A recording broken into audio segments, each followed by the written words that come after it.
Porsha. And as long as you sit here and be in the front of the camera, you're going to be judged. And I've not touched anybody. Didn't you choke somebody? Where was that? Did you see any footage of it? Have you seen any footage of me choking? Have you seen me choke anybody? Okay. Now, see, let's use our brain. Wait, let's be clear. Well, we are, and you did say that you had choked someone. Well, first of all, if I have, I bet you I was smart enough to not have it on the camera, but you wasn't. There's a difference. Okay. Porsha. Right now, damn it. I wish I could have saw that tear. I would have made her cry more. Cry. Let me see some tears, child. So, I mean, did you get your 7 figures? You know, I was working on the Home Depot. Oh, she can't hear that. She was hating on me so bad that she chased me out of the restaurant. Shut up. That is so stupid. Look, chicks from the hood, honey, don't even know who they're pregnant by, and they know how far they are. Please tell me what you're talking about. You full of shit. That's what you are. You full of shit. Now take that to the bank and cash that damn check.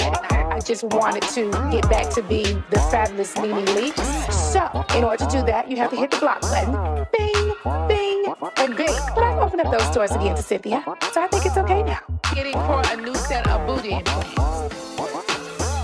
Run with that. He's getting some new booty implants put in, installed in his ass.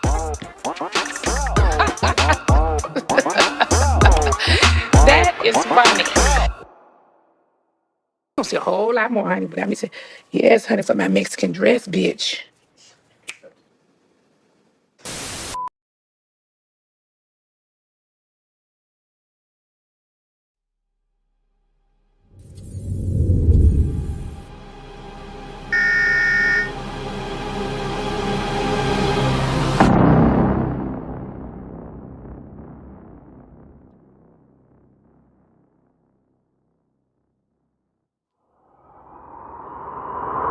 Letting us see, Giselle is well aware, unlike Nene. Nene got upset at that reunion without even being aware of how she looked. Look at every damn reunion, Nene, and look at yourself, and you ought to say, damn, I look a mess. Air in my mouth like a baby. Rolling your eyes till they about to pop out your damn head. Okay, you was This thing right here. doing too much. Just doing Whole too much. damn reunion. Back to Michael and Ashley. Look, speaking of Wendy, speaking of Housewives, she's been partying a lot with Nene.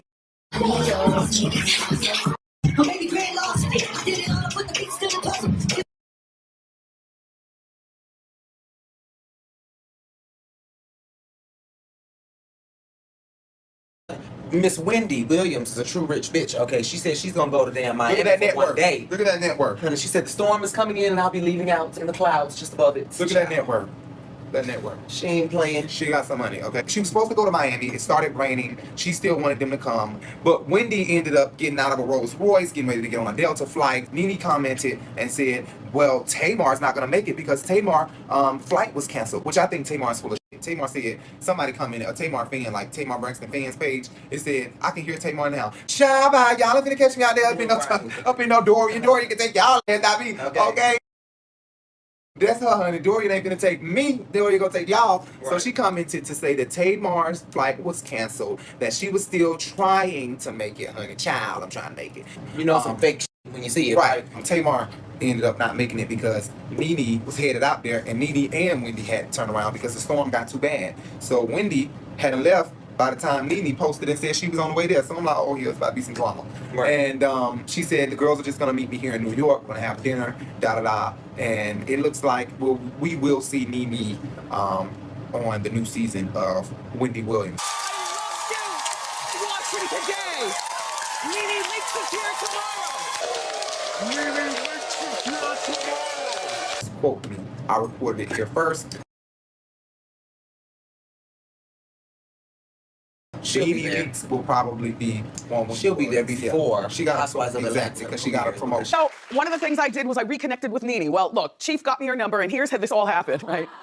So the Chief got me her number, and I said, I don't want her publicist. I don't want Greg's number. I don't want, whoever. I want Nene's number. And Chief is real good, right? Chief will get your number. All right, so, and vet you too, by the way. So Chief gave me the number, and I called up Nene, and she actually answered the phone. Hello? And she didn't know my number, but she answered the phone. And I was like, Lenithia. I said, it's Wendy. She said, you know, what's going on? I said, what happened with us? I mean, we weren't phone friends to begin with and go out for dinner friends or anything like that because in old life, young Kev was still home and I was a mom, you know, with an active mom and wife life and stuff and whatnot and fixing the dishwasher and making sure the grass gets mowed and stuff. But now I'm like, what happened with us? And so she said, girl, I don't know. And so we went over a few stories and it was like, this is so stupid. We're so grown. So from that moment, we talked every day. So then she called me. And when I say talk, I'm saying an hour at a time. And she's always in makeup doing something. Like, I'm getting my makeup done. She calls me Wendy Pooh. Wendy Pooh? Just calling to check on you. So like a week after we reconnected, she calls me up and she's like, we're going to Miami this weekend. I was like, now, I just want to warn you, in real life, I don't just jump up and do things like this. You know, I'm live from New York, like I got real stuff that matters more than traveling and being with girlfriends. I got like real stuff going on. And so she said, well, can you go to Miami this weekend? We're going to Miami. Yes, we are, and we're bringing Tamar. I said, look. I said, does Tamar know? So she said, no. Nene popped. I said, then Nene, Nene was the social director of the whole thing. She picked the hotel and the whole bit and what we're gonna be doing, our social calendar. And so we get Tamar on the phone, and Tamar's in LA. But we all know that the hurricane is coming, but nobody's really believing it because I've never been in a hurricane, like not like that. I mean, Hurricane Sandy was here. Sandy, yep. That was here. Yep. But that was on the shore more, right? So I was like, okay, fine. And so I said, all right, well, here's what I say about this trip. I don't want kids. I don't want boyfriends. I don't want security. And I don't want extra girlfriends. If it's gonna be the three of us, that's the way it's gonna be. We're all gonna pay our own bills. In other words, hotel and travel. You know, we can all throw down the credit card at the end of a meal and, you know, figure out who's gonna pay that. That's always a fun game to play when you know that you're going out with people who have good jobs. You know what I mean? So I got off the phone, and this is, mind you, a Thursday. So I called the chief, because my whole family lives in Miami. So whether they show up or not, it wouldn't be a dead trip to me. I'd see my mom, my dad, my sister, my brother, my niece, my nephew, all of them, my son. So I called up the chief. It was a Thursday. I said, Chief, can you book me, you know, on the Delta Porsche to the plane? And I'm traveling by myself. I want to leave like now. And so Chief is good. Chief called me back in 20 minutes. She was like, your flight leaves in 3 hours from the JFK. I was like, this is my girl. Yup. So I grabbed my poof. You know, and a few negligees. You never know who you're going to meet. And so I was the first one there in Miami, right? So I'm there in the room. Nene's not there. Tamar is now backed out because, you know, who wants to fly for 5 hours only being a hurricane? Nene's still in Atlanta. Her flight was canceled, but my family was there, so I was good. And I wasn't mad at the girls or anything like that. You can't mess with Mother Nature. But I also knew it wasn't a dead trip for me because my whole family was there. Plus, the hotel had a generator, you see. Oh, yes. I didn't end up doing anything though, but hanging out with my son. And then that's the drama because I posted, go look at the Urban Bench, I posted kind of like, I guess, the whole story.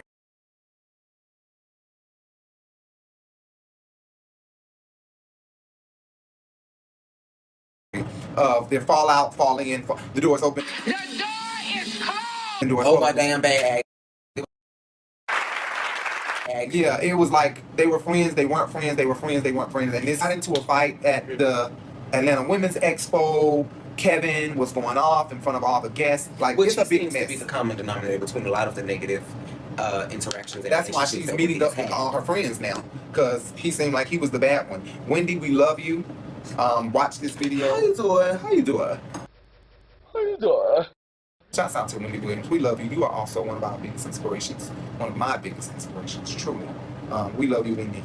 And it's like a love-hate relationship. Because some things you've said over the past have really ticked me off. Anyway, that's another story for a different day. She do the damn thing over there. I think that was everything. And let's just get a quick look at my face. If I look a mess, then just sit up a little bit. And we'll see you guys later. Bye. Subscribe, like. Nene is leaving the Housewives of Atlanta. Honey, come on and get this. Honey, come on and get this. Hi you guys, it's Nene. Welcome back to my channel. I want to say again that it was not an easy decision. I do know that the decision I have made was the right decision for me at this time in my life. It has been very hard for me. I have certainly had so many sleepless nights. Please know I'm human and I have hurt and I have cried and I've had the most sleepless nights. I have thought absolutely crazy some nights. It has been a very, very emotional roller coaster. It's not anything that I just woke up one morning and decided to do. I ended up announcing my departure from the Real Housewives of Atlanta. They have forced me out of the franchise. Okay, we'll get to that in another video. Leave me alone. If you don't have anything positive to say about me working for your network after 13 years, stop bringing up my name on your show to help your ratings. Stop it. You didn't want me here. You've been forcing me out for the past 4 years, okay? If I don't mean shit to you, okay? Stop bringing up my name. Leave me alone. Let me leave in peace. Leave me alone. I don't address you guys. In my video, I bowed out gracefully, and I thanked everyone. I'm still very grateful for everything that's happened to my life over the 13 years. I don't regret anything. I have learned a lot of things. There are a lot of things I would probably do different. Andy, remember, no one knew you until you knew me. Thank you guys for tuning into my channel. Love you guys. Thank you so much. Remember, subscribe to my channel, and don't forget to come back over here to get all the tea, the real tea, the truth. Love you. It's enough space. Bakery, make bread, and we get. And I was kind of upset about that. I did say, you know what? I'm not doing no Housewives video. I said, fuck this season. But what I'm saying is, Nene Leakes, she deserved her spot. Like, whatever she was asking for, it hurt to pay her that. And just let her know, if we pay you this now, this is what you're getting for the next several years. Oh, no, they weren't taking that, baby. But we're not, no. But see, Nene tripping. She can't think that they about to pay her so much money. And they what she be saying? Well, what about Kandi? How much Kandi get? Please believe, them white folks, them white folks is calculating everything they done paid her from the first check they gave her to the last check. And that is making them feel like she done made too much money with us. We not finished for entertainment. They done calculated the next amount of money by saying, look, if we give her this, she gonna be a trillionaire.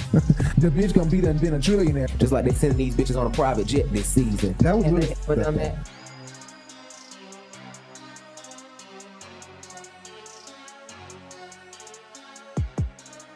You're right. We did see that. We do see that they are going on a trip on it's private much safer. jet. We understand the unprecedented times. Usually they would put the location under their name, like where they're located, but they didn't do that. So they're keeping this on lock. They know that this season is not that well with Nene, so they have to try to lock down every detail of the show.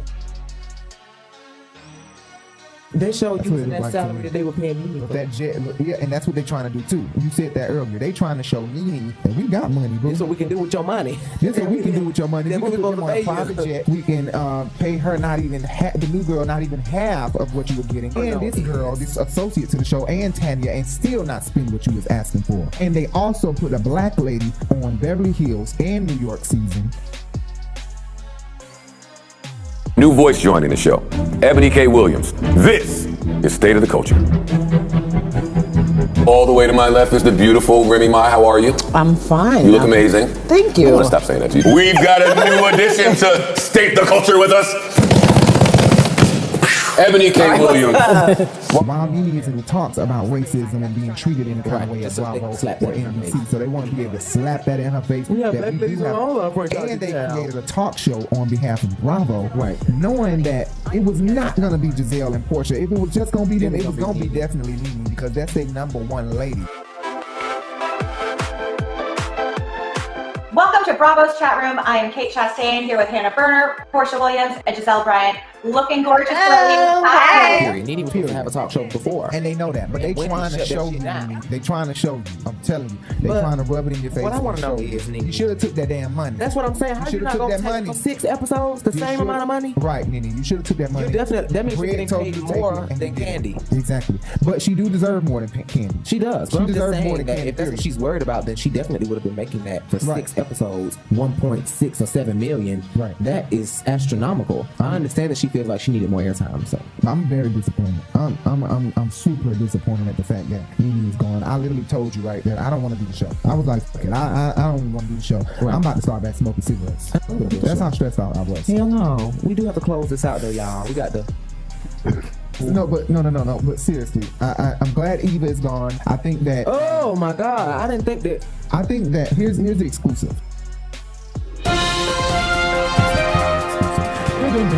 This is what I think. Drew Sidora and Eva was on a show together, on a movie together called Sister Code. Okay. Sister Code was Amber Rose, Drew Sidora, and Eva, and I believe they were sisters fighting over a wheel, or I don't even remember what the fuck it was, but I think they were sisters, blood sisters, fake sisters, I don't know. But I do know Drew Sidora, Eva, and Amber Rose were the main stars of the show, and they were on the cover of it, and it was on Netflix for a long time. That's how I found it, and that was like a couple years ago.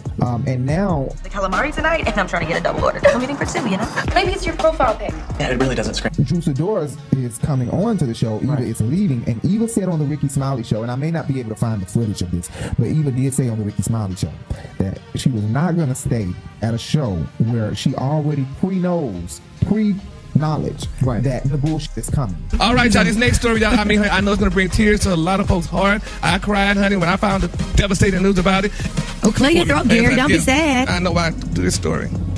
All right, y'all, honey, it's being reported that Eva Marcille Sterling has decided not to return to season 13 of The Real Housewives of Atlanta. The reason for my departure for Housewives this year, I felt like the timing made sense. If they came back to you and were like, Eva, we really, really want you to come back, would you even consider it? Are they gonna change the show?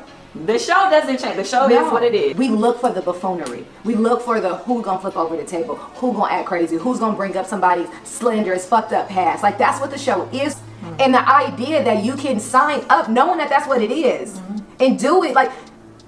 So basically, I took that as they had her sign a contract, or they presented her with the contract, and they told her what was to come and who was to come. Don't with me, I'm from Chicago, bitch. Or somebody informed her about the drama that was to come. She had some bullshit. Right, or it was the check. But I think it was Drew Sidora and her don't get along, and it was about to go the fuck down. Right. And she said, you know what, I'm out. That's how I took her statement about leaving the show. I took that like, okay, she don't want that bullshit with Drew Sidora, because it's not with Nene. Nene was leaving the show. Right. It was Drew. It's all I can think of. Or she knows LaToya, and some drama was about to happen with LaToya. But that is what I feel with Eva. Right. She's making disparaging comments about me and you involving a stripper. Wow, I'm over this. What happens in the dungeon stays in the dungeon. December 6th, right, 8 p.m. on Bravo, the Lanithia. Lanithia has a new restaurant coming out. I hate the name of it. Jay understands. Right, she was trying to do a little classy thing, like the Maple, the Marlo, the... Girl, she better get up out of here and say Lanithia, honey. And it's gonna be shut down in no time. I promise you that. Also, Kandi has a new restaurant. Yeah, I know. Somebody probably just hit the flow. Another one. Well, Gabrielle Union say, if I see another man running around with a jersey on, I'm gonna scream. And if I see another black man over 30 in a throwback jersey, girl, I'm gonna scream.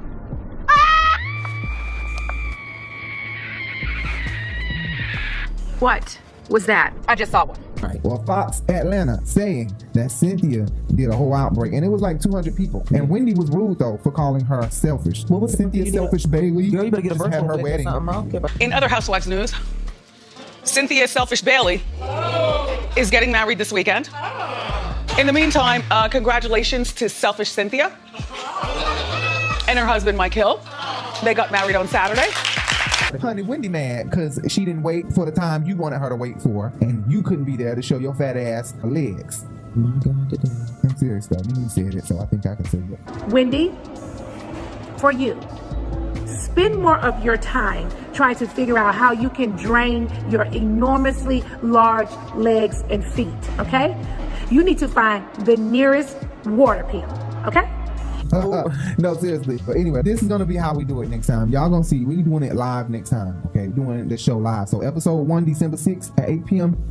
We going not 8 p.m. No. Anyway, this is the Urban Bench. Make sure you hit that subscribe button, right? And the like button. And don't forget to hit the notification bell so that way you can be notified of all our videos that we're going to post from here on out. And don't forget to comment below. Feedback. Comment. Let us know how y'all like it. And also subscribe to our other channel, The Urban Bench. We probably missed something. Comment below. Let us know if we missed something. I know we did. Bye. Why is mine not angled like that? Like, look how mine is angled. You didn't angle mine like that. I want mine down too. Okay, well, you're gonna do that right now? No, but you know what I mean? Yes, I do know what you mean, but should have angled mine down. I'll fix it. See what I'm saying? Down. He don't love me. He did that on purpose. He turned his down and mine the fuck up. Come on now. How horrible is that? Knowing that I put mine down because, I mean, if it doesn't have to be up, then less tension on or less resistance on the coupling right here, the better. Right. So, I need mine fixed now. Yeah. What? No, do not do that. Do you see how petty he is, y'all? I can't deal.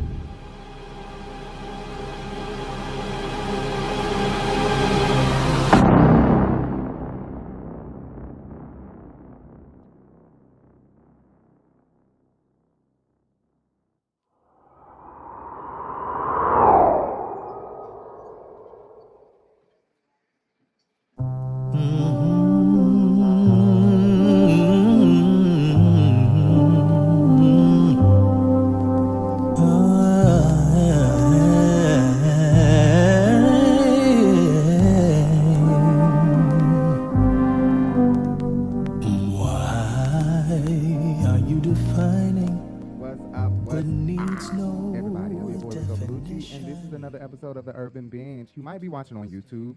You may be watching, I don't know where else you may be watching. Or you may be listening on your preferred podcast.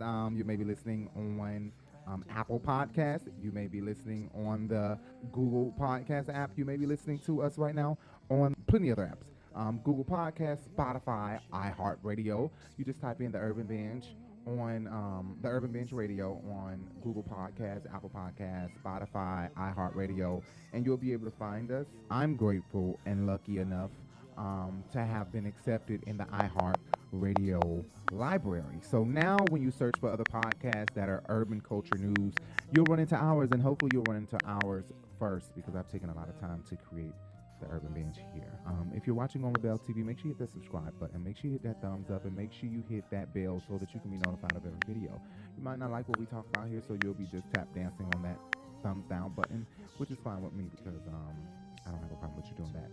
Anyway, we're gonna move on to the next to our topics for today. But thank you for everybody supporting us on the podcast, because the podcast is really doing good. Anyway, so there are a few topics that I wanted to get into today. And I don't really have them in a particular order. I know that I should have them in a particular order, but I don't. I don't have them in any type of particular order, okay? So, excuse me. And I have the camera a lot more closer today, just to be a little bit more intimate and into the screen. I know that I haven't been here in a long time, and I probably look like 200 pounds sitting here because I gained a lot of weight. But I'm so glad that I'm back here and that we can present you with the urban culture news like we always do. Like I said, don't forget, there are a few people here watching now. If you're watching this video, make sure you hit that subscribe button. Make sure you hit that like. Okay, guys, don't sit up here and not hit it when clearly you know you can hit it. It does not benefit you not to hit it. You're sitting here watching me. You might as well just hit it. Hit it. Boom, bling, bow. Bloop, bloop, bloop, bloop, bloop, bloop, blonk, bling, clink, bloop, bloop, bam, clonk, ching, ching, clonk, bloop, bloop, bloop, bloop, bloop. Anyway, let's get into it. Greg Leakes and Nene Leakes. It has been announced that the one and only Greg Leakes of the Real Housewives of Atlanta, husband to the elite, the #1 housewife of Atlanta, to me, the one and only Nene Leakes. She actually came out first and stated this information out loud in her restaurant in a rebuttal to a fan who was actually trying to just get a birthday shout out, right? This fan was basically just trying to get a simple birthday shout out. I kid you not. And Nene flew off the handle. Nene got upset. Nene was not having it. Listen. Hi, Nene. Hey. I hope you guys are enjoying the can you cut the music for a second, please? Yeah. How y'all doing? All right. I hope everybody's enjoying the lounge tonight. I had a few people too approach me about a birthday, right? Yes. You got to stand and say happy birthday. Yes, yes. Listen, happy birthday. Thank you. But please, I'm asking everybody in this lounge. I had no idea I was going to walk in here and grab this microphone and make an announcement, but I want to say this to you. I'm in this and I want to be at peace.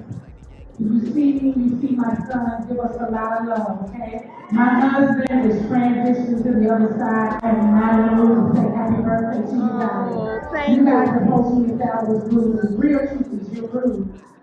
You don't know what we're dealing with right now. Yes. We walk in this lounge, so we have to walk in because this is our business. Yes. So when people approach and say you're rude because you don't want to say happy birthday, my husband is at home dying. Yes. And I don't want to say happy birthday, okay?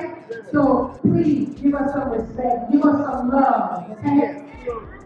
That's what we ask you. You see my son right here, he's hurting, I'm hurting. We walk in here because we have to walk in here because we have this business. But my husband is losing his life at this very moment. So when you stepped to me and told me I was rude, I really was upset by that. Because sometimes you don't know what people are dealing with and what people are going through. Okay? My husband is not going to be here in the next couple of days, okay? I'm really upset that I have to grab the microphone and put that out into the atmosphere because somebody will. And I love Nene to death. The problem is, I feel like Nene should have stayed at home. If your husband is transitioning in this very moment, which is along the lines of what she said, then I would expect you to be at home and allow someone else to take over this. It really didn't help your case. I don't know what people think. I think people forget that not everybody sees blindly. Okay, not everybody sees surface shit. Some people they discern. Some people have intuition. Some people can just see through bullshit. God has granted some people the open eye or the spirit to see through other spirits and bullshit. You know what I'm saying? So some people already feel that Nene is not attracted, does not want to be, and is tired of her marriage, tired of Greg. A lot of people felt like she was flirting and doing stuff with Peter. Oh my gosh, Nene was flirting with Peter. I have never flirted with Peter. Now don't go there. People accuse you of flirting I with don't him, give a and people damn can what say they that you were accuse flirting me with of. I have never flirted with Peter. Right? And you remember that. Y'all remember that. But it really didn't help her case. To me, it looked more so like exactly what we were always thinking. And what we always think is that Nene don't want Greg. Nene is done with Greg. She's tired of Greg. She's been in this relationship for a very long time, and I think that she's over it. And so it kind of shows for the fact that you say he's currently transitioning, and then you turn around and you are here at this club, walking around, sprinting around the floor in your heels, but you're not home grieving. Now, honestly, we know people grieve differently, so we cannot judge. We're not supposed to judge nobody, but we can't judge her on her grievance and the way she grieved her husband.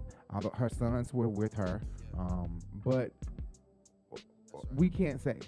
I think that Greg might have already been dead, or they were pulling the plug, and Nene them might have didn't want to be there while they were pulling the plug against Greg's thoughts or wishes. He probably couldn't speak at that time. I'm assuming. I don't know. He probably couldn't speak at that time. And Nene them probably all made an agreement that we won't be here when he take his last breath. Let's just be here now, and then when the last breath comes, we won't be here because I can't take it. Nene probably played like she just can't take it, and that she couldn't be present when took his last breath. Maybe. I just feel like, honestly, you should have been there. And you not being there, you sitting up here trying to gain some type of sympathy, even if it's the smallest amount of sympathy that you were trying to gain from announcing this, you could have simply said, I'm going through a lot with my husband. As you know, his cancer returned, and Greg is not doing well at all. He's very down and out right now, and I'm taking it hard. You could have left it at something vague like that. Instead, it was as if you were looking for some type of sympathy. Even if it was a dime size of sympathy, you still was looking for some type of sympathy. And you oftentimes use your situation with Greg, whether he cheating, whether it's cancer, whether he is interested in a job or something else, or watching Nene for these 20 years or however many years of Housewives has been out. We know how Nene roll and how she operate. She really been over and done and tired of Greg. Greg.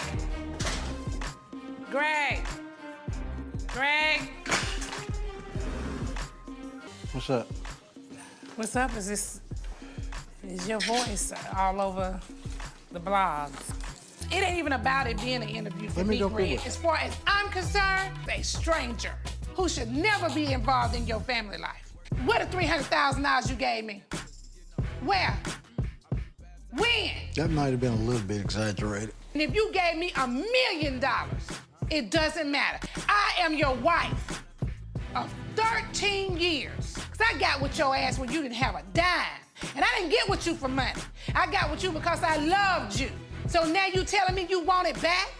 Give me back my vacations. Give me them back.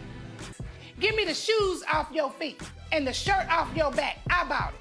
Now get that back.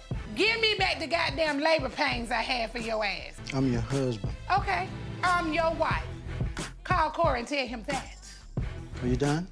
No, I have stood behind you when was really f***ed up. You have ruined friendships for me, business contacts, and you have done f***ed up in our marriage. I stood by you when you have done me wrong as your wife.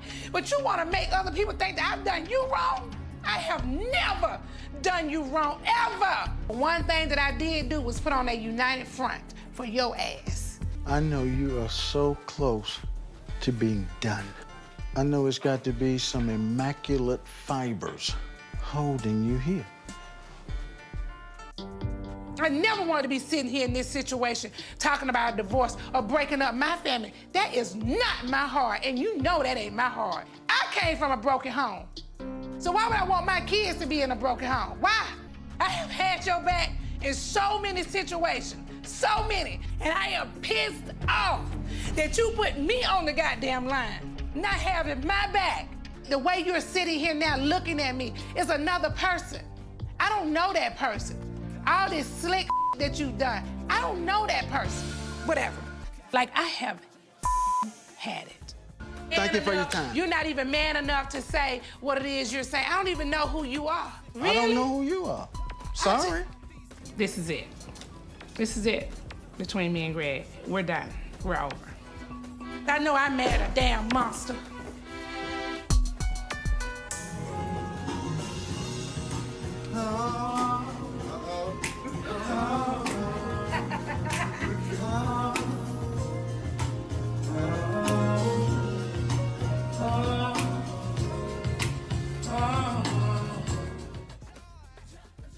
She really been over and done and tired of Greg for a very long time. And I just hope that before Greg died, he was able to get what he wanted. And I know one of the things that I feel like he wanted was to fuck Nene one more time. I'm gonna marry you one day. I said, He did not ask me to sleep with him. Actually, I was thinking to myself, now what's going on? And from that point on, Can we get to it? You met at the strip club, and then y'all got married 6 months later. The end. And from that point on, honey, we was just in the bed with no clothes on. How I think she looked is stunning. But you have to understand, Nene stripped for me every night, and I strip for her too. And walking around naked is just, I'm cold-natured. I am not finna walk around naked. I need me something to put on. I ain't gonna walk around here with my stuff out either. I just ain't finna be walking around naked. And walk naked through the bedroom or somewhere, just walking through the house naked, it's like, what for? Like, it's weird. I think it is. It's like, I know some people that are like, like to be nude and they walk all around the house naked. Yeah, I hear that all the time. People say they just can't wait till their children get grown, they can move out, they can just walk around. I'm like, why you want to do that for? I think it's a figure of speech. Yeah, it's a figure of speech. Getting them out of the house. Yeah. Freedom, it's a freedom thing. We wanted to, we I think he wanted to get in that pussy again. Oh, I'm not going to do that. I don't want to have sex no more. Look, he's saying the thrill is gone. But there's somebody that can make him feel alive in 10 minutes. Okay, well, let me say this. Sometimes women don't want to have sex with their man knowing that they man have done this, and that, all kind of stuff. And they just be like, you know what, hell, the thrill gone over here too. Because you lose interest in folks after they do treat you bad. They do so much to you. You lose interest, Well, yeah, you do lose interest. That's why men lose interest. He wanted to give it to Nene good, and hopefully Nene opened up the door for that and gave him an opportunity to at least touch that pussy. I think Nene was so done with him after he cheated, after having her. I guess she felt like I was locked down with your old ass. And being locked down with you was still cheating. Let me cheat, you have a damn fit. And so I think all of that, we look at Nene like, oh, she nasty, she mean to Greg. I think everything she went through with Greg caused her distance and her feelings or her reactions that we see that make us feel like she don't want Greg no more. Greg is a decent man. I'll be the judge of that. Okay, he is decent, but he is still a man. He is a decent man, but he's a man. You leave with that one, you'll be all right. Okay, so somebody said be nice to him. I'll be nice to him whenever I feel like it. I've been with Greg No, 27 that's not years. nice. Yeah, I've been with you 27 years. That ain't Well, nice. how somebody gonna tell me to be nice That to ain't you? nice. You better man. tell him to be nice to me. There's somebody just trying to help you. Help me do what? It's telling you to be nice to him, and then you got to come in here and put some He yeast love on that. it. You got to put He your love that own you guys yeast said be on it. nice to him. Nah, I'll be nice to him when I want I to. do, I will. You I have should to be be nice, period. Greg, I'm always nice. Why would you be with me for 27 years if I wasn't nice? I am myself that sometimes. Don't start me thinking. So why would you be with me so many years? Don't make me think now. I will be nice to Greg when She feel like it, just like she said. Exactly. If she don't feel like it, she ain't gonna be nice. That's right. And y'all people out there know that is wrong. This is right. That is Because I wrong, start wrong. having flashbacks or anything. I'd be like, Yeah, I you might go shouldn't be downstairs having and no go crazy flashbacks. on Greg. No, you shouldn't be So, doing that. honey, I'm just telling you. got to but you forgive are to right. be forgiven, Greg baby. is a decent man. You got to forgive If he to wasn't be decent, he forgiven. wouldn't be here. He's a good man. But I always say, you're not, I said you're a good man. He's a good man, but he is a man. That's all I need you to get. He's still a man. And I've been with Greg since I was in my 20s. So, you know, me and Greg didn't make it from my 20s all the way to where we are today, just being over here sitting and looking at each other. And he being a nice guy. Okay. Okay. So, next question. What's your biggest regret in your relationship? My biggest regret in my relationship. What's your biggest regret? That's you. Well, they just asked the question. They didn't say Well, Nene you or took Greg. it, so run with it. Look at Greg. He a closed book. My biggest regret. I regret that we had to divorce because we didn't have to. Yeah, we didn't have really to. didn't have We to. really didn't have to. It was totally not necessary to do it. Neither one of us wanted to sign the papers. It was an artist thing. We just did not want to do it, and it seemed like the world stood still. And I never felt the world ending. I felt the world stood still because I always knew I had passion in my heart for my wife, and I had God on my team as my leader, and I would get her back. Wow. She said, Well, I mean, the reason why I say we didn't have to divorce is because I had gone to Greg several times asking him to, change, communicate better, do things differently. And I couldn't get Greg to do that. So for me, I just felt like it was the only choice I had. I remember it like it was yesterday. I can't remember, we were into it about something. And I told Greg, in the morning, I'm going to file for divorce. And I said, just like that. And I went upstairs, and I knew the next day that Greg was probably thinking, in my mind, I'm thinking that Greg is thinking, she just saying something. You know what I'm saying? I don't care, get a divorce. He's just saying something. I think he thought that I was really just saying something. And I was like, I'm for real. I'm fed up. I'm going. And I went to the divorce attorney, and I cried driving there to his office because I just could not get Greg to understand what I needed him to do. So I felt like I didn't have no other choice but to file for a divorce. So I did. And the rest is history, we divorced. and it's ironic that her divorce attorney and I are best friends. He'd be friends with our... Read it out, like, that's just my opinion. Okay, well, I think, look, I think it's all about the chemistry. Greg and I have known each other since 1996. He's always liked me. And I think, I like you now. I know you like me. I said, you've always liked me. He likes me. He's always liked me. And I like him sometimes. And so, really, sometimes, not all the time. Because there are guys who want to have sex every day. I don't know who they're having sex with because people got to go to work and stuff. Guys expect a lot. It's about when you're knowing somebody 20 years, 15, 20, 30 years, it's about the love and the respect. It has nothing to do with the number of times the person asks. Because you know who you are. If you meet somebody that wants sex each and every day, you have known that today is not your first day married. You have known that. Okay. So you know who you're with and you judge accordingly. Okay. So, it has nothing to do with 5 times a week. Let's get a man on the call. But at the end of the day, people stay in relationships for a long time unhappy. And that's not good for you or that person. That's true. Because just because y'all got history, don't make it be, well, we got to just stick it out and we got to be unhappy with each other. No, man, that's not right. Well, people that's have, not right. people you have, be happy. people have some people have a lot, at stake. So they, it may be easier for them to stay together than to break up. But there's a lot of things, we have a lot of things. It's a lot to divide. That's right, but I just feel like if you're going to be in a relationship with somebody, don't lose the thrill. Coming up sometimes with just some heels on. That's with a tie. Well, what are you going to No. Okay, lady. Okay, we'll call you back. Keep the fire burning. I got to get Greg together. Keep the fire burning. That's right, Greg. Love you. Yeah.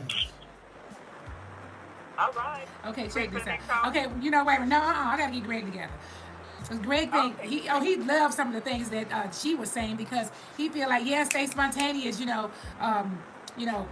Put on should heels. Be spontaneous Yeah, too. that's what I'm saying. He should put on some Nikes or something and come and. Who put no Nikes coming in? He can't put on no heels.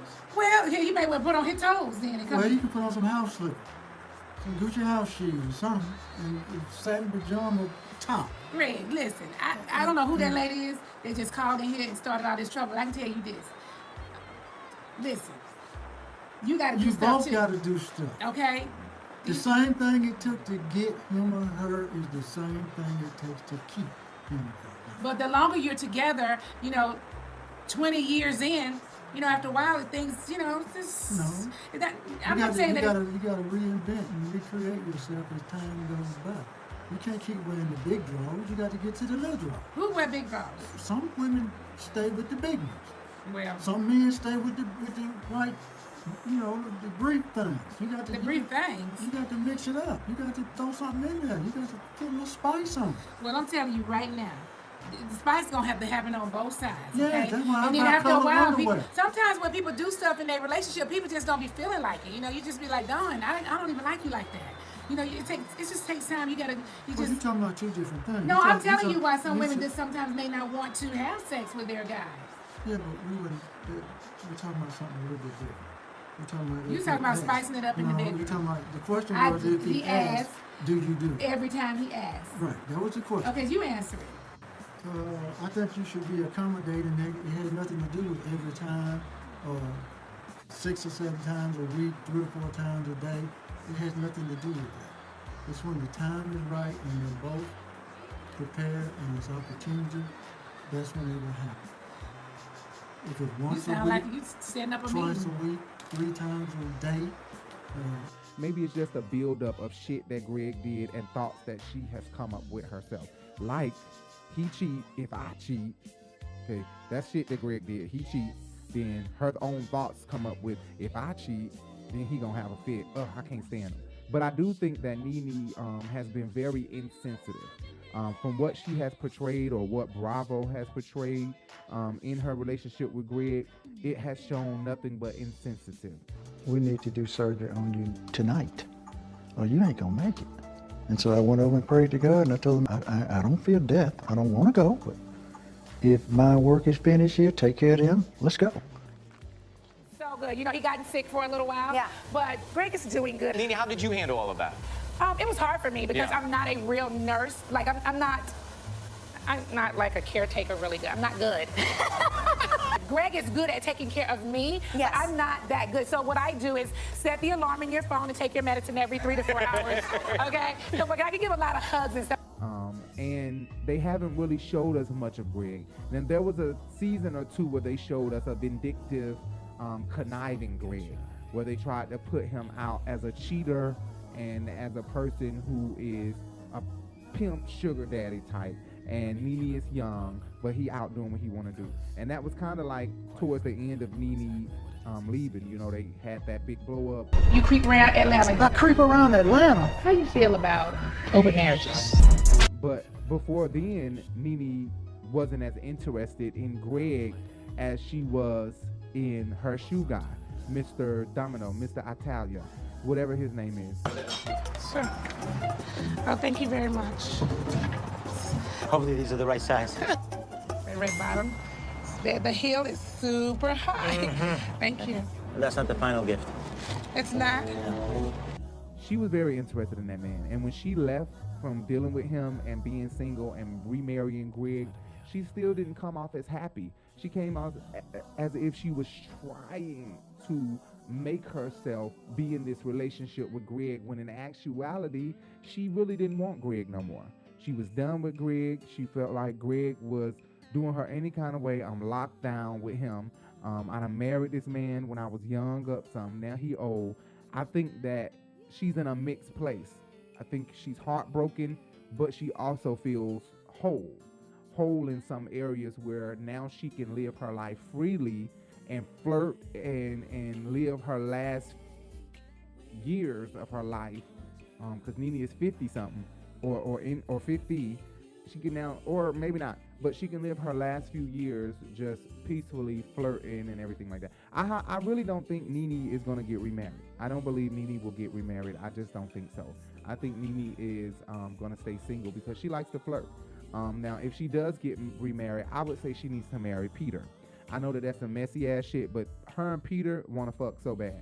Now that Greg is gone, I think they can really get into it and feel free about it. Even though she was friends with Cynthia, Nene will fuck Peter if she haven't already. They will definitely get it in. Peter like him a tall Amazonic ass bitch, and Nene like her a short guy. I don't give a damn what everybody said. If you don't want to own it, that's fine. I What I'm never saying is the flirted same with point Peter. you're Let's making to be me very about clear. showing your character Me, is the Peter, same point Cynthia, I'm making and to Greg you. were Oh, friends. now you want to talk? Peter is her age, but Peter also has this, gray beard and older look about him. He likes to look more mature, like a mature man. You know what I mean? Another thing I was thinking about is I know that Bravo wish they were here recording Nene at this time, and if they don't wish they were here recording Nene at this time, I have to admit I wish they were recording Nene at this time, because to get footage like this of Nene in this very vulnerable place would have been a great episode, a great season, or a great spin-off show. As mad as they are with Nene, I wish somebody would just kind of put it out there that we're open. The door is open to work with you in whatever way you would like to work. We can negotiate, and you just let us know how you want to do this. Because Nene is in high demand still. She never went out. And so with this happening, it causes us to want to, we've always watched her life. We've always been involved in her life. Now we want to spin off, or we want her to rejoin the cast, and we want to see her navigate without Greg. This is a must. We have to see her navigate without Greg and her life without Greg. How is she going to operate? How is things going to go? This is, to me, is a must. It's no way. And if Bravo don't pick up a show with Nene alone or with another group of ladies or with the Housewives, then somebody else is probably going to offer her a contract or opportunity, a job or something, because she definitely deserves to be on TV. I don't know who cut ties with her, whether that was Bravo itself or lower people at Bravo, then that wouldn't be nothing, because she can go over their head and talk to the head people of Bravo. But if the head people of Bravo and people at Bravo, the small people, are not feeling her, then it's over. The small people can be feeling her, but the head people at Bravo not feeling her, it's over. But if it's NBC, then Bravo and the small people at Bravo can be feeling her. But if NBC not feeling her, boo, it's over. So it all depends on who she done cut ties with. Who has Nene severed her ties with, and who is it that Nene is upset with, or that is upset with Nene? Who fired her? That's what it kind of comes down to. Then we can know her fate, whether or not she'll be back for real, or not at all. But it would be great if they started recording Nene, because I think it's a must that we see her without Greg. See her life navigating without Greg. I mean, that's literally a must. Just like y'all feel like Cynthia has fulfilled her purpose or reason for being on Housewives, so she will need to return, I think that Nene has opened up another chapter. And you guys have given us Nene life for years. It's no way that you guys can't go out and record her and give us at least a 6-part episode or something, just showing us her navigation, even if the episode starts off or the season starts off at the burial of Greg, or a week. But we need her in this vulnerable place, and then build from there. Honestly, I really believe so. And like I said before, Bravo created this monster that is Nene Leakes today. The monster that is Nene Leakes today, Bravo, NBC, True Entertainment, they are the ones that created the Nene that we know today. Unfortunately, Nene is not all to blame.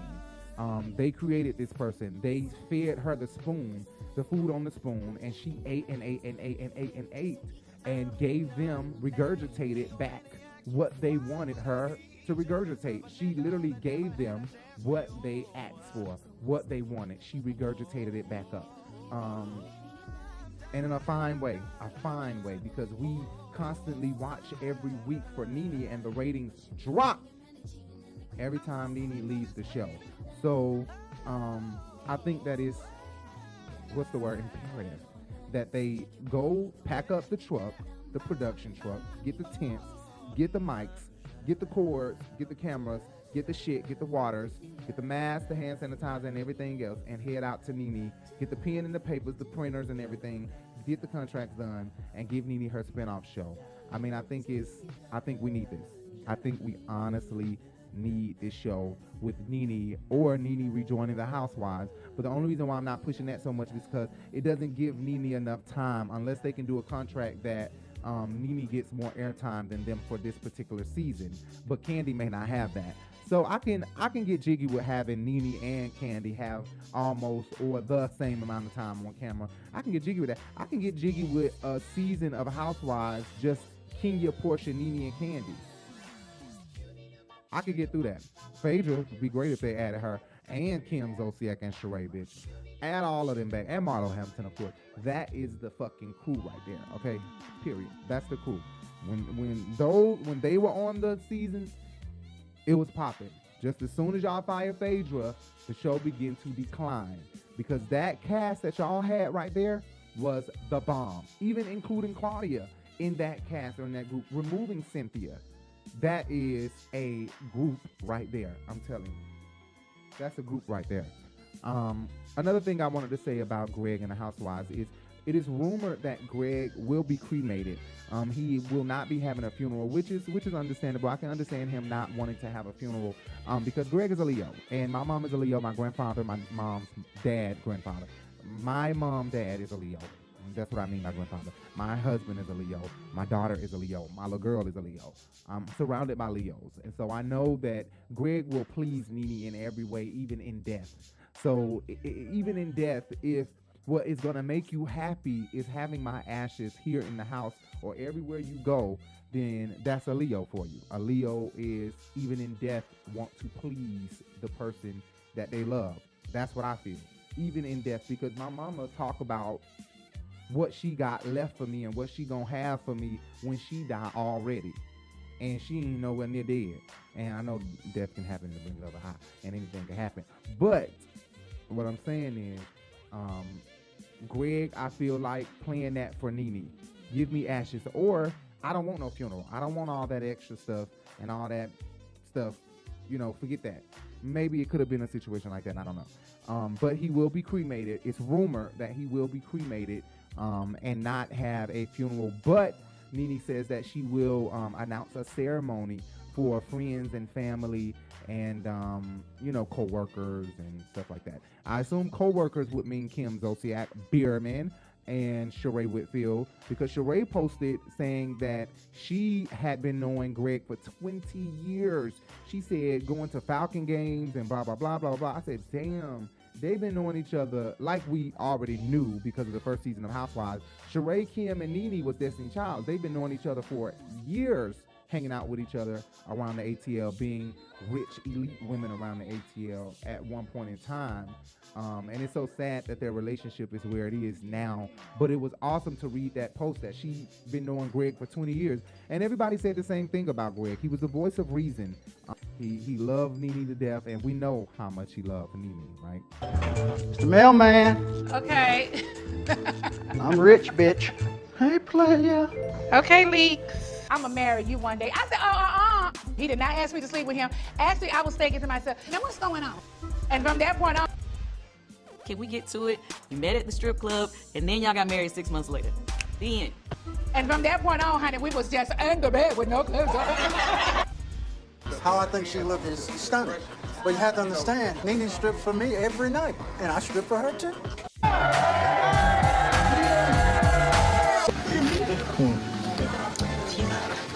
Yeah. Huh? What's up with you? really? That's all on my back. Oh my God. She lives in a f***ing roach nest? What else can you do when your house is infested? Hee hee ha ha. Bitch, the joke is on you. Y'all ready? Okay. I'm in love with Nene and she know who, cause I sure want her back to be my boo. No, I do want to see every city. You know how much I love to travel. Hi, Wendy. Greg says hi. I'm gonna kick him out. Hi, Greg. Oh, wow. So now I'm finna get my woman and I'm finna do my thing because I'm an OG man from way back then. I'm so tired of having to get Kenya together, getting on my nerves. Then you need to resolve this now. Greg is an OG, honey. And that OG ain't for old gangster. That OG is for Miss Nene that says, oh, Greg. Take it way back to 1997 when Greg and Nene first got hitched. I look forward to making her happy the rest of her life. I love you, sweetie.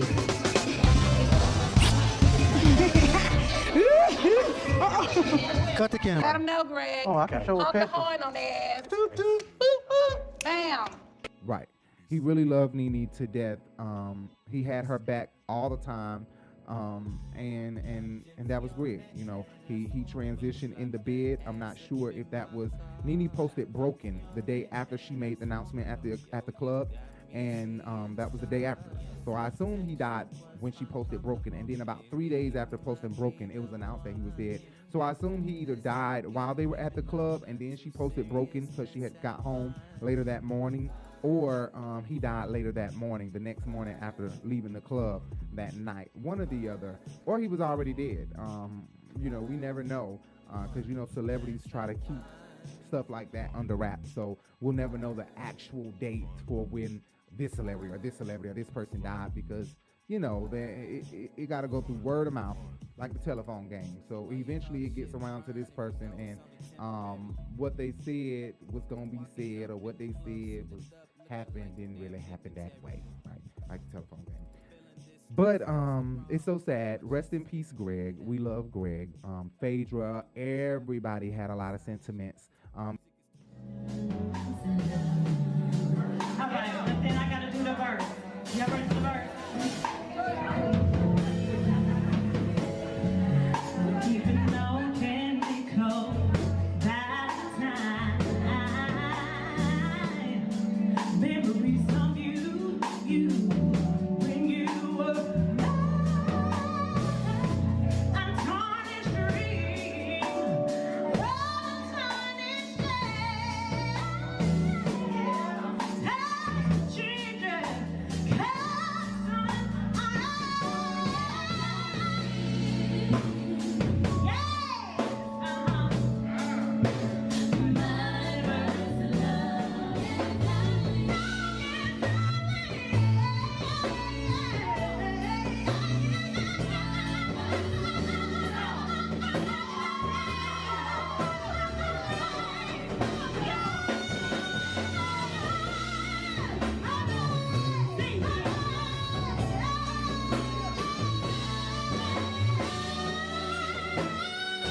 Marlo Hampton posted, "My heart is truly broken for Nene Leakes. My sincere condolences to you, Brent, and your entire family. Thank you, Greg, for letting me be the third wheel many nights. I'll always remember our jokes about, smell me, Marlo, insider. You were the man with the sense, and this one is hard. F cancer, rest in peace, Greg. Such a good man, always so sweet and kind to me. You held your family down like no other."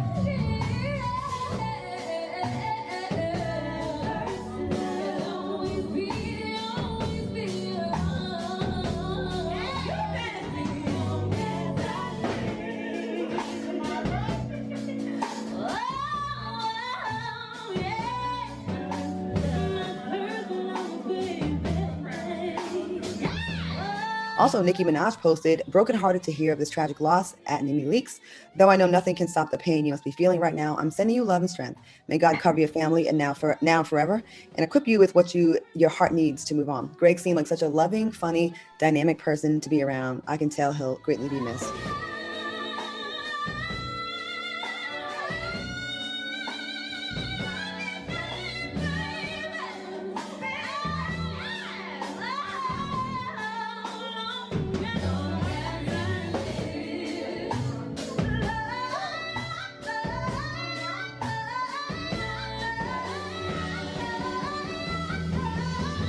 Claudia Jordan on her show with Funky Dineva and everybody, even Claudia Jordan. Without, before we get into everything, we definitely want to send our thoughts and prayers out to the Leakes family. It's been confirmed by the family's publicist that Greg Leakes has passed away peacefully in his home, and he was surrounded by all his children and his wife, Nene Leakes. No matter what, I will always feel sorry for a woman in pain, a family in pain, and I feel awful for her. I felt awful when I heard about Greg being sick. Nene and I, people thought that reality thing was something that ran deep, and it really didn't. At the end of the day, we were cool, and if anyone can tell you, Greg Leakes, no matter what was going on, still kept it very classy and very kind to people when he didn't have to. And he's shown that grace to me as well. And I've seen him show that to a lot of people. Nene Leakes, we are, and for your sons, we are absolutely praying for you, and we wish you comfort and peace in these difficult times. That's why so many people are extra heartbroken today, because they just remember just a kind, classy man that loved his wife. He will definitely be missed. The entire Foxhole family, we send our well wishes and our condolences. All right, moving on. So it was great. Let's move on. Speaking of Nene and speaking of the ladies of Real Housewives of Atlanta, sending Nene a lot of condolences. Real Housewives of Atlanta, new season will be coming up soon. There was some word that maybe some negotiations and contracts weren't worked out fully, which was causing them to halt on filming. I believe filming started and halted because they couldn't get contracts and the cast worked out. It's being said that Cynthia will not be returning, but Drew Sidora will be returning, and Sherri will be returning with a peach, and Marlo Hampton is to be getting a peach this season, supposedly. And supposedly Cynthia Bailey is out without a peach, just a friend of the show if she wants to be a friend of the show. But Kenya Moore, Kandi Burruss, Porsha Williams, Marlo Hampton, Drew, all of them will be on the show. I didn't see any new people or anything like that. No LaToya forever. None of them are going to be joining the show or returning back to the show. But I sure damn wish Phaedra and Nene Leakes were coming to the show. We already know Kenya Moore is coming for Porsha Williams, so prepare yourself, brace yourself. Kenya Moore coming for her. Let's not act shocked. Let's not act surprised. How about we act like this? If we act like that, then guess what? Kenya will feel dumb. If everybody just act like, everything she said about Porsha coming up this season, we ought to just act like, whatever. So that she could just shut the fuck up. Because then if it's not interesting and we don't put it all in the blogs and stuff, Kenya Moore said, and Kenya Moore reveals that, because she's going to be spilling a lot of bling. Stuff that Fallon is not able to say on the show because they're not going to allow Fallon to come to the show. Only way Fallon going to be on the show is if Kenya invites her to a restaurant or something like that. But they're definitely going to reveal some stuff about Simon and Porsha and reveal stuff about Porsha, whether it's lies or truth. They're going to try to play like they got something on Porsha. Kenya is. I guarantee you that. It'll be so awesome if I'm wrong. If they go on and Porsha and Kenya just don't argue and they act like they're amicable, like they can get along and not argue a bit. Or argue about stuff that's just, no, but you did this, something small. You get what I'm saying? Like, something immediate and not Simon and Fallon, and that'll be awesome if I'm wrong. But I highly doubt that. I really believe Kenya Moore is going in on Porsha Williams as soon as the show starts back. I guarantee that. Anyway, and speaking of Phaedra, like I was saying, there's a new spinoff show coming up. Phaedra new show coming up, and speaking of Kenya Moore, Phaedra and Kenya will be on the new, and Cynthia will be on the new Housewives Shake-Up show. So there's this new spinoff show that's coming out where all the housewives go on an ultimate vacation, and they go on an ultimate vacation together. They mix these housewives. So housewives in New Jersey, New York, California, or Beverly Hills, Atlanta, Dallas, whatever. And they pick, I guess, like 1, 2, 3 out of each cast and put them all in one house together. The first season will include Kenya Moore and Cynthia Bailey from Atlanta. And the other ladies are from other places, and you guys know their names if you go look them up. But the other ladies are from other Housewives shows. But the two that I remember that are going to be on the first season of this show is Cynthia and Kenya Moore. The second season of that show is going to begin filming. They're done filming that first season of that Vacation Ultimate show. The second season of the Ultimate Vacation show from Atlanta will be Phaedra and Eva Marcille. So far, they signed on to join the second season of that spinoff show. Not only will that spinoff show be coming out, which I can't wait to see, that show will be coming out on Peacock, the streaming app called Peacock. So yeah, everybody's changing to streaming apps, no more cable. So executive produced by Andy Cohen. This will be a true Bravo show. This is a true Bravo, Andy Cohen, Real Housewives of Atlanta franchised show. Not a fake, phony show. Which means Phaedra signed on the dotted line for NBC/Bravo, as well as Eva Marcille. And apparently the pay is like really good if they're willing to come on this show and do this, okay?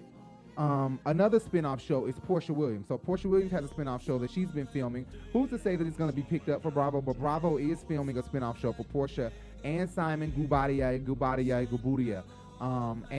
and his children. And I'm assuming Porsha is pregnant. Porsha just left Dish Nation, and on her last day of Dish Nation, she looked like she was pregnant. To me. Well, moving on, honey. Today is a sad moment for us here at Dish, honey. My niece and love, Porsha, is leaving us to go on and live in the motherland. Oh, you okay, Gary? I got to resort to tricking them. So I do have this. That's not Hennessy? It is, but I have to pour it out. Oh, I see what you're saying. What about if I put a little Coca-Cola and some apple juice? Yes. This is a test, okay? So to make this happen, I am having to breathe in and breathe out and pour good, fresh Hennessy. This is tough right here.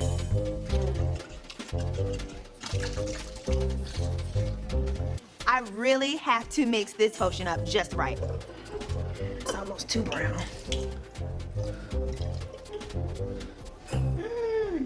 Turn it up. Motherland. Oh, you okay, Gary? Turn it up. It's her last day here on Dish, and we would greatly miss her. Yes, we will. To me, she looked like she had a little hump. Her face looked a little fatter, a little swoller. So to me, Porsha gives me that she's pregnant, and it's probably going to be revealed either on her spin-off show or on Housewives of Atlanta. And Porsha moves fast. We already know this, that Porsha moves fast. So she ain't no Fallon.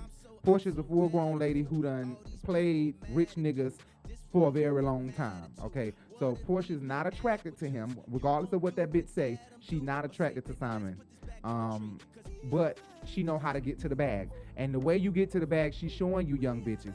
You hurry up and get him to ejaculate in your vagina hole, and that's how you get the bag. Because now, if she has a baby by Simon and a baby by the hot dog, the ultimate hot dog man of the United States or of the South, then both of her babies set straight, especially Simon, baby. And the fact that Simon was married to this Fallon girl for a long time and did not impregnate her or impregnated her and they lost the baby. However, I don't know if that's true or not, but I'm saying if that is true, then that's crazy. The fact that he's been with Porsha for only a few months, if not a year, or a year, if not a few months, and she's already pregnant, speaks volumes. Whether Porsha snuck and got this done or not, she's pregnant. He wasn't able to talk her to stop this shit, or he ejaculated and wanted this to happen on purpose. And there might be more after this one. But Porsha is pregnant, okay? I'm announcing it here right now. And if she not, then I take that back. But to me, what it looks like to me is that Porsha is pregnant and the announcement is coming soon. She is leaving Dish Nation. Dish Nation don't have the check and the coins to pay her. Simon is paying her well. What I look like staying here at Dish Nation when Simon got me straight on jets. Dish Nation check couldn't even help me get a private jet. I can only fly Delta first class. This nigga own a jet. What I look like still working here. So if that's the case, it just go to show you Porsha's a dumb dingy bitch. You don't get blessed with a job like this, and because your man got money, you up and leave. I hope that wasn't the case. I really hope she's pregnant and she don't want to take another leave, absence of leave, or whatever it is, because she left for a long time. When she had Pilar, that bitch left for about 2 years, as if she was pregnant for 2 years. Damn, bitch. She left for a long time. So I think her being pregnant again, maybe she don't want to have to take a leave again. I don't know why Porsha left Dish Nation, but I assume it's got something to do with money or Simon and her relationship with Simon. But kudos to Porsha. I'm not watching Dish Nation no more. First Ricky left, now Porsha left, and I love Gary and the Brat, but Gary with Porsha and the Brat is good. But it's Porsha who I watch for, Ricky who I watch for. Now Porsha and Ricky going, I really don't want to watch it because Heidi them get on my fucking nerves. Anyway, Kandi Burruss also has a new show coming out, a spinoff show, Kandi Burruss and the Old Lady Gang. Okay, so they're going to be recording the restaurant itself, and the operations and the going-ons in the restaurant on a day-to-day basis, and how the Old Lady Gang restaurant operates. Run from morning to night, I guess, kind of like a Vanderpump Rules. And maybe this show will go on and go on and go on and go on. But if that's the case, Kandi is making stars. That means that these waiters would have to be up to par. They got to look like something. These got to be some good waiters with good lives. Because if this is going to be a Vanderpump Rules type of thing, then Vanderpump Rules was following them home to school, this place, that place, and to other outings. So they would have to, these can't be workers at the Old Lady Gang who live in the Bluff. Okay, if anybody don't know what the Bluff is, go Google the Bluff, Wikipedia, the Bluff of Atlanta. These people can't live in the Bluff, which is typical. A lot of them are trying to get out of the Bluff and get out of the hood, so they go and apply for high-class jobs like this, and not expecting a TV opportunity to come around. Even the news, hell, the news come around. And I seen Buddy go over there, goddamn, and hit that goddamn ramp right there. Then he ran into that pole, ran into that car right there. Then he flipped over and hit over there to the damn interstate and shit. All that shit, see, not TV presence. So Kandi, let's hope that if she is getting a Vanderpump Rules type of spinoff, that this show is not solely I'm not going to say the wrong thing. I don't want to say the wrong thing. I'm from the ATL, and I know a lot of people in the Bluff. I know a lot of people on the west side. I know a lot of people on the east side. I know a lot of people on the south side. But I want to say the wrong thing and make nobody upset, because I can be an illiterate hood ghetto type of bitch too at times. Anyway, let's move on. So Porsha Williams new spinoff, Kandi new spinoff, Housewives of Atlanta coming back really soon. Greg Leakes is dead, unfortunately, at the age of 66, I believe, 67, 68, 65, or something like that. Nene Leakes is taking it really hard. Also, on another note, Kenya Moore is supposed to be joining the cast of Dancing with the Stars. So that'll be a good look for Kenya Moore. Kenya Moore has not been featured on a lot of other shows. I mean, not at the Housewives, and she doesn't get invited to parties, and if she do, she's never there.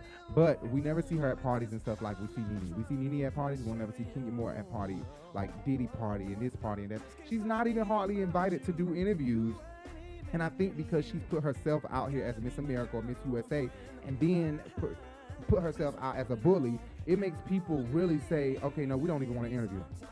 It's not like you're a fun bully. It's kind of like Giselle. A lot of people don't interview Giselle, but they book Karen a lot. They book Monique a lot. They book Nene Leakes a lot. They don't book the bully a lot, like Brandy Glanville. She didn't get a lot of bookings on ABC or this interview or that interview, or come on here and host the show for us.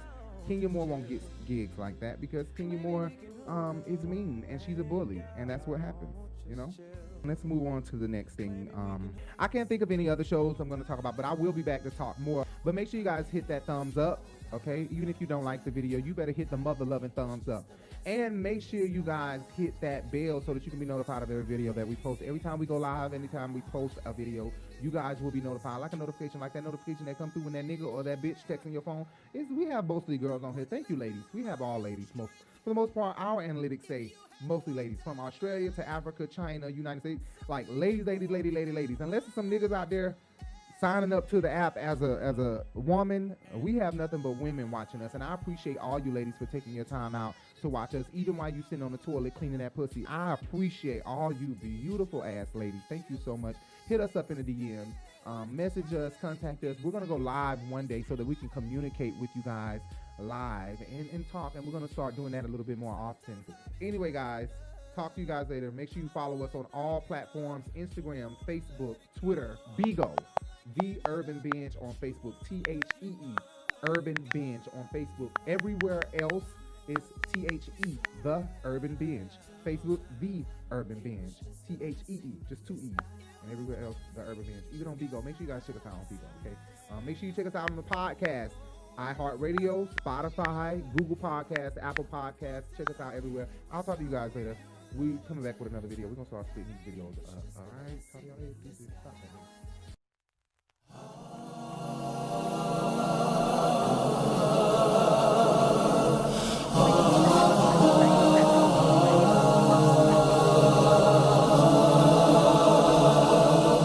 Ah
'cause I'm going up to glory. In the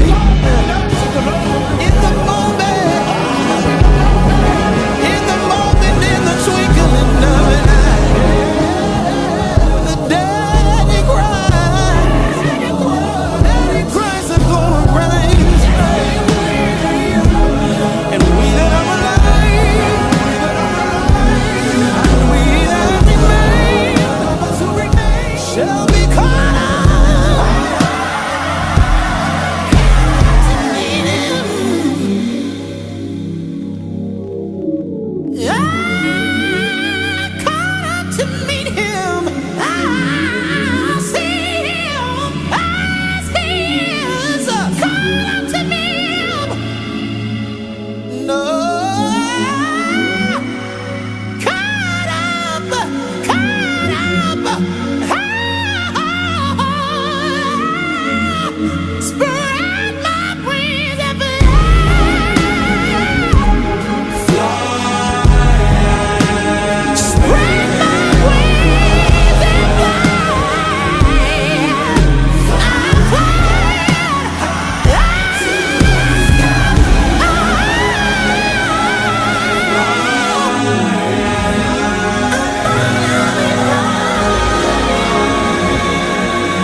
This is the Urban Binge Radio.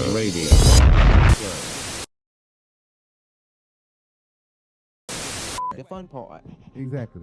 Speaking of Real Housewives of Atlanta, Cynthia Bailey, Kandi Burruss, honey, she was on Bravo's Watch What Happens Live recently, and she was kind of, you might want to go poke it.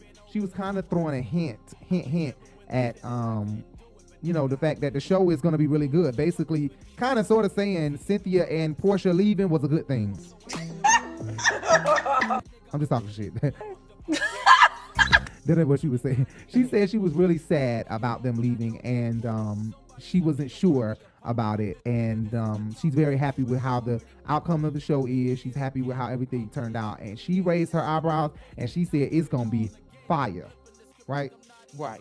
How is the dynamic different this season without Cynthia and Porsha? That's another thing. Okay, so when we got ready to start the season, I was a little nervous because I'm like, okay, we're losing two peaches that are very important to the franchise or whatever. I'm like, how's that gonna go? But when I tell you, no diss to them, this season is gonna be way better than the last few, I would say. It's a really, really good season, and I'm excited for people to watch. Definitely. What was your reaction when Cynthia and Porsha both announced that they were leaving the show?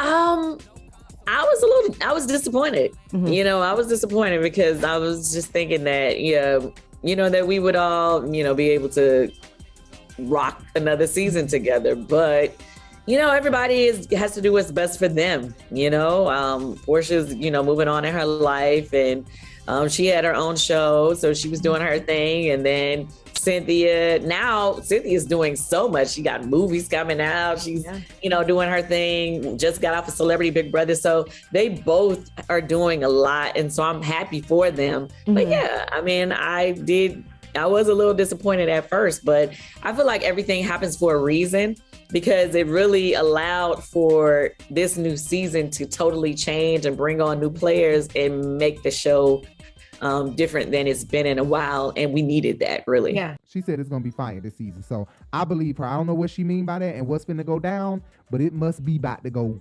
down on this season. Not only that, she already revealed that she got into it really big time with someone. She didn't want to name who the person was, but she said, I think on Speak On It or something, that she had got into a huge argument and said a few things that she's not too happy about, and you guys might not be happy about. But the other person said some real foul, fucked up shit too, she said. Gary said that she got into it with Marlo. But they end up revealing it. Eventually, ended up revealing who it was that she got into it with, and she ended up revealing it who it was, and that was none other than the Aquarius herself, Marlo Hampton. But when I tell you, no diss to them, this season is going to be way better than the last few, I would say. What was more challenging, filming this or Housewives? Oh, Housewives. The reason why I said that is because, on this show, it's really more about the people that work at the restaurant and my family than it is me. Like, I'm on it, but it's not as focused on my personal life as Real Housewives. On the Real Housewives, oh my gosh, this season, Marlo and I really bumped heads. So it was a lot happening, throughout the show, dealing with the girls. But I did love the fact that this season, everybody did try to work on having better, building actual friendships this season. And, they just really brought it this year. So I had to give it to the girls. This new season of Real Housewives is going to be great. So I'm excited because I'm going from Kandi and the Gang is about to come out. And then I'm sure Real Housewives is coming out soon after. So it's like back to back. Right. On TV. Kandi's taken over. I love it. Did you give any of the people on the show, the workers in the restaurant, did you give them any advice going into shooting? Because obviously you're a pro at this. No, we really didn't give them much advice. And that's because Don Juan said that we needed to just allow them to be them and not overthink it. So we didn't try to tell anybody anything. They're their complete and authentic selves, which makes it a better show. Right. I'm sure you're probably sitting back at times being like, oh no, this is not going to be a good look for you. Right. Yeah, there are. I've already been saying to myself, like, some of them are going to be mad when the film comes out. Definitely. But was it nice for you to kind of not take a back seat, because obviously you're like in the show so much, but to let other people kind of, handle the drama a little bit? Yes. Well, it's not even just about the drama. I just love the fact that they're able to shine, and the light is on them now. For so long, I have aunts and my mom, and I have some cousins that work there. So they're all in the show, and they've been supporting me for so long. My whole life I've had them having my back. And so it's like now they get to shine, and I really am excited about that. And I'm excited about, things that are happening for the staff. So I'm looking forward to it. Definitely. And like you said, you and Marlo kind of go at it this season. What was your reaction when you found out that she was finally getting her peach? I was happy. That's the crazy thing. I was the main one saying that Marlo should get a peach. I kept telling everybody that. And so when she got her peach, I was excited for her. I was not expecting for me and her to bump heads. That was the last thing I was expecting. I know you can't tell me exactly like what happened and things like that, but would you say that this may be one of the biggest conflicts that you've had over the course of your season? Well, if you can roll back to when she first came on the show, was that season 4 or somewhere around there? She and I bumped heads then. So it was similar to that, but a little worse. A little worse. And then, So, of course, Marlo always has this little issue with Kandi for some reason. I don't know what the fuck her problem is. Jealousy. I don't know what it is about Marlo that she just can't stop getting under Kandi's, trying forcibly to get under Kandi's skin. It's like Kandi just bothers her for some reason. I'm like, why is she always fucking with Kandi? On some big sister aggravated type of shit. You know what I'm saying? Like, I just want to aggravate her on some little sister type shit. But I know Marlo is older than Kandi. I'm pretty sure of that, right? Anyway, I can't wait till the new season of Real Housewives of Atlanta. And like I said before, Jay will be coming to you guys with some Kandi and the Gang, Kandi and the Old Lady Gang show reviews, just like I have of Porsha Family Matters. So make sure you guys check out the previous episodes of Porsha Family Matters reviews here on Rebel TV, and stay tuned for Kandi Burruss and the Gang reviews as well. And NBC just won't leave us the fuck alone. And Real Housewives Ultimate Girl Trip. Everything is probably gonna come out slowly, but if you're a true fan, you'll go back and watch it. You'll be happy about it being out, period. Coming really soon. This is the Urban Things Radio.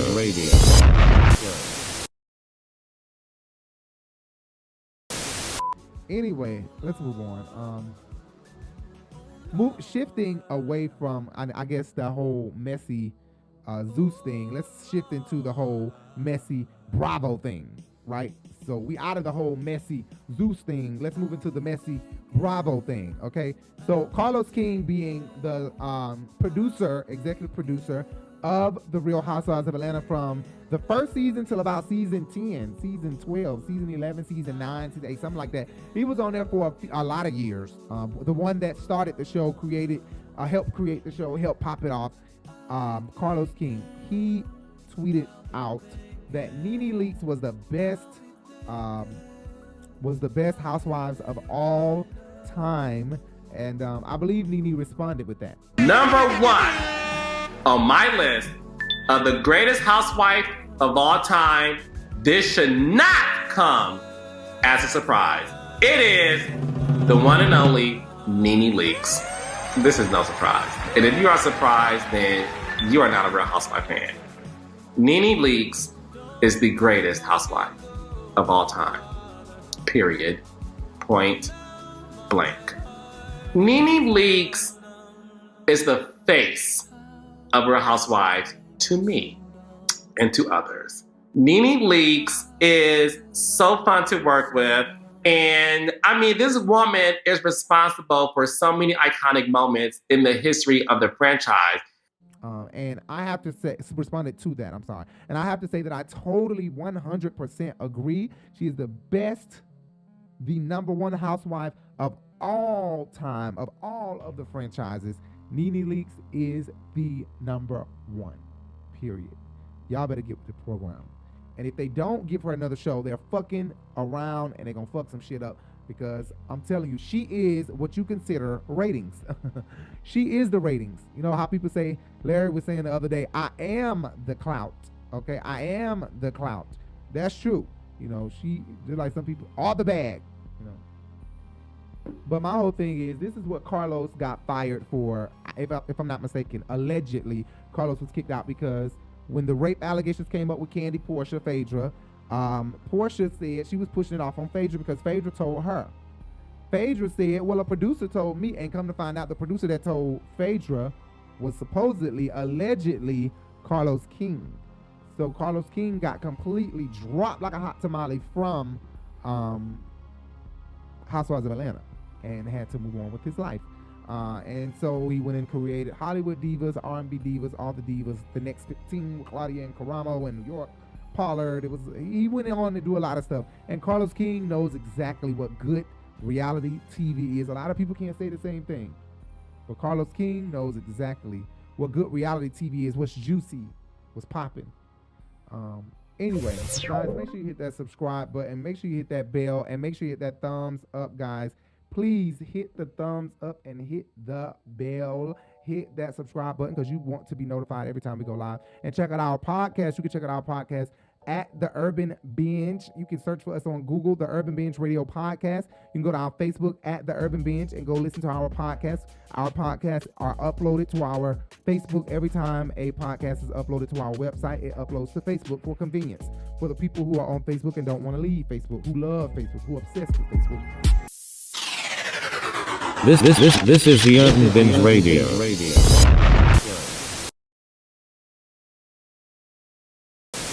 Anyway, Nene threw some shade. Speaking of Nene and speaking of Carlos King and the Real Housewives of Atlanta, Nene Leakes just recently threw some major shade at Kandi Burruss about her ratings for her, I can't quite remember what the tweet said, but I'm going to pull it up here. And she, was talking about her ratings subliminally. That's what people believe. She was throwing shots at Kandi and Kandi ratings. That's what people believe. She could have not been. The last question that I have in regards to your new spinoff, there's been some alleged shade thrown your way from your former co-star, Nene Leakes, about whether or not the ratings have been as high or what the status of the ratings. Oh my God, what is the ratings on her show? I don't want this to become a big shade throwing contest between she and I, because just like she can throw shade at me, I can throw shade at her. But my whole thing is like, I do not understand why she does that. Back when she did have a show, me and her wouldn't even be on the same page, and I still be posting telling people to watch her show, just because that's just how I am. I feel like if we had any type of interaction, I want to show people support, not throw salt on you. And I don't understand why I don't understand why her fans always be treating me like I'm stopping her from doing something. Like, what did I do to you? What is my show stopping you from doing? Nothing. Like, I saw some of her fans in the comments saying stuff like, that could have been Nene's show. Well, what about everybody? What about Vanderpump? Could they show be her show? Could Porsha's show be her show? If her theory is correct, right? How come Porsha has a show? Porsha has a wonderful show. She had her own show. She's had two, actually. She had her baby spin out. And okay. What did I have to do with that? What about Kim Zolciak? Why it always gotta be me? Why she always trying to make it seem like I stopped? How did I stop me? Other people have shows, not just me. Now, the thing about it, when people try to figure out my spinoffs or whatever, right? People always want to know why she get these shows. Okay, first of all, I already know. You broke it down on Speak On It. We pitch our show. But I will say that I've been saying that a lot. I don't understand. They Porsha ratings were ridiculous, out the roof. Kandi ratings are low, very low from what we are hearing. Kandi's ratings are low.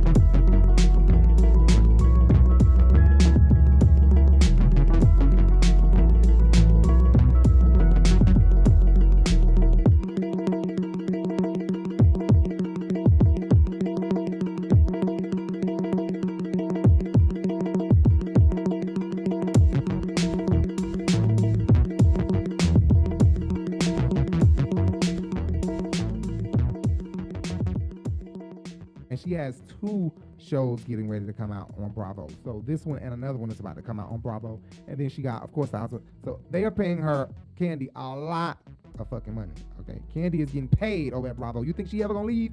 Hell no, she ain't going no damn well. Kandi ain't doing that shit. I ain't going no fucking well. They gonna keep paying me like this. I'm staying here. So anytime somebody say something crazy about Kandi, you better believe she gonna respond. Okay, because Kandi need all the drama in the world. She already see what the hell they do to boring people. You get dropped like a hot tamale. It take one season for Kandi to be dry. That means Kandi don't care. They already call her dry. Marlo call her dry all the time. This season, Marlo gonna make them prick at her, pick her up a little bit. Anyway, yeah, I think that was kind of funny because I already been saying Kandi ratings was down. They gave Porsha 7 episodes and her ratings was out the roof, and they gave Kandi ass 10 episodes and her ratings is low. What y'all trying to do? Y'all gotta give bring Porsha Family Matters back. You have to, and give us 10 episodes. They had to cut Porsha Family Matters off because them bitches started swinging, throwing chairs, and they were going crazy, honey. They really was. Anyway, let's move on to the next topic. Nene, that was funny. Nene is a class act. Okay, the bitch is funny as hell. Anyway, so we're gonna move on to our last few topics. I did not want to. This is the Urban Binge Radio. Sunday Flow. Welcome back, everybody. Thank you guys for staying this long in the show. I appreciate that, guys. Make sure you hit that thumbs up. Make sure you hit that bell. And make sure you hit that subscribe button. Please, guys, you don't want to miss the next time we post a video or go live. Make sure you follow us on the podcast. Add us to your podcast list. Follow us on the podcast. Add us on the podcast. Guys, make sure you give us a 5-star rating on the podcast and leave a comment. Let us know. Download our podcast, guys. Thank you so much for listening, everybody that's listening. We really appreciate all the love and support. Let's get into some more hot topics. One of the hot topics I wanted to talk about is Nene Leakes. Okay, guys. So, of course, Nene Leakes, the legend, the ultimate housewife of all Housewives franchise, is out. She's completely out. I really thought that she had a chance. I thought that she had a chance to win this thing, to get back in, and possibly Bravo would probably go back to her because they needed to go back to her. And unfortunately, she's filed a lawsuit. It feels like a death because she's no longer going to be on Bravo. I don't want to see her on VH1. I don't want to see her on Oxygen, WeTV, or no other network because I feel like it's a downgrade for Nene. If anything, she needs to have a reality show on Hulu. next to the Kardashians. You know what I'm saying? On E! Network, on somewhere. Definitely not Housewives. And the thing is, will we like Nene alone, without Greg, without anybody getting on her nerve or pressing her buttons? Will we like Nene just for her personality, dealing with the restaurant on a day-to-day basis, going through whatever she's going through, going off on people in her life? Will we be able to watch Nene? Know that she does have a reality show down the pipeline. Believe that. Nene is good TV and people want her back. That's going to bring millions of viewers to any network that's going to have Nene, whether it's Hulu, whether it's Netflix, whether it's Paramount Plus, whoever it is, they better hop on that ASAP. But Nene has filed this frivolous, I call it a frivolous lawsuit because come in.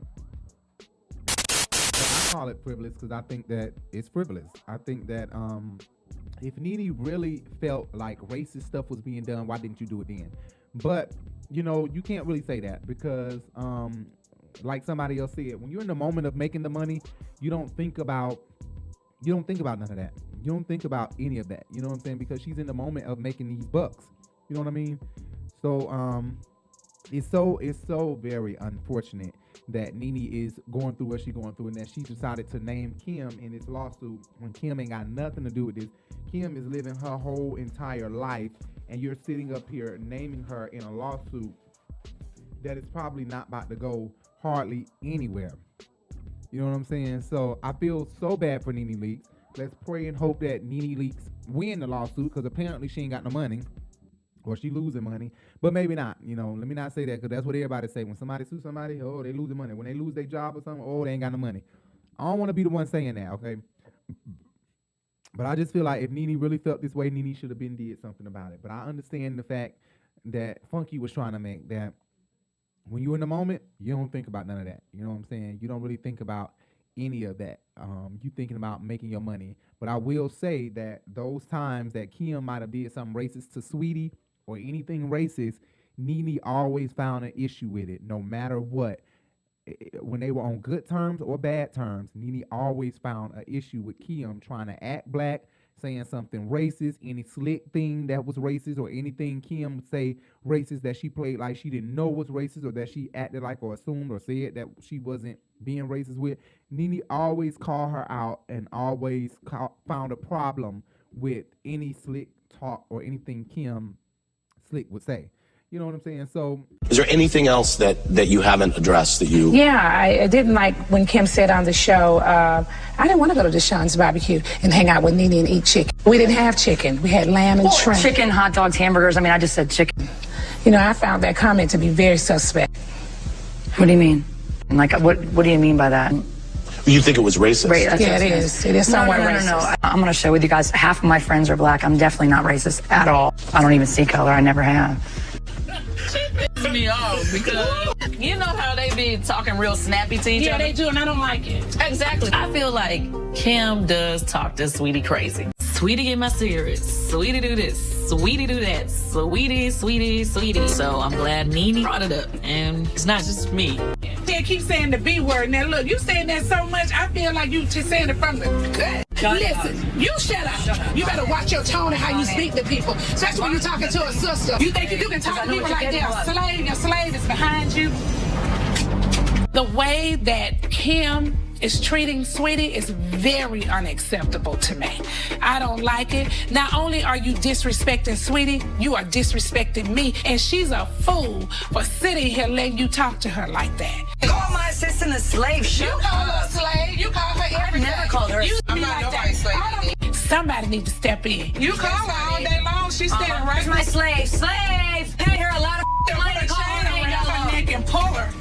Dumb blonde, okay? And you need to You're a dumb okay? Who do you think you are talking to? And this is not Sweetie, okay? And this is not one of your... Call my assistant a slave. She is a slave. And she be calling her dumb ass. Wait a minute, guys. Get that. I'm like, damn. Yeah, what in the world's going on? I mean, and she said something about, okay, well, you and your slave. And then Sweetie's like, I'm not a slave. She's like, yes, you are. She talked to you like you're a slave. If you felt like you were a slave, would you tell me? I don't know why she thinks I'm a slave. If I am a slave, slaves don't get paid. Dumbass. That's all money ain't good verbal abuse. Well, let me just make you very clear where I'm from. No. If you don't allow anybody to talk to you that way. I tried to have that conversation with her before. There's certain things you cannot say to black women. You can't do that. You cannot do that.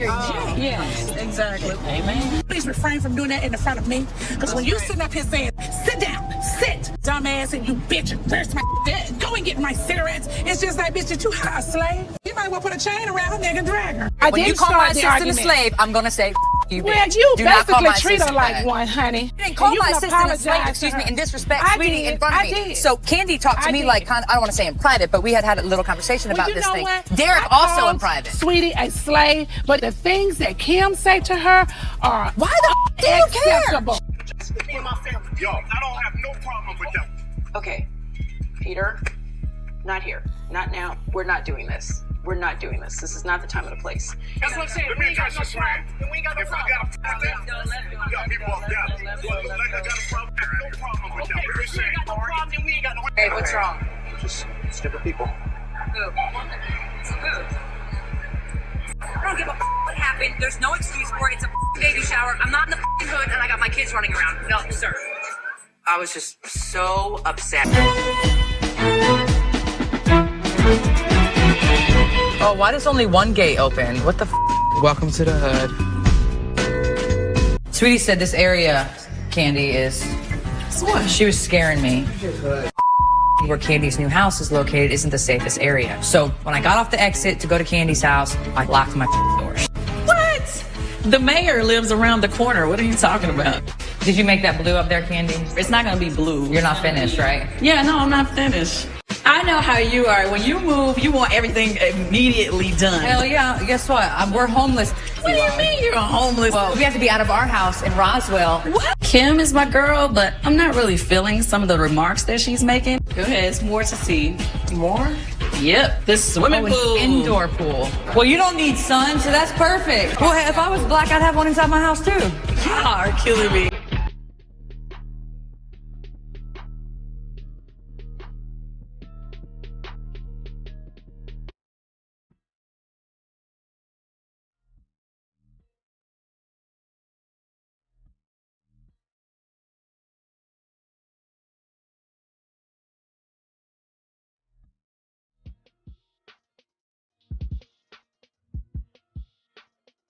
Nene is sick and disgusting, and she lives in a f***ing roach nest. Kim, it sounds very racial when you are speaking to an African-American person and talk about roaches. Do I believe Kim is a racist? Some of the things that she has said will definitely make you go, Because she wants to pull the race card. The whole family is racist, prejudiced. 20 grand to send that bitch a season to 6. Pulled back on Twitter yesterday, writing a series of tweets. So she wrote, I will always eat and eat good, believe that. I've always believed in multiple streams of income. So the leaks are good, you old cocaine head, and you old racist. Oh, racist is the master manipulator. They're using me for ratings like they have all. That I can honestly say, she was visibly upset the time she would do racist things. But I feel bad for Nene. And I hope that Nene can think about what she's doing, and I wish that she could come back, but she knows at this point it's over with for Bravo. So let's hope to see Nene on a whole nother network, because I believe she will be. I believe Nene will be. She's probably going to create a reality show herself. But let's see. Let's see what Nene about to do next. Speaking of Nene Leakes and the Real Housewives of Atlanta, Real Housewives of Atlanta returns Sunday. Supposed to be tonight. Hopefully this video was being posted right now on Sunday morning. This is supposed to be airing Sunday morning at 8 a.m. or 10 a.m. Between 8 and 10, this show airs on YouTube. So supposedly tonight, if I'm saying this correctly, and if this is being posted on time, and whoever's watching this is probably watching a rerun anyway. But Sunday, I think May 1st, Sunday, May 1st, begins the new season of Real Housewives of Atlanta, starring the new girl, Sonya Richards, Kandi Burruss, the new girl, Drew Sidora, Kenya Moore, Sherri Whitfield, I forgot, Fast Talker coming back, and the one and the only Marlo Hampton. Photo shoot. Pause, pause, pause, pause, pause, pause, pause, photo shoot. So So make sure you guys tune in. I love Marlo. Marlo is Aquarius. Kenya Moore is an Aquarius. And Sonya is an Aquarius. I don't know Sonya, but I love Marlo. And I love Porsha. And then Kandi, I guess. But Nene is number 1, then Marlo. So Kandi falls in 4th place. Unfortunately, Porsha falls in 3rd. And Marlo in 2nd, Nene in 1st. Because I love them guys. We already know the ratings going to be out the roof for them. We know the ratings going to be out the roof for them. Can't wait on that. I ain't never skipped a beat or a bag. I always had the juice, but now I got the peach. I keep you on the edges of your seat. Spring, summer, or September, I'm the one you always remember. You're always living in the moment when you are the moment. I may be a rookie, but this isn't my first race. Take pictures. Well, at least my hair will be semi-straight for like a week. Notice I said semi because my hair can never get straight. Is my mic hooked up? Hello. Hello. Okay, why you giving me this? Oh, I don't know why I gave you my phone. Hello. Me and my motherfucking Mexican dress, bitch. I can understand what they're saying. I do sound a little bit more, what's the word? Condensed. Is that the word? Yeah. You don't know who probably. said that? I do know who said what. Me and my motherfucking Mexican dress, bitch. No, I don't. Should I be changing? You're gonna see a whole lot more, honey, without me saying, yes, honey, for my Mexican dress, bitch. Does anybody else have a boyfriend who just be like this? On my dress, bitch. Okay. Yeah, so we're gonna show you guys Jay's dress. This dress is available at the Urban Binge Boutique, guys. Okay, we're gonna talk about that. And it show a lot of titties, so I still put on a bra because the thing is, it be showing a lot. And unless you got some fabric tape, you know what I'm saying, then it could show. So yeah, he has on his she has on this beautiful dress that we have available at the Urban Binge Boutique, guys. The Urban Binge Boutique. Make sure you check out our store. You got to check out our store, okay? You got to check out our store. I'm screaming. He probably like, why are you screaming? I have to scream. These people are telling me the last comment we got was, project your voice, boy. Yeah, but don't overpower the girl voice the is vocals. fine. I was like, oh my God. You know, it still trips me out that you know people what? come to our YouTube I'm sorry. channel not We're knowing. going to have to stop this for just a moment so I can put a microphone on it. This is the Urban Binge Radio.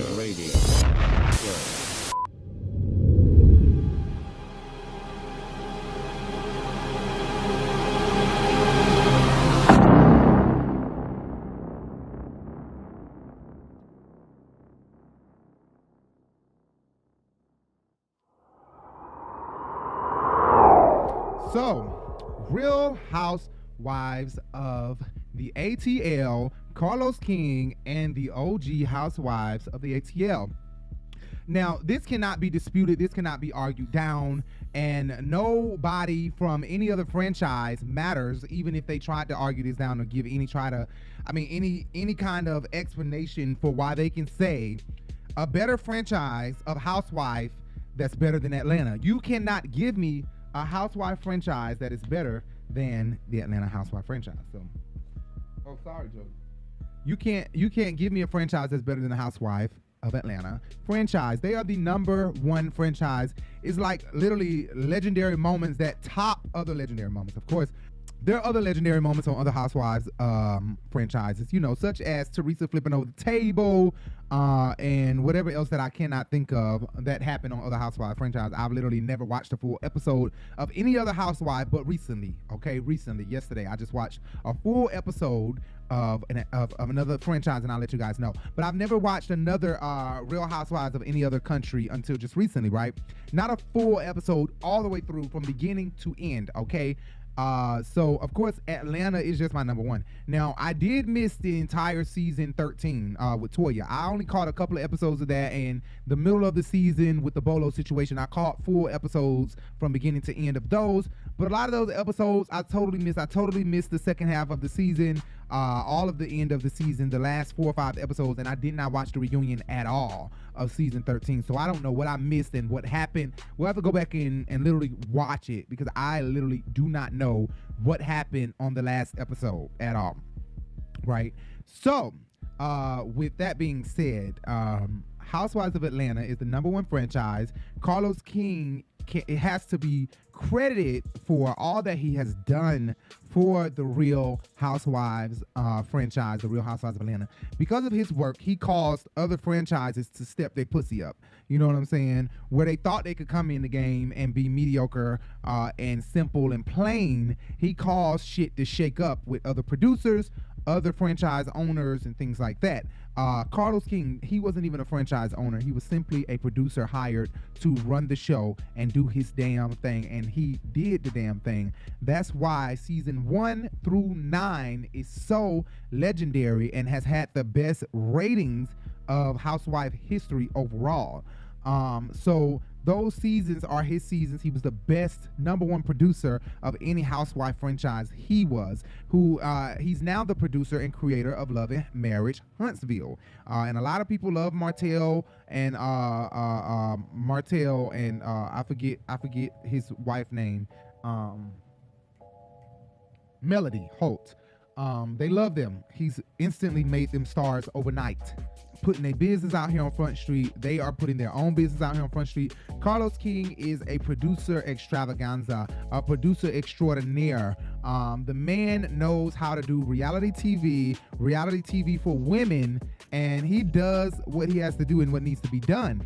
This is why Oprah has picked him up over at the OWN network and is bringing him aboard over there, because he does it. He does the damn thing, and he is doing a really good job over at OWN so far, to the point where they've now done a Love and Marriage Potomac. You might as well say it's Potomac. He probably can't use the word Potomac because Andy has probably trademarked that nobody else can use that name on a show, which is wrong.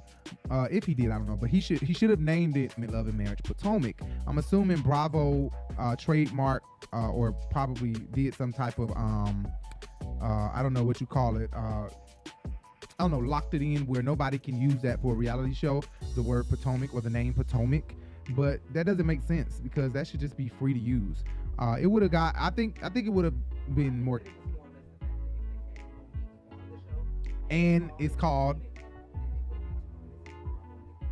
right, that's probably why. But I think it would have rung a bell if it was Love and Marriage Potomac. Just, doesn't that sound better? Love and Marriage Potomac, Love and Marriage DC. Love and Marriage Potomac. But don't play, because Bravo Andy is a messy bitch. He done came out with Real Housewives of Huntsville, Alabama next, bitch. And it's mansion bitches who live in mansion around country ass Alabama. Ooh. Anyway, like I said, Oprah has she picked up Carlos King to come on over here to my network, and he's doing the damn thing with all these reality shows over here. And now he has his own night show where they recap on old shows. I thought it was just like old own shows, but apparently it's old shows, period. A recap of any old episode across TV, period. Because now he has all the ladies of Real Housewives of Atlanta coming. And I would assume that with Sherri being under contract with Bravo, she can't come over to OWN and do nothing on another network. But I don't know how that works.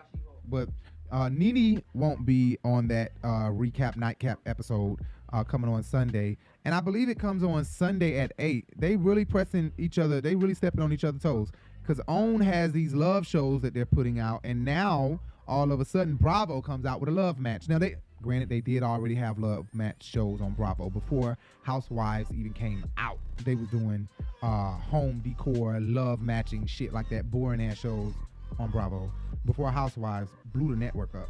Right? Hold on. Oh yeah, because Patty Briggs had her own show on Bravo. Hold on, let me see something. When is June 11th? Okay, so it comes on June 11th. at okay, so June 11th at 10. That's not at the same time as Housewives of Atlanta, but it's at the same time as Watch What Happens Live. Carlos King is doing the damn thing. His podcast is blowing up. His TV shows is blowing up. He is really doing the damn thing. So Nene won't be on there. I assume that Nene can't be on there because all they're going to be talking about is Bravo and the show. They're going to be recapping, night capping back on the show.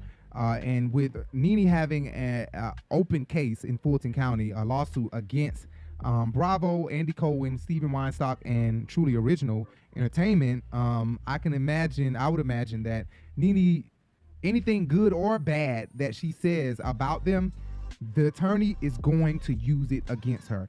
No matter what. Something that she would say in that reunion, they're going to use against her. So they don't want to. And then not only that, Kim Zolciak will be present. And Kim Zolciak is named in the lawsuit. Look, the elephant in the room is we know that Nene has this lawsuit that's coming out where she alleged a lot of things that happened. Kim, your name is mentioned in it. Is there anything that you can say? I mean, she knows what she's saying is not true in regards to me. That's ridiculous, and she knows it. So I'll deal with her when she's done with them. And if I was Kim Zolciak, I'll probably go get a restraining order on Nene just because Nene has played this role of we're friends, we're not friends, we're friends, we're not friends. So instead, I would just say, look, she's mentally unstable and I am afraid for my life. So I need a restraining order. And I don't give a fuck how bad it hit the blogs. I don't care how bad it hit Nene, how bad she feel, how upset she is. I would literally take a restraining order out on Nene so that she can stop with the fake shit. Don't come hug me, Kim. Oh my God, Kim. No. Just to sever the relationship because she'll try to get back cool with Kim and Kim will fall right back into the trap. Bitch, she called you racist. And if you are, then you are. But she has called it out on your ass. Why the fuck would you even forgive her and be back friends with her? How many times y'all gonna go back through this? Like, friends, not friends, friends, not friends. And let Nene tell it. She ain't mean no harm by naming you in the lawsuit. Let Nene tell it. You should not be mad at that. You should just still befriend her and give her a hug around, squeeze her neck next time you see her. You know, let Nene tell it. Let you have attitude with Nene for naming her in a goddamn lawsuit. So Nene, we don't need to expect Nene. It'll be a huge surprise if Nene just walk out that bitch. Hey there. Okay.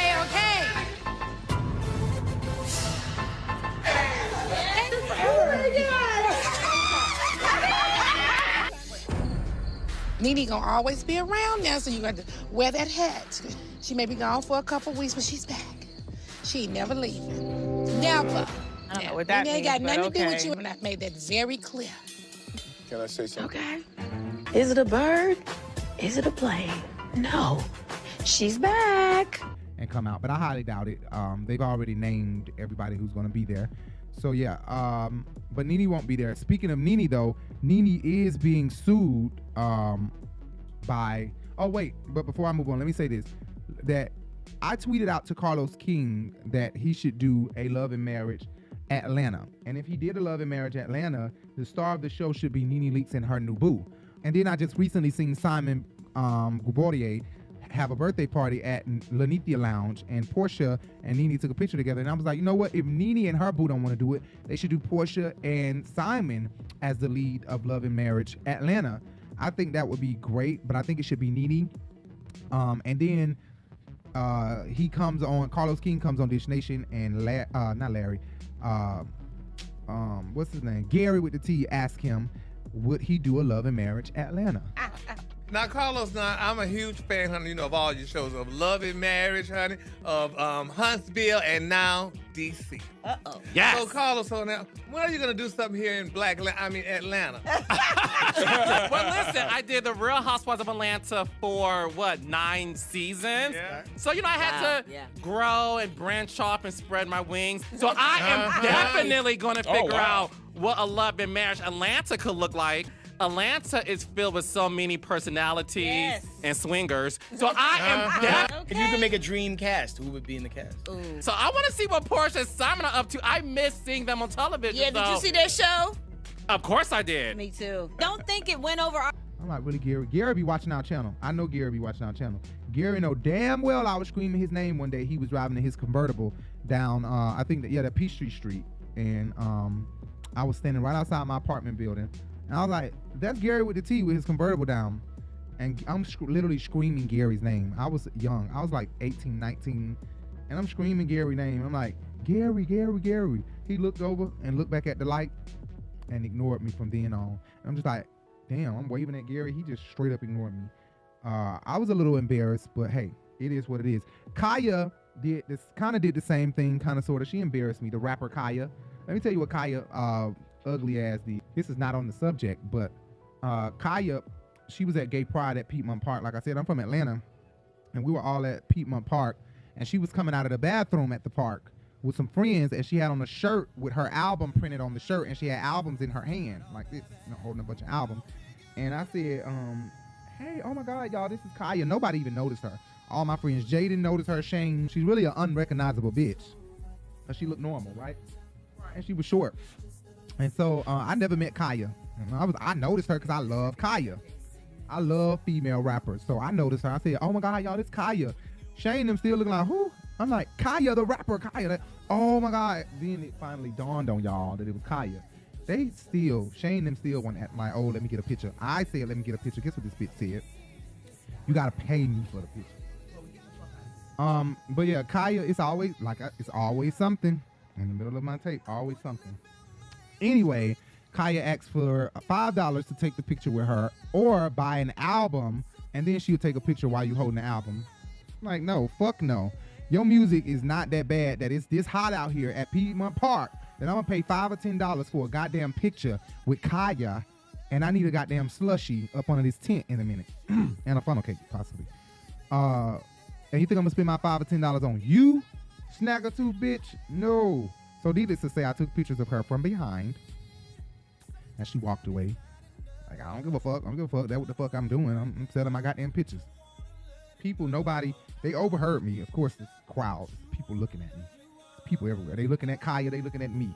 And they seen that. But one gay boy walked up to her and did it. He bought an album and he went on and took a picture. He got a picture before she walked off.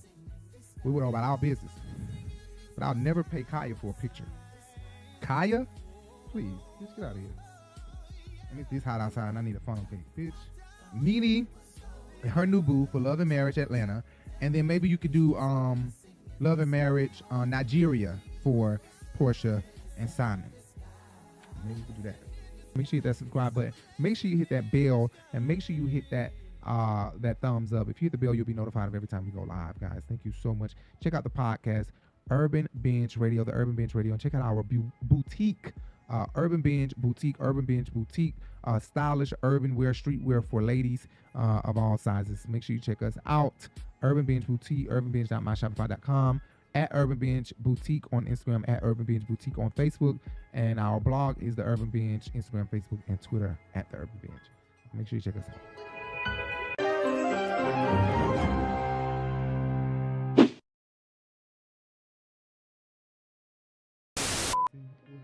You don't have to put it in there. What are you saying? Are you being serious? Like, it's hot, and I don't feel none of it. Please turn it on. You put this drawing back in. You gotta move that curtain. That's why I'm not feeling it.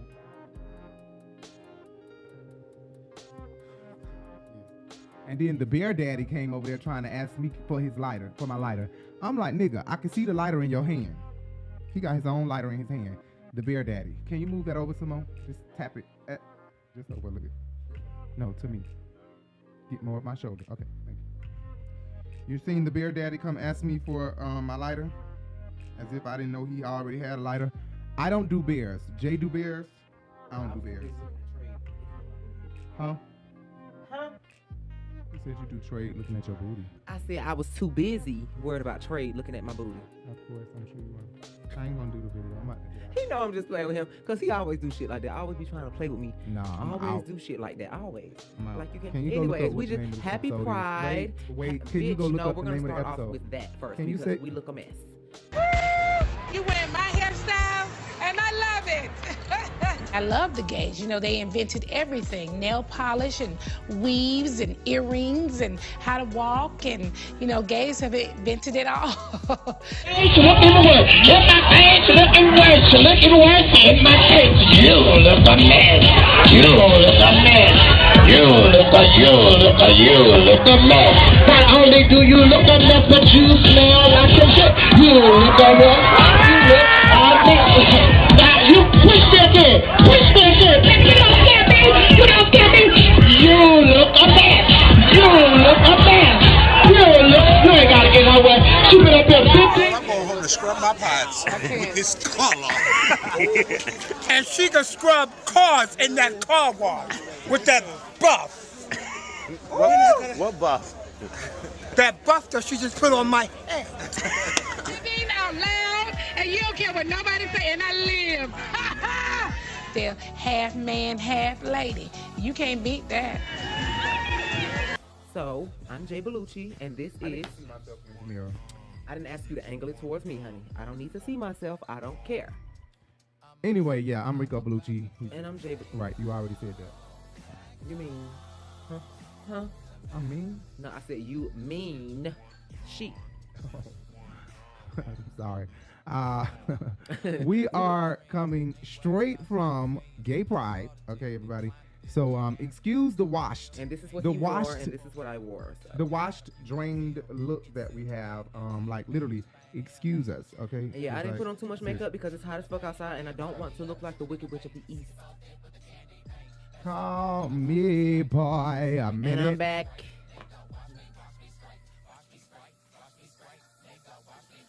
Ooh, yes, baby. I like that, baby. Ooh, yes. What you call it? The don't go chasing waterfalls? How you doing, baby? How you doing? Oh, all right. What kind of hairstyle that is, miss?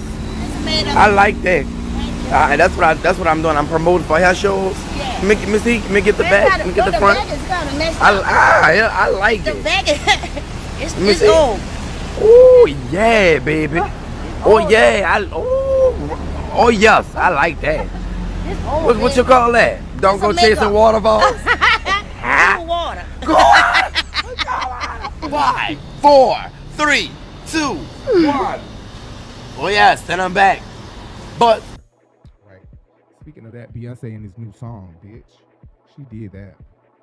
This is why our videos be so long, okay? Always something going on. Yes, I got on my motherfucking shades, bitch. I'm wearing these goddamn shades, bitch. I'm not taking them the fuck off. I am so tired and exhausted. We've hardly gotten any sleep. Been kind of like anticipating and we've waiting. Been on rerun is what we've been on for like 3 or 4 days.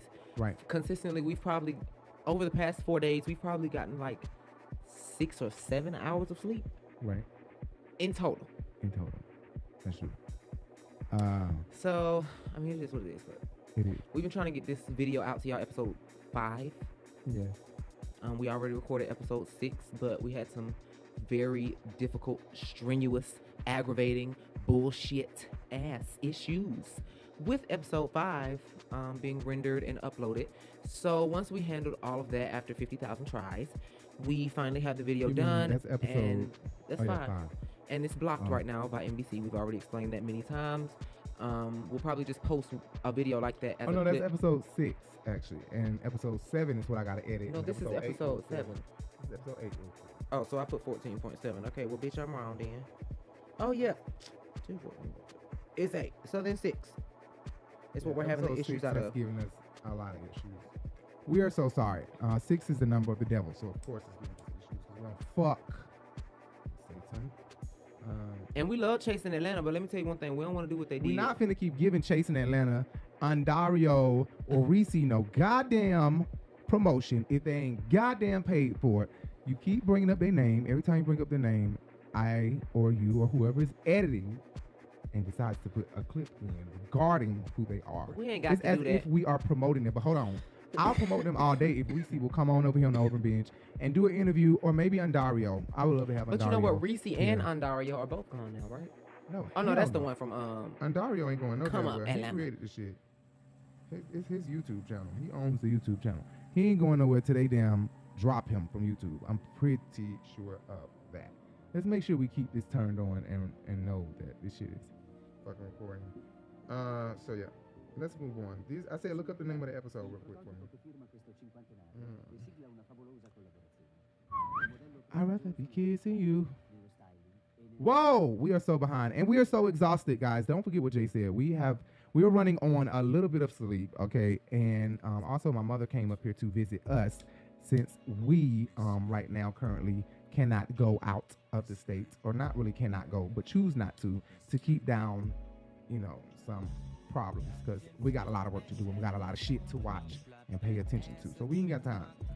So my mom came up here to visit us and to visit her grandchild and to get her grandchild off our back a little bit. So that's another reason why we're sleepy. And to spoil her. Yeah, and that's another reason why we're sleepy. Yeah, and to spoil her.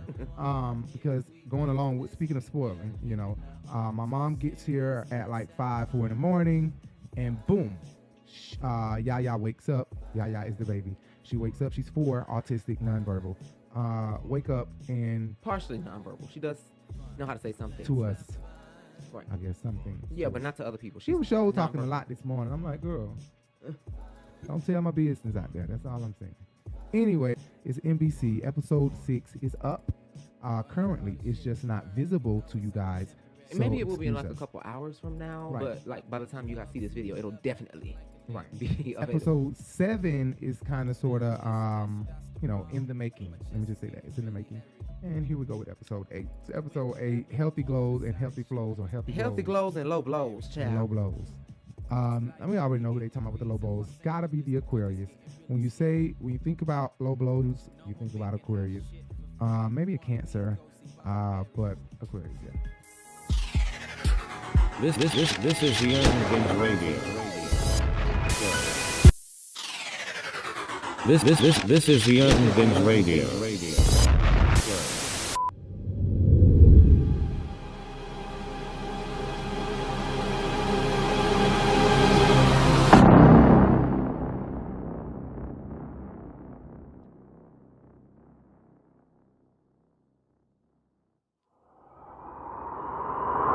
Speaking of Nene though, and her new boo, Nene, of course, Greg Leakes died, I believe, earlier this year or last year, if I'm not mistaken. At the end of last year or earlier this year, I don't know. Sometime Greg just died, and Nene moved on pretty fast. Of course, we know that the boy was in her bed, took a picture of Nene sleep in the bed with Nene, and then in the midst of that whole situation happening, she was already being seen out and about with another guy. I guess, I don't know, he's a fashion stylist or fashion guru or something like that. And older guy, gray beard, bald head, Peter-esque. We know she got a crush on Peter. We know she loved Peter. He's Peter-esque, okay? Why do you act like, oh my gosh, it was flirting with Peter? Girl, I have never flirted with Peter. Now, don't go there. I loves Peter. Well, I don't give a damn what they accuse me of. I have never flirted with Peter. I don't give a damn what everybody says. Darker the berry and sweeter the juice, honey. That's just how we like it. And Peter is dog. That's fine. I never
This is the Urban Binge Radio.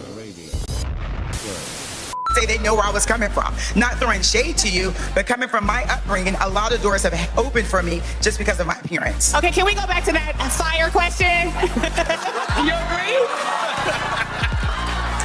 Thank you. Thank you for the ones that are being honest and understand what I'm saying. Her presence makes the doors open wide. They do. When she steps up. I mean, you guys saw it on TV. In other countries, but it doesn't happen here in the United States. I understand now. This is Marlo's world, darling. Thank you for explaining. I get it now. Thank you. You're right. No one knows me in New York. No one. All right. It's a lot of delusion on the stage, right? You do sound delusional.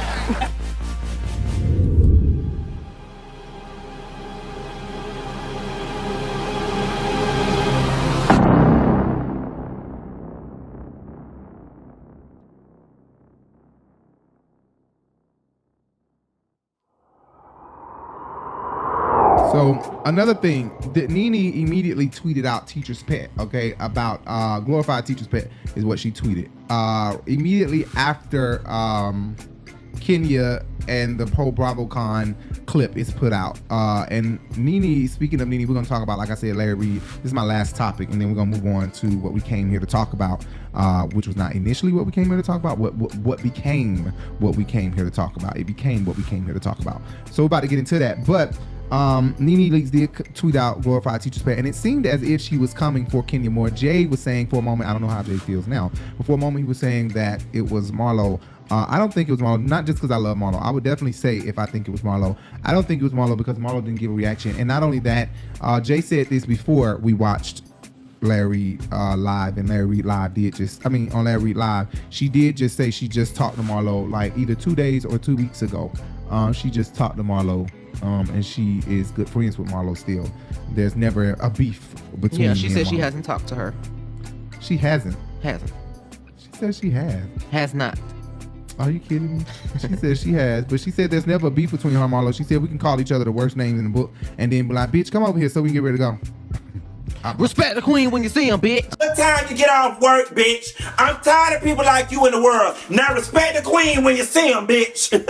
Yes, God. I'm like, damn, that's an Aquarius for you. Sagittarius and Aquarius have a lot of the same fake ass moments, the same isms or characteristics. Y'all go off on some damn body and then be like, how you doing? My mom used to do the same shit to me.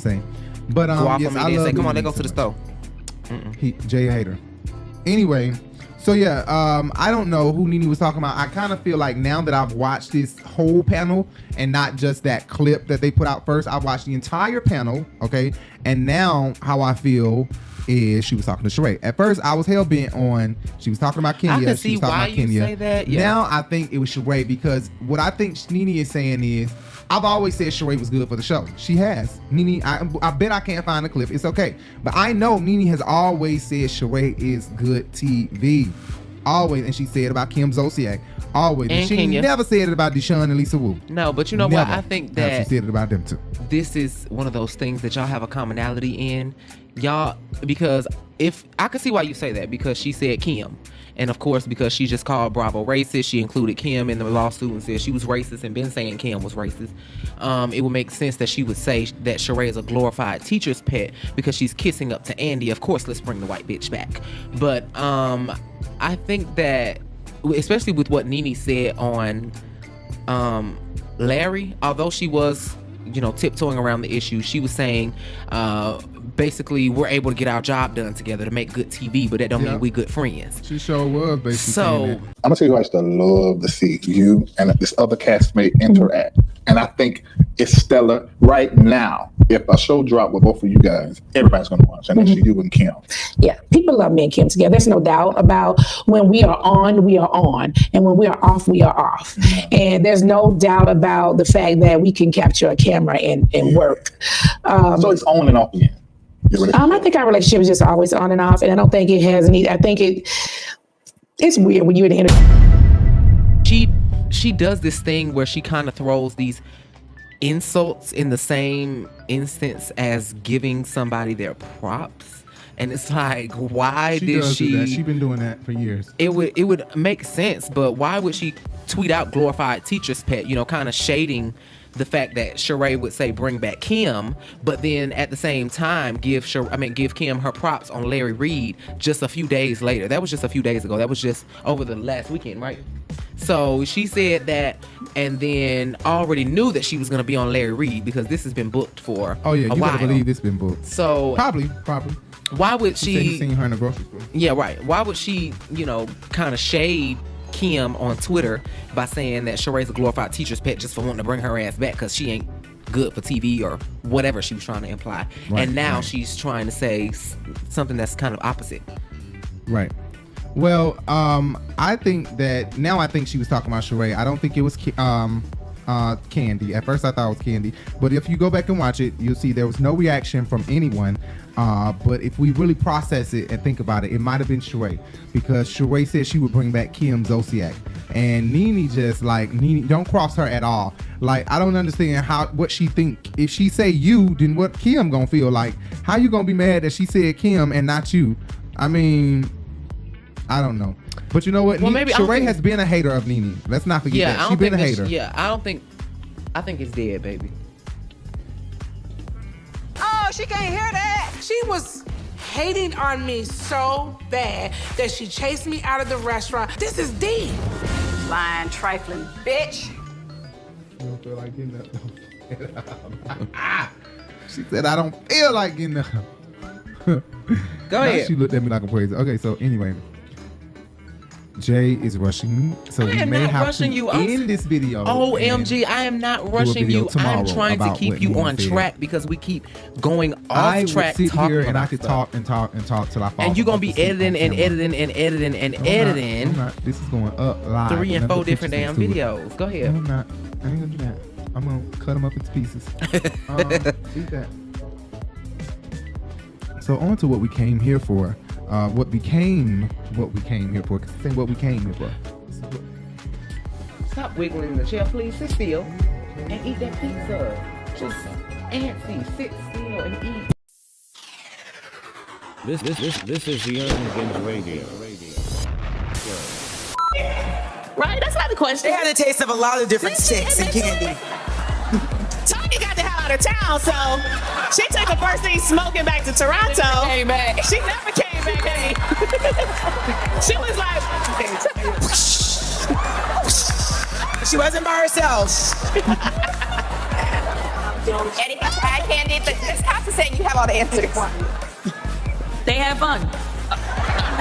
Yeah, a lot of fun. Exactly, just to clarify. They. Okay. it's not a secret, is it? Okay, all right.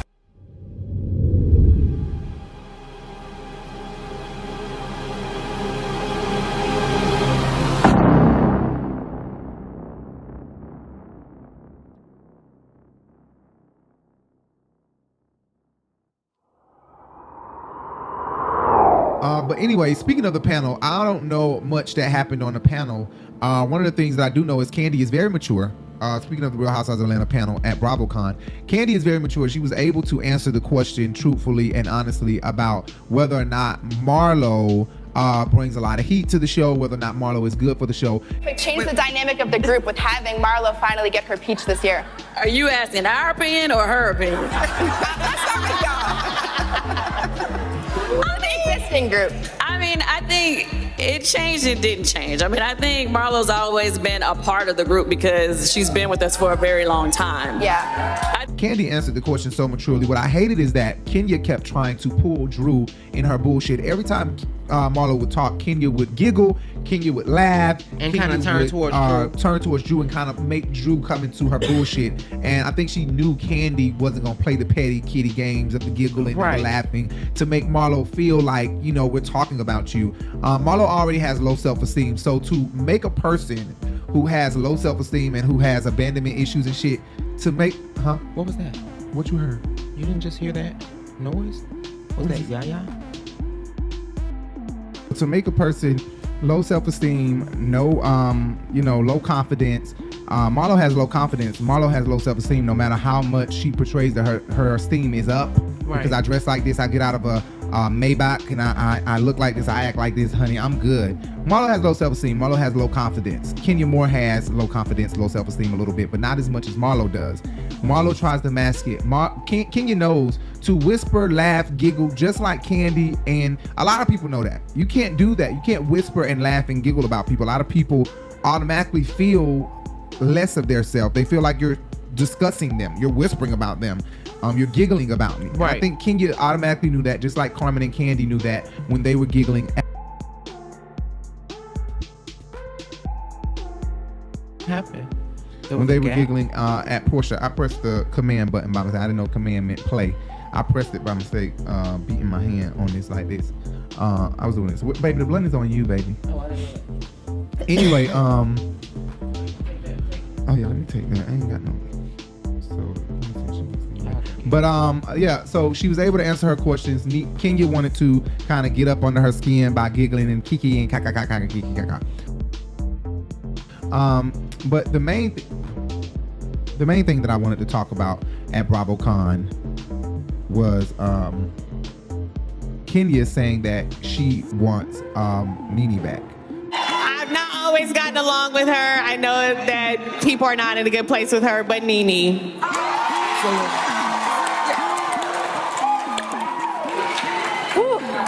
So the panel was a really good panel. They talked about a lot of good shit on the panel. I like that Kandi was mature enough. I don't like that Kenya was not mature enough.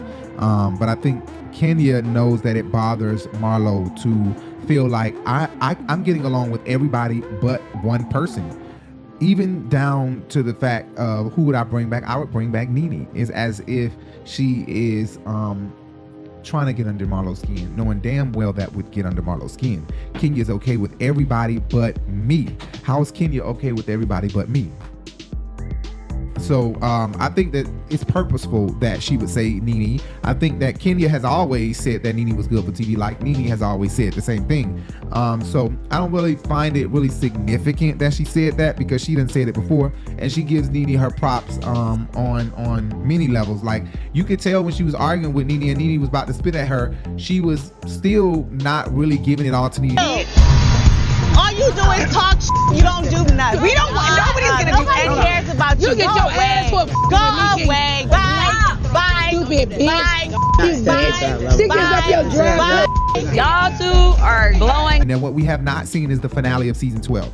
Jay and I have never watched the finale of season 12. Seen it through and through, no. We don't know what caused that argument when Nene was looking like a star. She said, you ain't finna do nothing with me now. That bitch jumpsuit was so goddamn sparkly. She looked like a star, a shooting star hit the ground and was walking. Well, it was a Star is Born theme, so. Oh, was that big? Oh, good job. She hit the motherfucking theme on the nail, because if that was the name of that was a baby shower. That was Kandi's baby shower, right? For oh, wow, yeah. For Kandi, Blake. Nene, you was looking like a star. That jumpsuit was the brightest, most sequenced jogging suit I've ever seen, Nene. That was was it not? Yeah, like, that shit was bright as fuck and shimmery and shiny as hell. But we still never watched that, so we don't know what happened in that argument and how bad it got. You ain't gonna do nothing with me now. I ain't gonna never be what you want. Please go to jail again. But I do know in Greece, Nene was definitely madder than Kenya, and Kenya was being very gracious with the way she was arguing with Nene, as if, you know, there was a level of respect there. You know, like, I'm not gonna go there with you like I could and did with Porsha. You know what I mean? Pass the blunt, please, as soon as you possibly can. Let me ask you a question. Is it odd to include Married to Medicine cast members in Ultimate Girls Trip? Right. No, that's what I'm saying. I don't think that that's odd. The only problem is, well, it's only one Married to Medicine anymore. You can't even. What they need to do is they need to promote better. You can't go from Married to Medicine Atlanta to Married to Medicine LA, and those girls are not bringing the heat. They have to bring the heat, and it has to be more promotion on those girls. I think that the main Married to Medicine that they need to be worried about is Married to Medicine Huntsville. Locations where there is real black women and white women who have true, genuine relationships and are drama-filled. They need to get in touch with Mariah. They need to get in touch with Andy Cohen. They need to create a Married to Medicine, another franchise, because as long as Atlanta franchise is out here surviving on its own, it's just not going to make it. But mark my words, they have another Married to Medicine. If they don't have another Married to Medicine franchise in the queue on the way, Married to Medicine Atlanta, mark my words, it's over. It's over. I'm telling you, they're not going to keep it around if they can't find another franchise. I don't think they're going to keep it around. You don't think so? As you don't think so? What I'm saying? Oh, right, they did. Was that Houston or LA with the bald head Iman? Oh, both. They did Married to Medicine Houston and Married to Medicine LA. You're right. See there, and it don't work out. I ain't even know that. I thought so, but I ain't remember that. But anyway, Kenya said she wants Nene back, and I think that was a great look. And I think that was typical Kenya doing things because she know that it's good for the show. Something else, Sanya and Drew got to arguing, and Sanya was saying that Drew texted her and was like, let's get over this. And Kenya and Kandi was like, let's save that for next week. And next week meaning when we film next week, save that argument for next week. Don't give and break the fourth wall by letting them know that y'all still arguing about the same bullshit.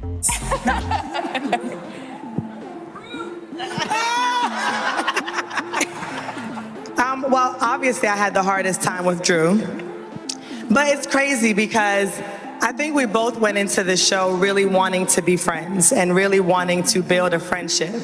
And obviously things happened on and off camera that didn't allow for that to happen. You recently posted a video hangout with Cynthia, which I love to see. How is Cynthia? I just wanted to say one thing. Did I give you? I just still have to ask the question because I never really got an answer. Did I give you a hard time, or did you try to pull a hard time from me? I'm just still, because I don't know what I did to you specifically. Do the people want to know? I just want to know. Listen, Drew, once again, here you go. Not only that, Andy said he was bored of it at the reunion. He said he's kind of tired of hearing it. Tell you, I did tell you. Really, like, if like we don't have to talk. I don't want to talk about it anymore. No, we're gonna talk about it because I'm kind of done talking about it. You're good. Tell you the truth. Seriously, Drew, don't. You're so angry. So that means he is bored of y'all bullshit. Sonya and Drew. Well, I think that it's also because Andy is trying to say, inconspicuously, Sonya formulated this drama. This is exactly what always happens. Yeah. Somebody comes on the show with somebody. Yeah, she knows the formula. And that's what cool Drew was with saying. Somebody and then starts arguing with him. Marlo came on with Phaedra, but then she got real cool with Nene, and then she started arguing with Nene. Coming for. And remember at the Bailey Bowl, she was coming for Nene. And bitch, you stupid and you really ignorant and you dumbass because you're so insecure. No, but you are insecure. And I mean, you gonna stop being my friend because I'm with the next bitch. Tell the whole Atlanta why you not talking to me because I'm Kenya's friend. Because I'm talking to Kenya. Don't nobody touch me. So you're not being my friend because of Kenya. So that brought ratings, and all of them do the same shit. That's what's going on right now with Mia on Potomac. Right. Her friend who she done brought on there now coming for her, and she done released all her her hitting her husband and shit. If we can find that video, remember? Right, yeah. Do we got that video? Oh, we did record it. No, we did. We recorded it, right? Right, and I think she's a girl who they was either considering to come on or who is going to be on this season as a friend of a show or something like that. Or she is already on there. I think I seen her already on there, if I'm not mistaken. And she posted her video of her beating on her husband or something like that. If I'm not mistaken, y'all. Listen, we're not fans. We're not. She deleted it though, but I Potomac. think we got it. But Porsha came on Friends with Kenya and then started arguing with her.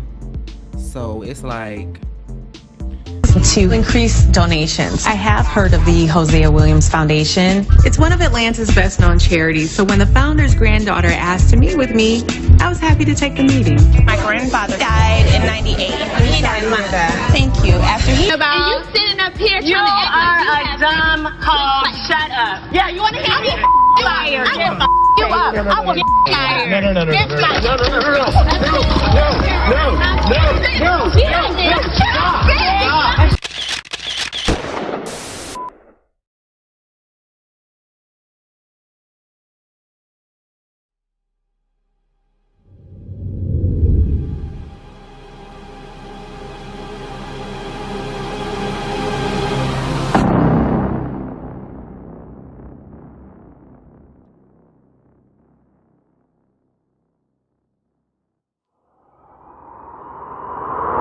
And Greg doctor said to him, you know, if Greg doesn't want to do chemo, if he doesn't want to come back to the doctor anymore, he wants to just try to, you know, get better on his own, I would say that Greg has about a year left to live. And I thought, now what Greg did she see? Because this in a year, that doesn't look like that. Greg really looks bad right now. He looks really weak. And he's gotten really small. I don't see this being a year. Now, the lawsuit, where's it at now? We still have some legal things. Do you regret filing it? I have to say, I honestly don't. Yeah. Mm-hmm. Did you feel like filing it was you speaking up for yourself? You know, it's almost like a child being abused, and I'm just over here asking for help over and over and over. Everybody's acting like they don't hear me. Mm-hmm. And I'm asking for help, and nobody hears me. I don't know. I feel like my hands were tied. There was nothing I could do. I've asked so many times for help or for meetings or to sit down and talk and try to work through whatever issues. There's things happening that you are not privy to that are happening behind the scenes, and I wanted help, and I just couldn't get it. The judge ordered it, or was that the deal? It was a mutual on both sides to drop it, and we worked that out through our attorneys. Right. They have not talked to me at all, just being honest with you. They have not talked to me at all. I have made many attempts to try to, you know, see can we talk and maybe work through certain issues, but it's been crickets. Is that the reason why you sold the house and thinking about selling the lounge to call you well, husband and yours? I couldn't live in the house at all. My house was empty. Nobody was there with me. And I could sit on social media and dead. Oh, I could not be in that house. So one night I slept in the house. I was up all night long. I called my son and said, you have to come home. And he's like, why? I'm like, because I don't want to be in the house by myself. And I just knew then every time I would open that door, I could see Greg like standing there. He would always say when I opened the door, he would say, Nene, is that you? Or he would stand in the hallway. And so every time I opened that door, I always visualized him standing there in the hallway. I just couldn't stay there. Anyway, so Lenithia Nene Leakes, Larry Reid has done it again. Okay. This man has done it again. He did an interview. Yesterday, he announced that he was doing an interview with Nene Leakes, and he kind of eased it in there while he was talking to Bishop Carlton Pearson yesterday. And he ended up easing it in there. He was, in the beginning of the show, he was telling us, y'all better get ready. It's going to be a surprise. I might break the internet. We're like, who? Nobody knew who he was going to eventually say, and that was Nene Leakes. I was just gagging. It actually didn't process. It was like, it didn't dawn on me what he actually said until later. I'm like, wait, what?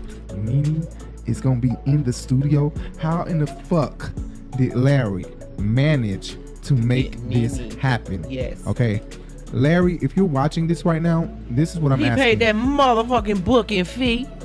Or if Nancy or anybody watching this on Larry team, take this to Larry. The next person that he has to interview. Yeah, the next person that he needs to interview. I had it on the tip of my tongue, but I totally forgot.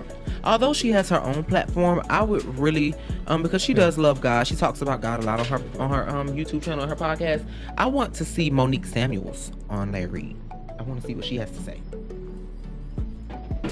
Oh yeah, Monique Samuels would be good. But one of the things that I want to talk about is Nene selling her house. So me and Jay was talking about this before, and we was like, you know what? Nene sold that house because... Oh, I'm sorry. You know who else would be good? Because she like God and she love mess too. Julie Chen. Let's get her interview. Oh, that'd be a good interview, but I don't know. Is she gonna get candid and get juicy with Larry about everything and about what she know behind the scenes? Right. BTS. He needs to do Mariah Huck as well. Oh yes, oh yes. We need the black sheeps going to the. He should interview Mariah Huck. Studio. And he should also interview Brittany Griner's wife. Oh yeah. He should hop on those type of all those, right? Mm-hmm. Oh, I need to. You need a message in that because actually not a lot of people are giving her and some of these other people a platform to speak. So if they're given a platform to speak, then maybe they will, be more vocal about stuff. Right. I do need to message him that. But it was somebody else that I was thinking about. Nene's Dream Real Housewives of Atlanta. Okay, since I'm right here already on this, let me go ahead and... What he's saying. I don't know what she's saying. Since I'm already right here on this, let me say this. This is Nene's Dream Real Housewives of Atlanta cast. Okay, everybody? Can you see that? Can you see that? Press the... Yes. Kandi, Nene, Kenya, Phaedra, Porsha, Marlo. Now that was a sex tuplet for your ass. I know y'all. What did you call that? I got indigestion, gas, something. When you've got nausea, heartburn, indigestion, upset stomach, diarrhea. Nausea, heartburn, indigestion, upset stomach, diarrhea. Here's Pepto-Bismol. Nausea. But yeah, that's Nene's dream cast.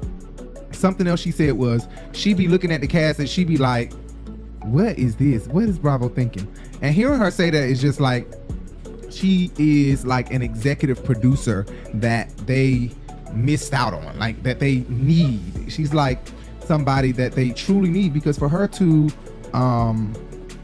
give that type of criticism, it just felt right.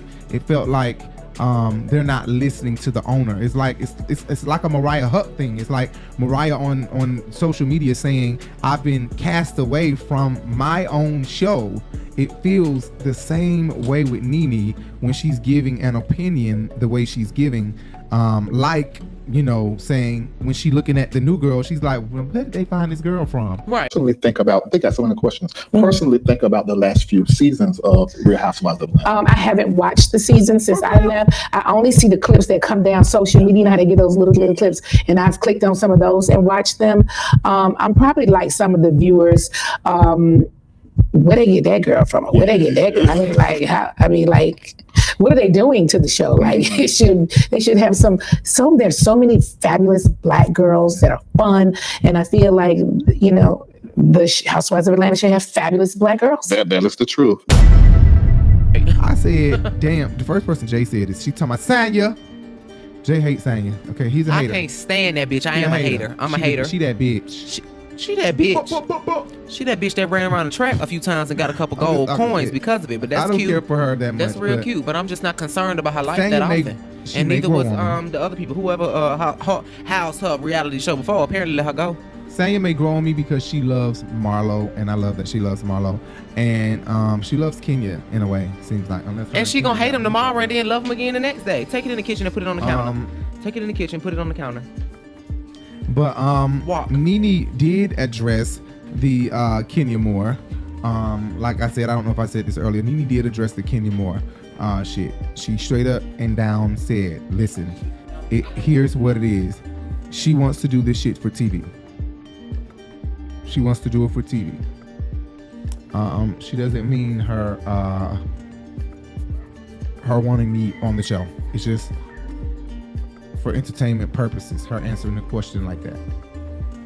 But did you hear what Kenya said at BravoCon? I did. You did. What you think about that? Kenya has shown me love a couple times in the press. I also think that... Wait a minute, in the press? But not on your cell phone? No, not on my cell phone. Okay. But in the press, I feel like Kenya is smart, and I think she knows what's good for the show. So I think that she's speaking from that place. Yeah. What's good for the show and what she thinks the show needs. Oh, she's a producer. Yeah, and everybody knows what I did for the show. So yes, I'm telling you right now. I'm not saying that no one else didn't do anything. Right. I definitely did. I definitely built. You absolutely did. Justin got him a whole Wendy's bag in here. They had to have bought a family size pack or something.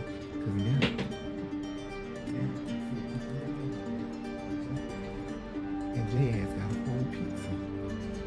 Honey, if only I can get on here and do a reality show about me and my mama. Like, if only Jay would let me do a podcast discussing the issues that my mother and I have, and the way that I am, the way that my mama is. If only my mom would allow me to record her and put her on the show and put our business out there. Who the hell you sound like? Putting his damn daughter and his baby mama whooping each other ass on his YouTube. Right. I would like my mama to do confessionals about the situation, like when me and her get into it and stuff. I would like her to do a confessional about the situation and everything. But she's not. And you know what? I cringe every time Larry play his daughter and those two fighting each other. In my spirit, ask Jake, I can never watch it. It's something in me that just stirs. Like something in me don't feel right watching it. Like Lisa turned into the Dragon Bitch territory. I'm talking about like what they are fighting like they're not like that's not her mom.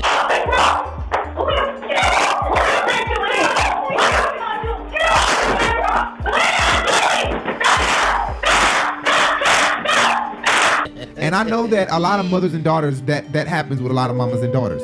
I know that has happened a lot with black mothers and white mothers. That has happened depending on how close in age you and your mother is. Because you got or some the situation, people, because a lot of white mamas will fight their daughter when they on drugs or they in the streets and stuff like that. And they Shane, listen, I wasn't gonna say her name. Shane adds she wouldn't dare fight her mama, and her mama will drag her. And Shane wouldn't dare get up and try to throw the bowls with Delphine. Okay, let me tell y'all, if y'all see Delphine, her titties is to her thighs, and she is about 6. How tall is Miss Delphine? She like her shoulders is way past our shoulder. Delphine is about as tall as the door frame, right? Ain't she real tall? How tall is Delphine? How tall is she?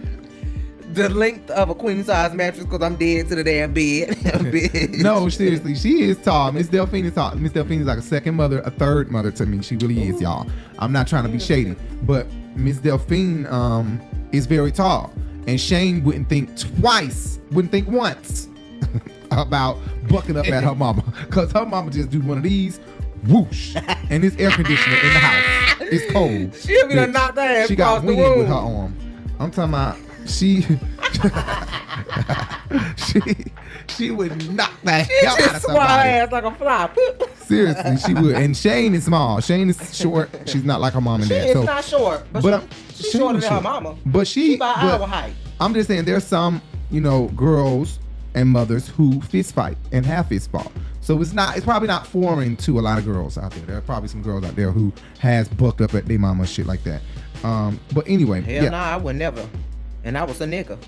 I'd have lost my damn life.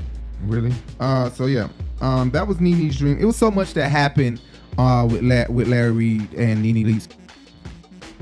Another thing that she talked about was Brent's sickness. I was so surprised. That's something that a lot of news outlets and pop culture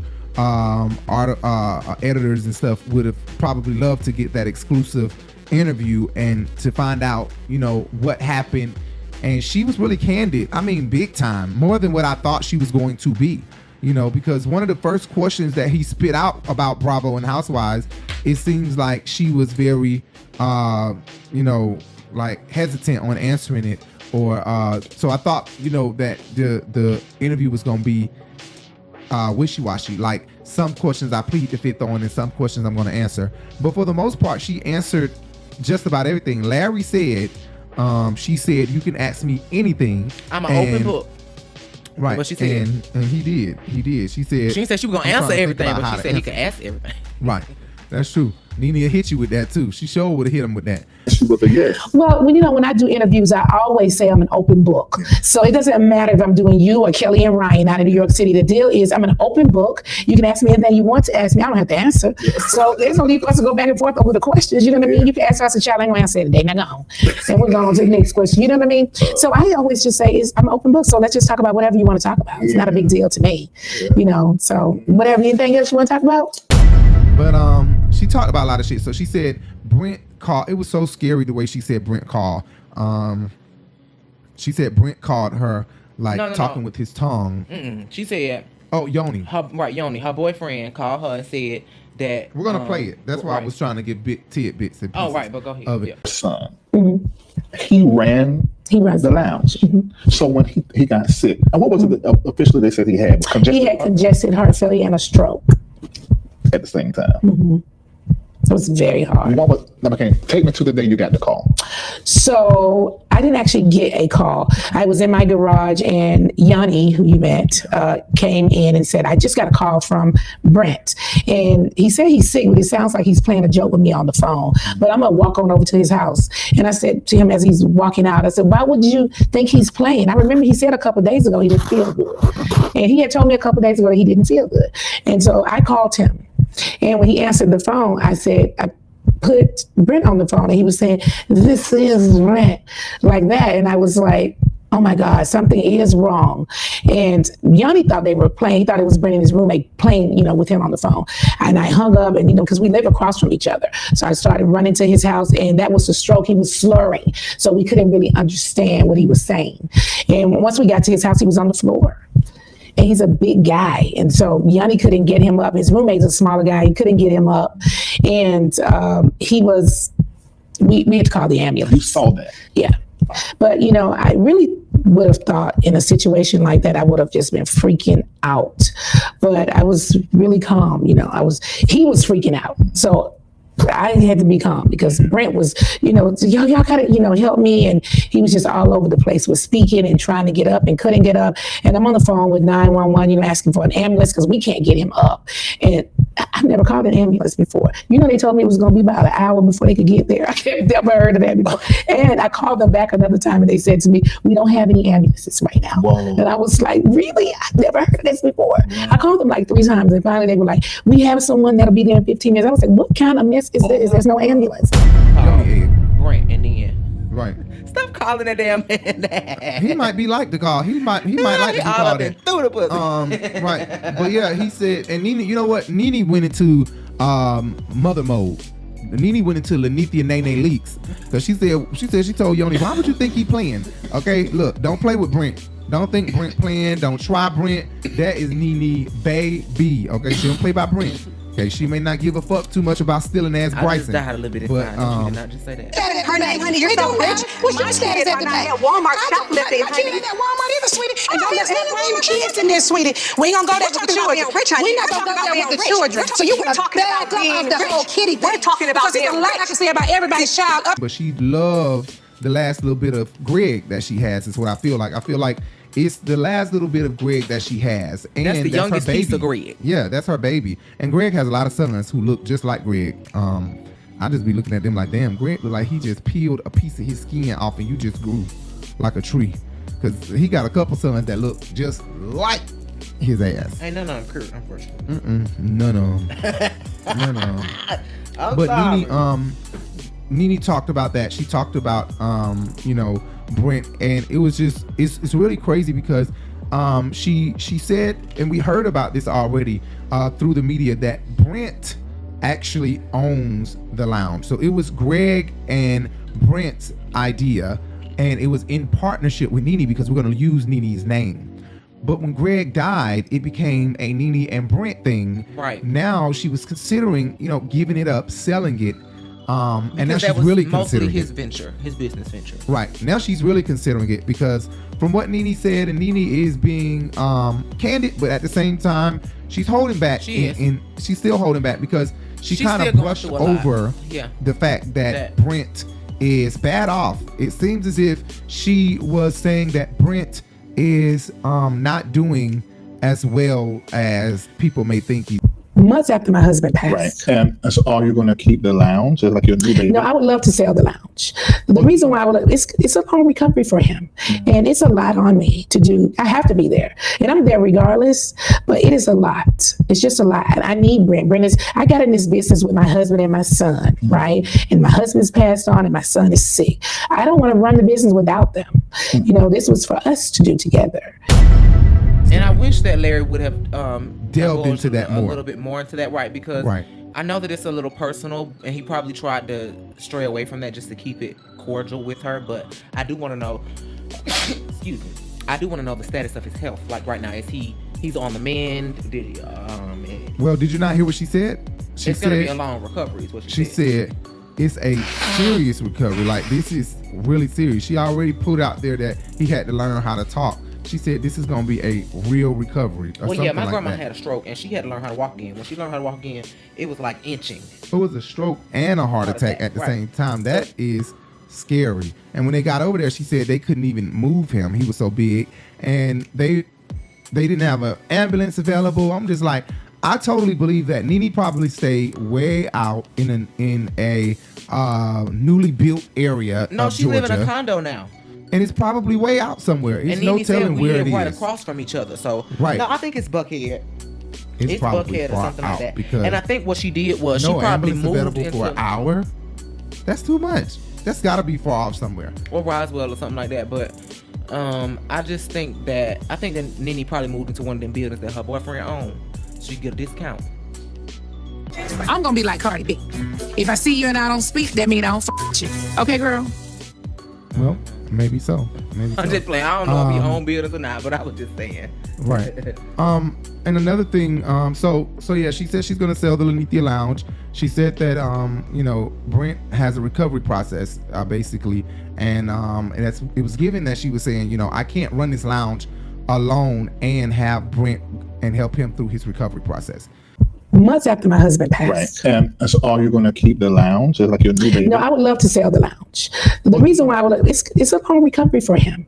And it's a lot on me to do. I have to be there. And I'm there regardless, but it is a lot. It's just a lot. I need Brent. I got in this business with my husband and my son, right? And my husband's passed on and my son is sick. I don't want to run the business without them. This was for us to do together.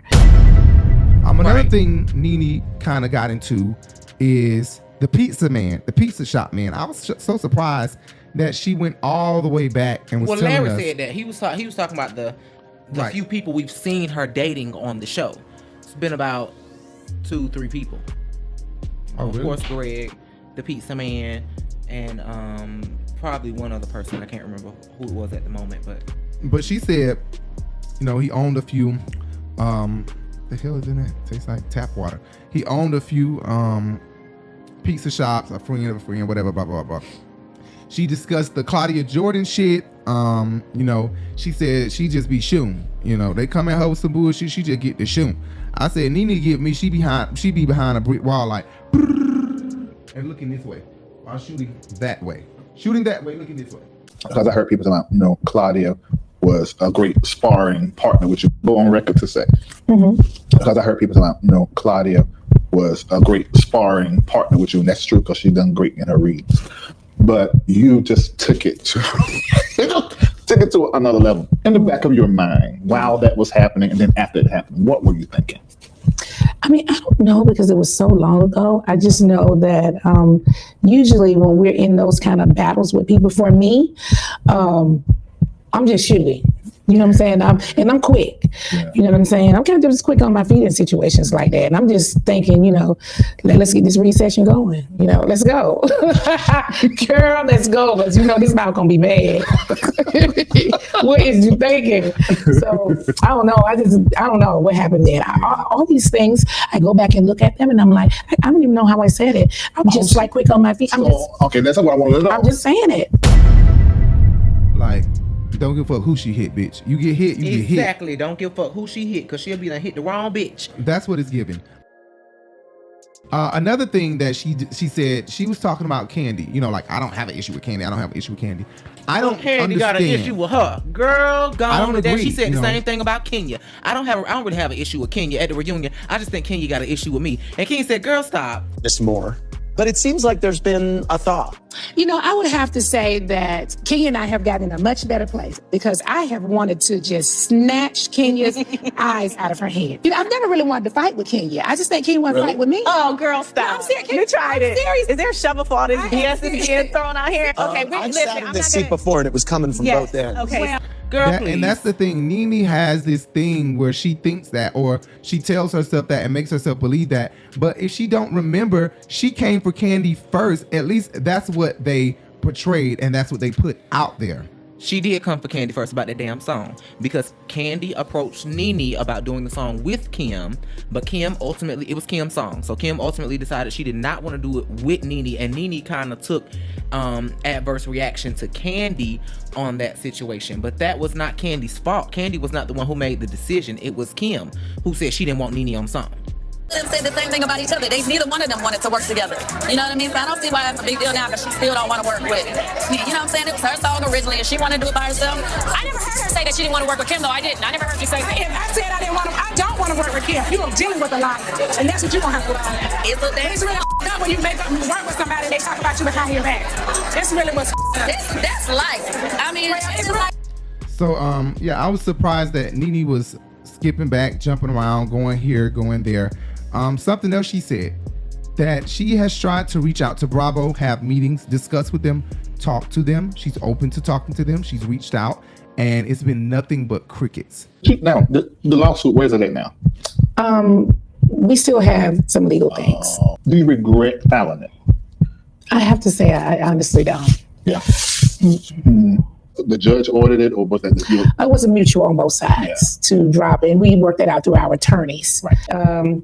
They have not talked to me at all, just being honest with you. They have not talked to me at all. I have made many attempts to try to, see can we talk and maybe work through certain issues, but it's been crickets. So once again, understandably, like I said, she did make some very abrasive comments about this network. They were very, very, very possibly debilitating to a lot of the business that they could have done at Bravo or at NBC. Because to say that somebody is racist is to say that they are in a way anti-Semitic, or that they are against minorities, which is always gay or Mexican or Asian or black or whatever. All of those things are looked at in a very low light nowadays, and they do have very serious consequences, as we can see from Kanye West. But we'll talk about that later. Right. That's another video for another day, which we are going to come to you guys about that soon. But yeah, I think that Nene definitely owes Bravo an apology. Unless Bravo settled out, gave her a coin on the side or something, Nene definitely owes Bravo an apology. And she did say that they did. She confirmed. Kim Zolciak an apology. She owes Andy Cohen an apology. And you said I don't know if she owes Kim Zolciak an apology for calling her racist. Well, we can't say she called her racist. Well, she has before, but in the lawsuit, she named her in the lawsuit. However, she named her in this lawsuit. She named her in the lawsuit. Correct. And you remember Kim was on the Carlos King reunion for all the season 1 ladies, excluding Nene Leakes. And she said she was going to deal with Nene after they dealt with Nene. Look, the elephant in the room is we know that Nene has this lawsuit that's coming out where she alleged a lot of things that happened. Kim, your name is mentioned in it. Is there anything that you can say about that whole situation? I mean, she knows what she's saying is not true in regards to me. That's ridiculous. And she knows it. So I'll deal with her when she's done with them. Right. If Kim dropped her lawsuit or not, I don't know. But Nene spoke very highly of Kim. As you guys may or may not know, some news broke today, shifting gears a little bit. Okay, just a little bit. Maybe we'll go back over to what we were talking about. Just wait. Kim lost her mansion, $2.9, $2.6, $2.5 million home, something like that, upwards of $2 million. She lost her home. It went into foreclosure. And Larry was on top of that. That was some hot news right out of the oven. And Larry was able to ask Nene to give her commentary on that immediately. And Nene spoke very highly of her. Here's what Nene said. I'm gonna tell you who I used to love to see you and this other castmate interact. And I think it's stellar right now. If a show dropped with both of you guys, everybody's gonna watch. And that's you and Kim. Yeah, people love me and Kim together. There's no doubt about when we are on, we are on. And when we are off, we are off. And there's no doubt about the fact that we can capture a camera and work. So it's on and off again. I think our relationship is just always on and off. And I don't think it has any, I think it's weird when you're in the entertainment industry. There's so many people talking and pulling you and saying things. And I think that affects your relationship. Like the people around you, she did. I don't like it. Did you see what she did? She did it. There's so many people in your ear. I'm gonna tell you what I think.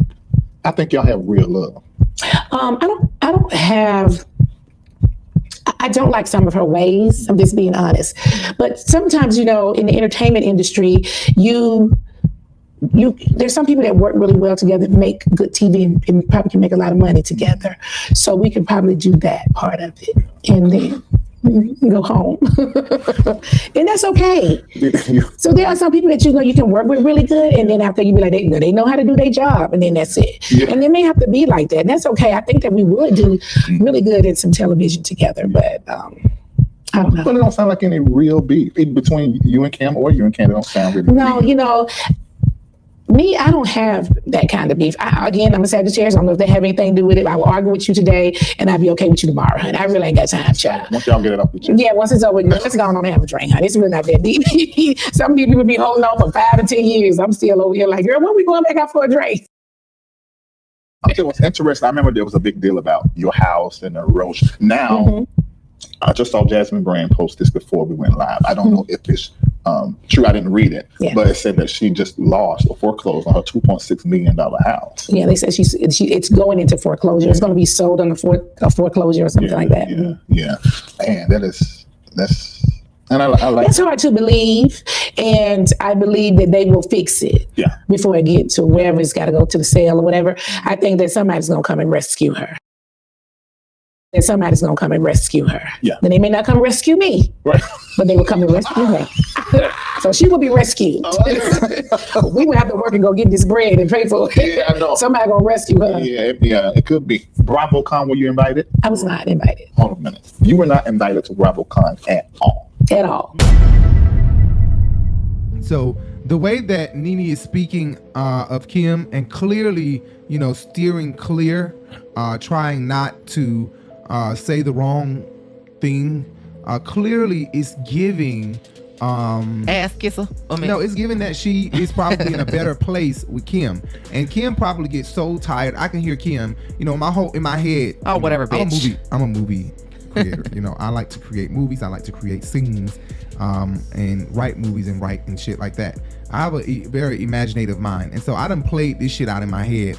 And immediately I begin to think Kim probably told her, bitch, I'm so tired of your ass. And not in this way, but in a playful way, because Kim a scary bitch. Right. So she got to say what she mean in a playful way, although she want to say it in a more stern way. Like, I'm tired of you. Like, we in and out of friendships. And that's basically what Nene just said. I don't know if it's really ever off with Kim, because when we're off, we're really off. When we're on, we're really on. But we know how to work and get apart from each other and go on about our separate business. Right. Same with, I think she said, Kenya. It was good to get Nene's commentary immediately on Kim Zolciak losing her house. It seems like they're in a better place. I don't know if Bravo give a fuck that these women lose everything once they are no longer a part of the franchise. I don't really think Bravo gives a fuck.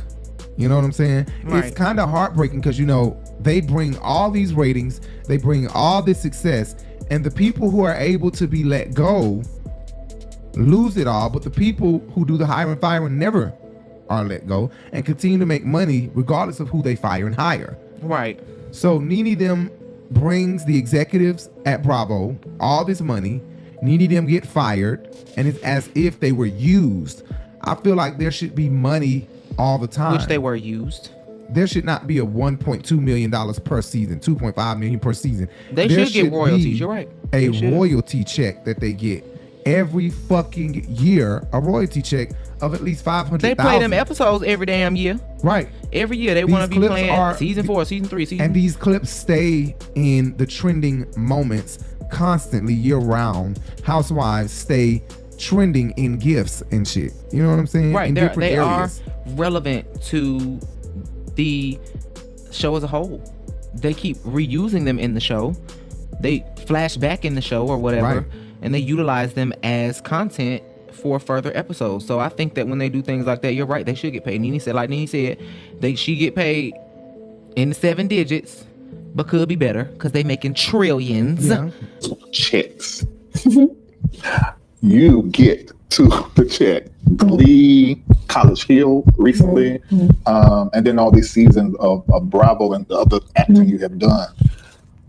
What does a Bravo check look like? I know you can't be specific, but what does a Bravo check look like? Are we talking about 6, 7?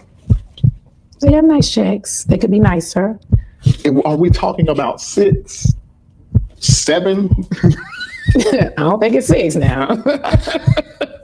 I mean, like, it's way more than that. Hundreds of millions. Millions. Okay. All right. Okay, that's good. That's good. Did you? Could be better. I mean, yeah. Yeah. I mean, because they're probably making trillions. Trillions. Yeah. But that's not everybody now. Everybody's sitting on that platform is not. Yeah. Everybody's not making the same. Yeah. So it's good. And I understand Bravo's biggest seller is motherfucking Housewives. Let's not make it any. And their number one Housewives franchise is Housewives of Atlanta. And the main reason why is we cannot deny it. Nene Leakes. Nene Leakes. It really is. It is. She's one of the main reasons. But Kandi is number 2 and number 1 right now. But she was number 2 when Nene was there. Look, Claudia, you want to be the it girl, but you ain't got it. You got an I, but you are definitely missing the T, boo. Proceed with caution. And you can't deny that both of them are bringing the heat and bringing the smoke. So if they get rid of Nene, they thought about it. If we get rid of Nene, we cannot get rid of Kandi. As long as the show survives, we have to keep Kandi around. I hope Kandi takes a mature break before they let her go or tell her we no longer need you for your services, which I doubt that they'll do anytime soon or at all, if at all. It doesn't stop my flow. The people's champ. That's what it is. I'm the people's champ. Okay. But I wish Kandi would just take a break.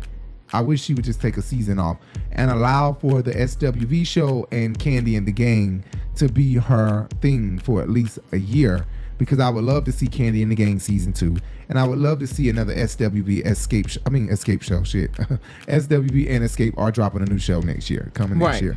And they've already filmed the show. But I would love to see another Escape show. I would love to see another Kandi and the Gang and Kandi take a break. Even while Porsha is taking this break, I would love to see Porsha Family Matters type of show again, except for let's see Porsha takes a trip to Nigeria with Simon. Okay.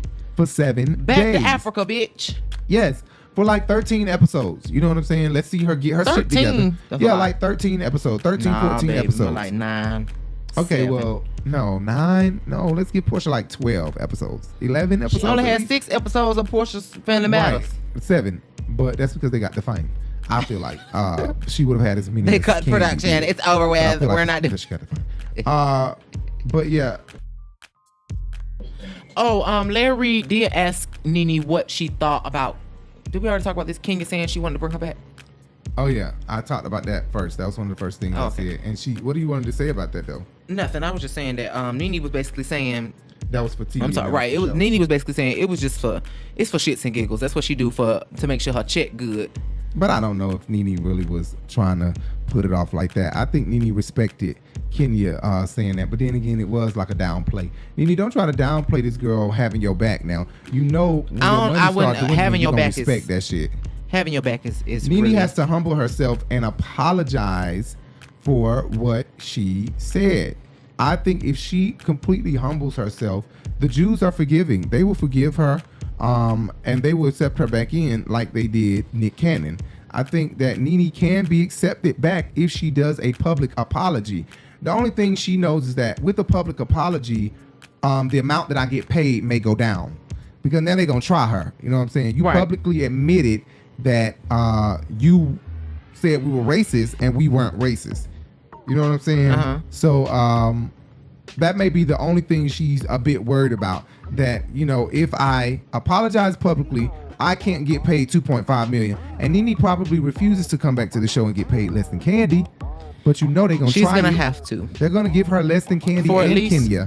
No, not less than Kenya. Oh, you don't think so? You think just less than Kandi? Yeah, they won't take her 2 tiers down. They'll take her 1 tier down. Right. 1 tier. Just to try to teach her a lesson. Candy's level? Not when she come back. They don't need her that bad, as you can see. But you're right. And you know what? They don't need her that bad. You know, like Funky said, you never want to show a motherfucker that they can do it without you. Because once you showed a motherfucker that they can do it without you, then you basically kind of fucked up now. And also, when you Funky, need that person. Right. Like Funky was talking about his show that he had on VH1, commentating on Love and Hip Hop.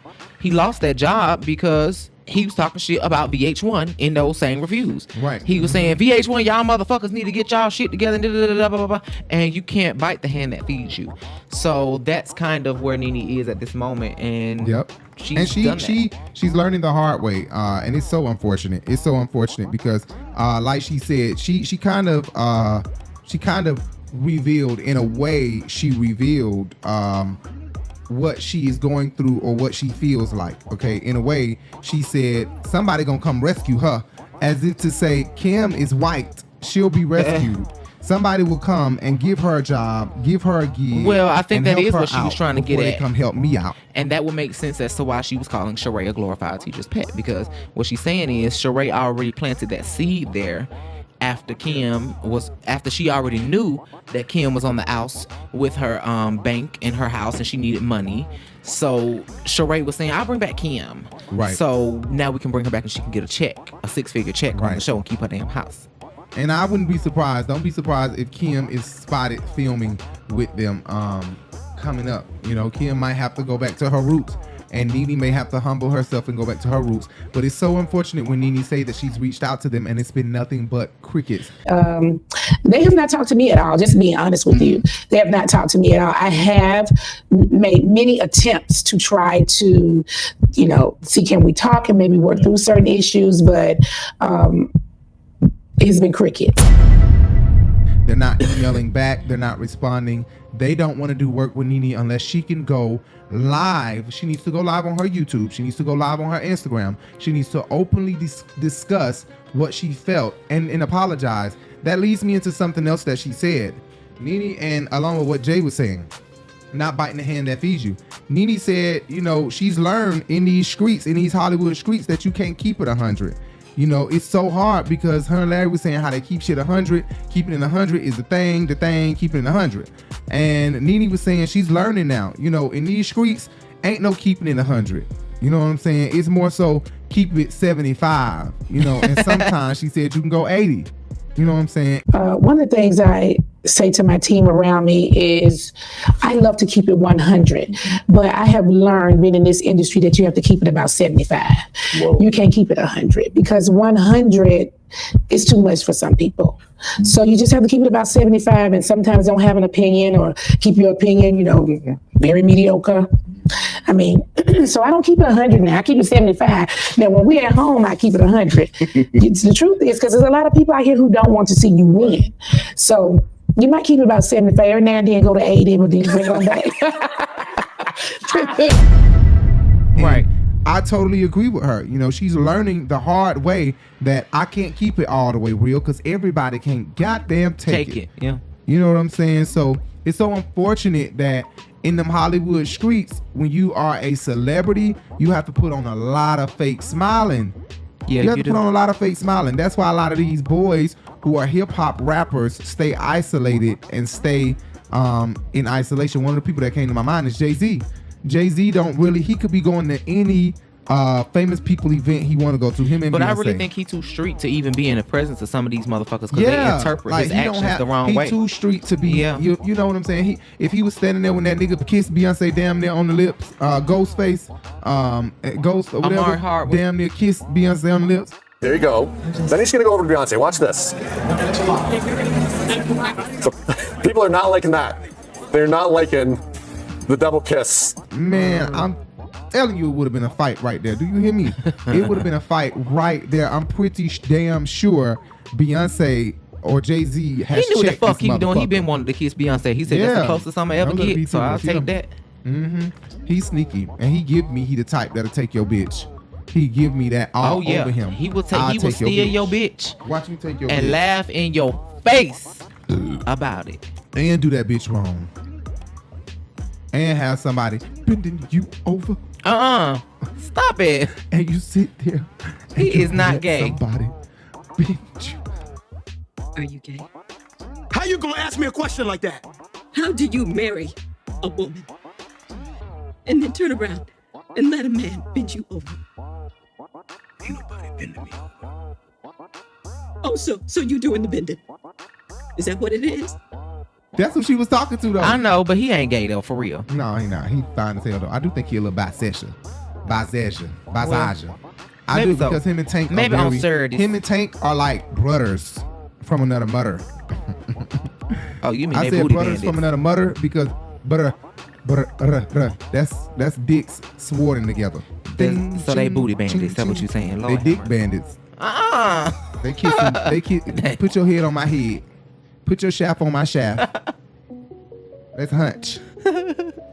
But no, that is what Tank and Omari Hard would give me. They probably not gay though. Let me not call these men gay. Anyway, so Nene did say that you know you got to keep it a little backwards. Can't keep it a buck. You got to keep it a duck, bitch. You got to be some other shit. Here, baby. Okay, yeah, that was something she talked about. Larry asked her about her favorite gospel song, gospel singers. One of the gospel singers, the main gospel singer, that everybody who's not really a church goer, who's not really into the church,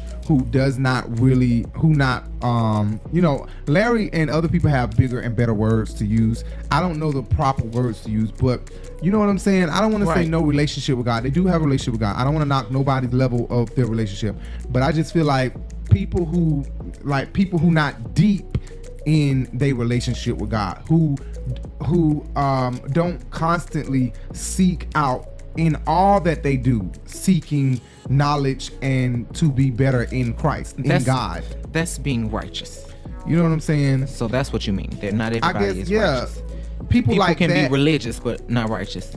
I guess. But people because like being righteous is to seek God in all that you do, in everything, and to understand that He is your Lord, your Savior, and He is. You understand what I'm saying, right? So, like, you know, like people know who God is, but they don't. It's not the same level of. I can't explain. Like, I would say like. It's not on like an intimate level. Another realm. It's not on more on a surface realm, more on a first level realm, like a church brain realm. You get what I'm saying? Like, I go to church and I only know what the preacher taught me and what the Bible say. Right. You know what I'm saying? I mean, I don't know another way to explain it. Even Jay can't find the right words, but you know what I mean?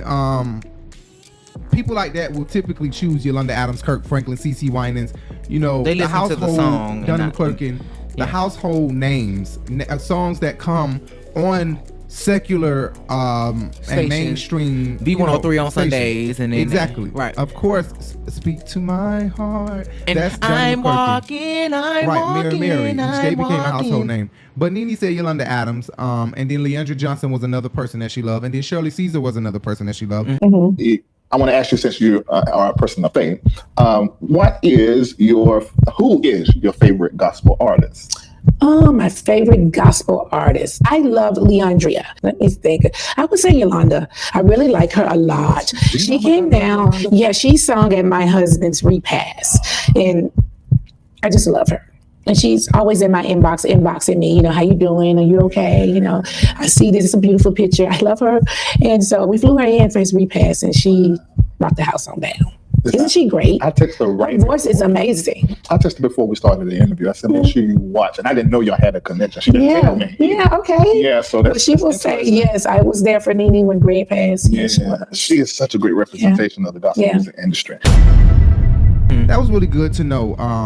You know, being that we do the Sunday Flow show here and we do Real Housewives of Atlanta, it was a great combination. Even Larry doing this whole video, I feel like I did it. That's how excited I am for Larry doing this video. It feels like I did the video, and it makes me feel like if Larry can do it, I can do it, and I'm not far away from being able to do bigger and better things like Larry do for his channel.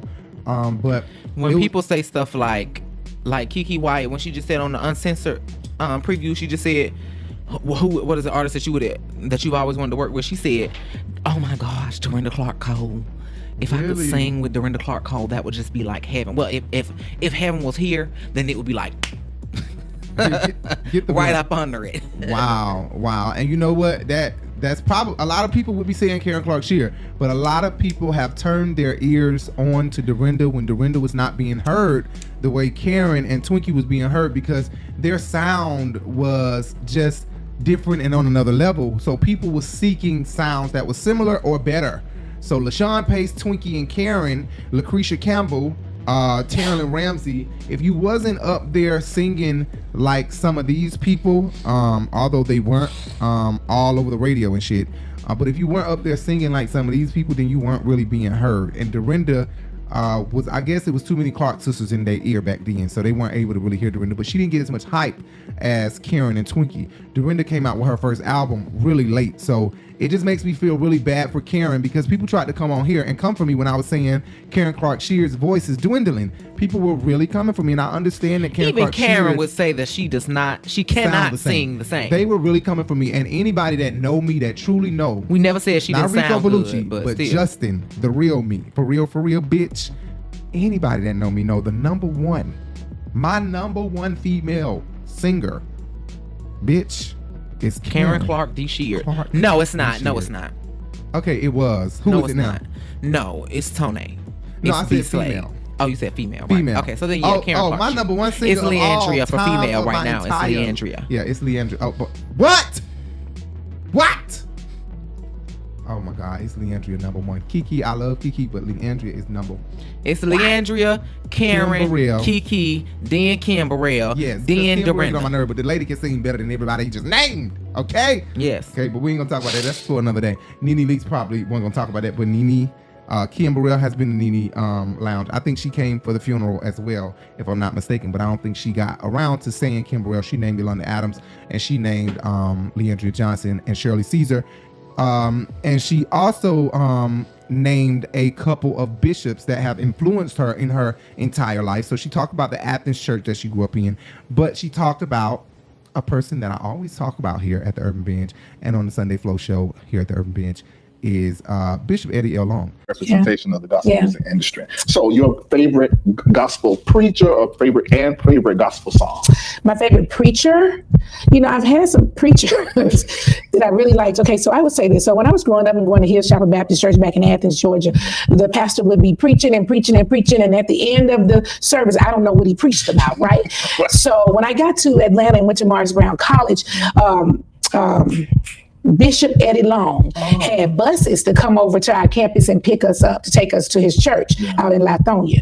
And so, of course, we all would get on the bus and go. And he would preach. This is the first time I really understood the Bible. He would preach and then he would teach the Bible. Like, this is what he's saying. And that's the first time I started understanding, right? All this time I gone to church, I don't know what they were talking about because I felt like Bishop Eddie Long had a teaching ministry. So he broke it down for us. So I used to really like him a lot for that reason. And then that changed. Okay. It was very shocking to hear her, like all of this coming together. Real Housewives of Atlanta, Sunday Flow Show, Bishop Eddie Long. It was just like, okay, if you don't do commentary on this, what the fuck else are you doing with your channel? You know what I'm saying? So it was really good to hear her say that because I'm like, okay, she put everything into, what's the word, perspective, or she kind of brought everything to light for me. So if you guys go back and watch my Sunday Flow show or go look at my review of Honk for Jesus, a lot of my videos, a lot of my Urban Being Sunday Flow show, I have discussed growing up at New Birth and how much I know New Birth, how much I know Bishop Long, blah, blah, blah, blah, blah. And I remember I recently just said that we used to stand along the walls. Nene said a bus used to come pick them up at Morris Brown College and bring them to the church. So then I was like, you know what? That's why we couldn't find any seats. It's because all those college kids was in there taking up every damn seat. And Bishop Long ended up probably getting a loan or something to get a bigger church because there were so many people in the church. Probably, I don't know, but it makes sense. Nene was in college. She said they would pick her up from Morris Brown College. It was no way she was at Morris Brown College when we were at the New Birth. It's no way possible. Right, no, I think she was it's no way possible. Because you said that the old New Birth, well, it was two old New Births. The old New Birth still would have been in Lithonia. But that was But now it's Snapfinger, Georgia. It's Snapfinger, Georgia, or something like that. So, but it would have been considered Lithonia back then. Back then, she said in Lithonia, Georgia, unless it was a slip of the tongue, but that would have been considered Lithonia, Georgia, really. I think now it's Snapfinger, Georgia, or it's Redan, Georgia, that area. Anyway, I just kind of thought about that. Okay, I'm trying to hurry the fuck up because I know Jay wants me to hurry the fuck up. Another thing I didn't say, oh my God. Another thing that Nene talked about was her beef with Tamar Braxton, and all I could think about was with Marlo. No, I'm just playing. With Marlo. I'm just playing. She didn't say you really hate Marlo. Jay is a hater. No, I do not. I'm just fucking with her because she keep fucking with Kandi. Bitch, don't come for Kandi. Anyway, she did say she would have Kandi. She said Kandi is Atlanta, so why not? Why not? But she did, people was asking her about Tamar, and I'm just like, wait the fuck a minute, what the fuck happened? She said it's too much to even delve, whatever the word is, delve into. Like, she's not even about to slice and dice everything that has happened with her and Tamar. And I was just gagging like, oh my God, what happened with Tamar and Nene? So what happened with Tamar? I don't know what happened with Tamar. So y'all know, I don't have any issues with Tamar. I honestly don't know what happened to her. What I do know is, I honestly don't know what happened to Tamar. I'm just being for real. The little stuff that I did here, it's just too petty to talk about, honestly. Right. I don't have an issue with her. She was at my event this year. She's dope. I'm just sitting up here listening. What I do? You're I you didn't say even a lot know. without saying anything. Okay, I ain't say that because that's it. What's the next question? You're pretty women? Yeah. Man, I love Tamar. You know, these black women, listen, I don't know what to tell you, baby.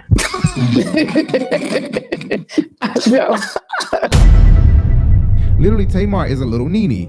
What the fuck? Like, I need her to get more into that and tell us what happened with that.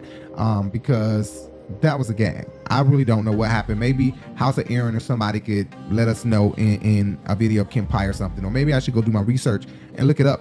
But I did not know those two fell out. But I'm pretty sure the blogs will be all on top of this tomorrow. Larry Reid has really slashed the internet with Nene Leakes in this interview. Yes. They really did. I mean, it's going to be everywhere by the time we wake up in the morning. People are taking their clips right now and already posting them on Instagram. So you better know that these YouTube channels and ET and all of them are going to be taking everything she said. And Andy Cohen will be watching Larry Reid for the first time. You better believe that. Ah, right. Larry Reid and whoever over at True, definitely. He True watched Original, a lot of executives, a lot of top dogs are really about to watch Larry Reid, and he did the damn thing. He knew exactly what the fuck he was doing. And God is so good. He ended up running into them inside of a grocery store, Yoni. And he ended up telling him, like, don't you date Nene? And he was like, yeah, Nene is right over here, actually. And boom, they clicked. And I'm pretty sure Larry paid Nene a good ass fucking amount, because once again, I'll let you guys know if you don't remember, Larry Reid bought this microphone, and Larry Reid paid the hell out of Carry On. Right, he sure did. If you look up the price of this microphone, Larry didn't know me from a can of paint, and bought this microphone. We only knew each other via social media, and dropped me the full amount for this microphone, when that's not even what I was asking for, but just randomly dropped me the full amount for this microphone. And if you look up this microphone, the most expensive one that this brand has is what this one is. Okay, so I think so. This is the most expensive one that Shure has, right? Yeah, for the type of microphone that you have. Right. So anyway, I don't know what happened with Tamar and Nene. I would love to know about that. Nene also said she would love to have a talk show, and it was so sad to hear Larry keep talking about do it for yourself. It seems like Nene's face was giving what you're saying is foreign. Larry constantly saying, don't you think you can do it by yourself? Well, do you think you can do it by yourself? It seemed like, oh my God, when I tell y'all, like, I'll be reading deep, and I may be off sometimes with my readings and my discernment and stuff. But what I got from it, and I'm not gonna even knock myself and say I'll be off, because a lot of times I'll be right. On a prophet type of level. So in her face, she was looking like, it was like a blank face, as if what Larry was saying was foreign to her. Like, do it on my own? How do it on my own? How the fuck can I do a talk show on my own? So I said Nene needs her own production company. I can see that. What are your thoughts on having your own production company? My thoughts are, yeah, sure. Okay. Is that then? Do any part of you think it's connected to the Bravo situation? I won't answer that. Okay. Do you think you can do it on your own? I think so, but as long as there's no one, behind the curtains pulling all these different strings. I have a lot to say, and people, Jay say this all the time. You don't understand that people don't think the way you think. You just think, and I tell Jay that sometimes, but it's crazy that we say it to each other for two different reasons. But the words are the same. But she has told me this plenty of times, that I have this mind, that this strong faith, like this faith that God is going to do it, and God is going to do it. And I get aggravated when people don't feel that way, and their stress is burdening me. And you know what Juanita Bynum said recently? That it can be arrogant to feel like somebody should be on the same level that you are on in God. You know what I'm saying? Right. It's kind of arrogant. So I don't want to be arrogant and making nobody feel that way. Baby, you can go out of here, baby. But that's another thing that I wanted to say, that Bishop Long, and I said this before, no matter what a person is going through, you can't knock their bringing people to Christ. You know, people just need to get their mind together and understand that he was anointed no matter what he was accused of or no matter what he settled out for. He was anointed, and I say this all the time. And Nene is just, she literally just primed exampled my shit the fuck out. Like, she said he was the one that taught her, you know, when she wasn't interested in the shit, he really preached it and taught the word to her, and that's good to know. You know, I felt like it was confirmation. That's another thing. Larry was saying that there was this thing where they wanted to show Nene as the villain, and I totally did not agree with that. I do not think that Bravo had this thing of showing Nene as the villain. I do not agree. I don't agree. Baby. I don't think they were purposely trying to make her look like the villain. Let me just say this. Let me just give one instance. Oh my God. When they did that whole thing in Greece of telling the story, me and Cynthia are going to act out how a Kenya and Nene situation would go. She just didn't want to receive it because it's coming from me. Actually, I will be playing the role of Nene Leakes. Bring the heat, baby. Get the award. Emmys, honey, all that. And I'm going to be Kenya Moore. Well, you know, I am an actor. Baby. As well as them showing behind the scenes, they hardly ever show production. They only did it twice that season. They tried to, okay. And they did it when Nene season. and Kenya was fighting, and they showed production as if Nene was the problem during that whole thing. And then they also showed production when she said she was finna get up and go to the bathroom and flush herself down the toilet. Bye. So I do think that they purposely did portray her as the villain. Not to say she didn't do anything to antagonize the situation with production, but I think that they were trying to make her seem more difficult or more of the villain than any other Tom, Dick, and Harry, like Kenya getting her ass up in Greece and walking the fuck, storming off because she don't want to hear what Marlo got to say about her when they was putting the crown on each other's head. Let her speak. But right now you are amazing. But I'm gonna say, and I don't need back up. You can't just say your part and not let her say hers. She's not finished. I'm tired of y'all. I'm saying you can deal with anything. Come back. Stop being the person that walks away. What are you doing? Stop it. Kenya. But at the end of the day, I'm gonna tell y'all. So Kenya got up and stormed off set, and Nene said that. Kenya got up and stormed off set. Nobody made a big deal out of that. It was nothing. It was just as if Kenya got upset. But when she closed her goddamn laptop on the reunion, everybody wanted to make a big deal out of that. And it's no different. She was just at home. She closed her laptop. You gonna keep knowing me. Stop.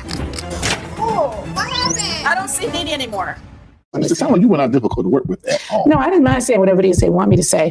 I personally don't think I was difficult. I think what they wanted people to believe is that I was difficult to work with. And I think that if you were on set, you would be surprised at the ones that are the difficult ones. Well, the one thing you did that helped make it look like that was when you said, and you closed down that laptop, what was happening in your mind?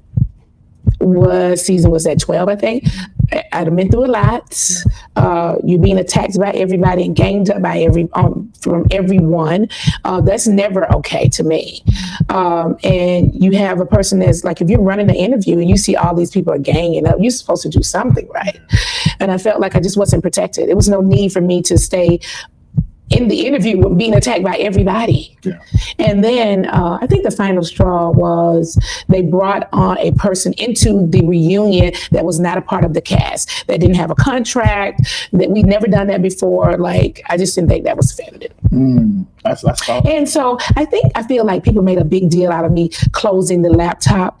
And they did. The thing is, how many girls get up and walk off the set at the reunion? It was the same thing. It's the same thing. I was at home, so I closed the laptop. I couldn't get up and walk off a set. I was looking at a computer. Yeah. So girls walk off the set all the time. They walk off crying, they storm off and don't come back, or they come back later, and then they say, we'll take a break and we'll be right back. I mean, the person storms off. I mean, it was no different. And then people are like, you closed the laptop. Like, girl, shut up. How many people walk off set? Yeah, and I'm not saying. I always felt like I was held to a different standard. Yeah, you know. And I'm not going to say that, but I don't want it because I done said how much I love you, and I've always liked you from day one. But if you were wrong, I would say that. I would say I think that. But it just looked. It was the same as anybody walking off a set. You know, we weren't on set. It was COVID. Yeah. So we were on laptops and we closed. It really looked like you were made the villain strategically. Thank you. Right, that's true. They did bring that up. I don't think that the closing of the laptop was that serious. I do not think it was that serious, and I don't even think it was serious enough to be a viral moment or anything. I don't think it was serious enough to even bring up, and I don't think it made Nene look bad at all. They tried to make her look bad because of that. But I just don't understand why her and Giovanna fell out and what happened off camera that made them two fall out so bad that she didn't want her at the damn reunion. What happened between Giovanna and Nene was that Giovanna, big lying ass, could never admit to the fact that she recorded Cynthia. She never admitted to that. She kept making it seem like Nene was crazy at the end of the day when they was at the reunion and all that shit. I don't know what Nene's talking about. It wasn't me. And then when they was in Toronto, she was saying, when Porsha asked her, or Kenya asked her, whichever one it was, is the person here tonight that recorded Cynthia? And she said, I'm not going to speak on that. When Kandi directly asked her, were you the one that recorded Cynthia? She said, no, I didn't record Cynthia. Who told you that? Okay, wait. Let me ask this question before we go any further. Were you the one that recorded Cynthia? Who said I recorded Cynthia? Nobody said you recorded her. I was asking you were the one that recorded her. No. Okay, great. I just wanted to make sure. Dang, why you got to tell me like that? I did not tell you up, but when I talked to Nene, she said that somebody had played her some recording of Cynthia that was like a mutual friend. And so I just wanted to make sure that you weren't the spy. No, I ain't no spy. No, not at all. It was so like, bitch, as if you knew. Who told you? Right. So I think that because she could not own up to what she did, Nene was like, bitch, I'm done with you. I'm not finna fucking deal with you. You a big ass liar because all these girls came down your throat. You trying to get in this circle, but you recording bitches and can't be honest about it. That's true. Another thing, Nene threw a lot of shade at Cynthia. She threw shade at Sherri. He said Sherri is gorgeous. That Sherri is gorgeous. Oh, you think so? I was like, bitch. Right. Her and Sherri just don't get along. But like we said before, Sherri was one of her number one haters, though, for real. And was. When she said she was just hating on me so bad. She was. She was. She can be around the corner in the alley all day long. Was it your first car repo? Out of the parking lot of Home Depot? Oh, she can't hear that. She was hating on me so bad that she chased me out of the restaurant. This is D. Lying, trifling bitch. Another thing he said, you and Peter are good friends. You and Peter are good friends, right? Yes, I actually had dinner with him last night. Bitch, I damn near hit the floor twice. Got back up and hit the floor again. Nene, I ain't got no excuse for this one, honey. Why? We know you want that dick. And then he said, what do you think about... Or maybe she just admired it. Peter saying she's a... Peter just said she's a queen. She can handle this, that. Oh, yeah, what a nice thing to say. Yeah, those are the nice things you should say. I was like, oh my God, Nene, damn. You and Cynthia still going through it like that. Everybody's sitting on that platform is not. Yeah. Everybody's not making the same. Yeah. So as good as you checked out on Cynthia, but you and Peter were cool. I had dinner with Peter last night. Just measure this. Do you think? Because this is what I think. To me, they were, and this I love this. I love this because you didn't know what you think, and I always wanted to know what you thought behind the scenes. Do you think her and Peter was her best match out of these men that she was with? Out of Mike? I think Peter was a better match, but I don't think they would ever get back together. Yeah. Do you think it's because of her family? No. I think Cynthia makes her own decisions. I just don't think that they would ever get back together. I think they've moved on. Yeah. She's gotten married and he's dating someone. I don't see it. I mean, he did call her a queen. He says that she's always... Well, I think, those are the right things to say when you in the press talking. Right. Queen. Yeah. Damn. Cynthia's theme song. The men all pause. the men are. When I walk through the. Ain't that funky shit? Nessa girl, I went down to the salon.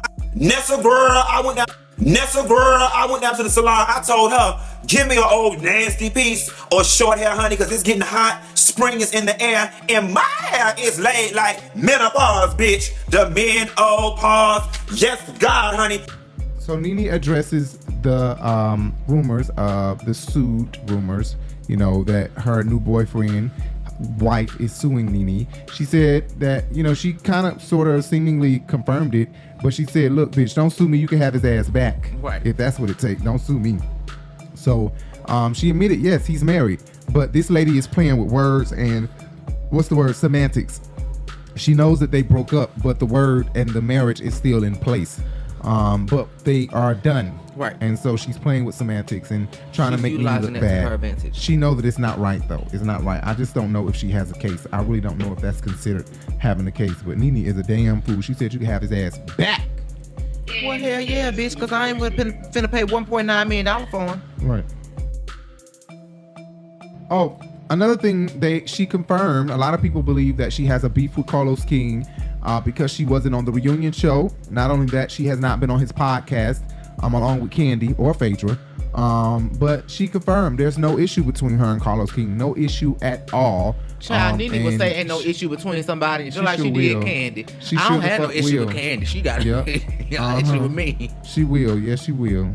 On the show. I never understood why you and Kandi didn't get along. Or maybe I'm looking at it wrong. Maybe y'all do, but it's just on the show you don't. No, I mean, honestly, I don't have an issue with Kandi. This is the God honest truth. I really feel she has an issue with me. And I don't want to speak too much about what I think the issue is, because I think she has an issue with me. I'm an original housewife. Yeah. I feel like that was an issue. I feel like I was noticed a lot. You know, a lot of people, I'm not saying this, people say it all the time. When we think of the Real Housewives of Atlanta, we think of Nene. Yeah. And I think things like that didn't sit well with her. Because she is competitive. She's very competitive. Yeah. And I'm not competitive like that. I don't see the purpose. I feel like, I don't know, I feel like her issue's with me. I don't have an issue with her. Yeah. I don't know if I don't know. Yeah, I understand, because I couldn't understand it either. And I think she was great at what she did. A lot of people, thought that we would get along. I don't have if I saw her, I would speak to her. I just don't think she likes my presence. Yeah. So, yeah, okay. Anyway, that's it. Nene said she got a few friends. It seemed like Nene was trying to force Larry to say that he looks up to ATL because she kept trying to say, I got a question for you. He was like, yeah, what's the question? Do you look up to any YouTubers? He was like, what do you mean? He couldn't even answer the question. Like, right. He said, unfortunately, to tell you, I don't really, and she was like, okay, well, is there any YouTubers that you watch? And Michelle ATL was in the comments. I really think she was trying to, and that's Nene good friend. I think she was trying to get at, is Nene, do you watch Michelle ATL and are you inspired by her? Because Michelle is the type, and I'm sorry, I don't mean to be talking shit about nobody, but Michelle definitely gives the type big-headed, they copying after me. Arrogant. When really, I think a lot of people have been inspired by her, but a lot of people have been inspired by Funky Dineva. Your arch nemesis, bitch. I'm more of a fan of ATLian's articles than her YouTube. I'm more of a fan of her articles than her YouTube. But Larry did not name Michelle ATLian at all. Keep typing behind a cubicle, bitch. Really? That's what you good at. Yeah, Nene answered a lot of damn questions. She answered a lot of questions. I think Nene and Porsha should be on Love and Marriage Atlanta.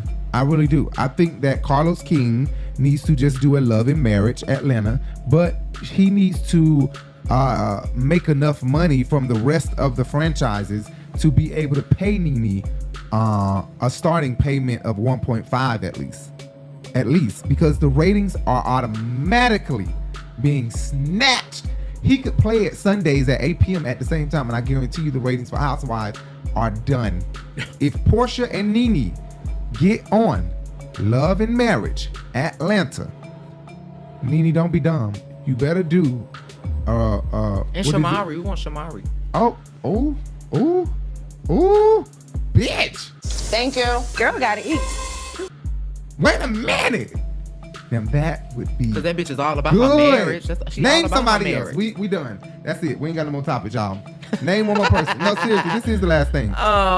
Name one more couple. No, name okay, we got 3 couples. Name a good one. Please let it hit hard. Gotta be somebody that's gonna hit hard. Like you just thought of that one. Bitch, that just went down 3 T. That's like Nene up here, Porsha, Shamari. Who? Another couple.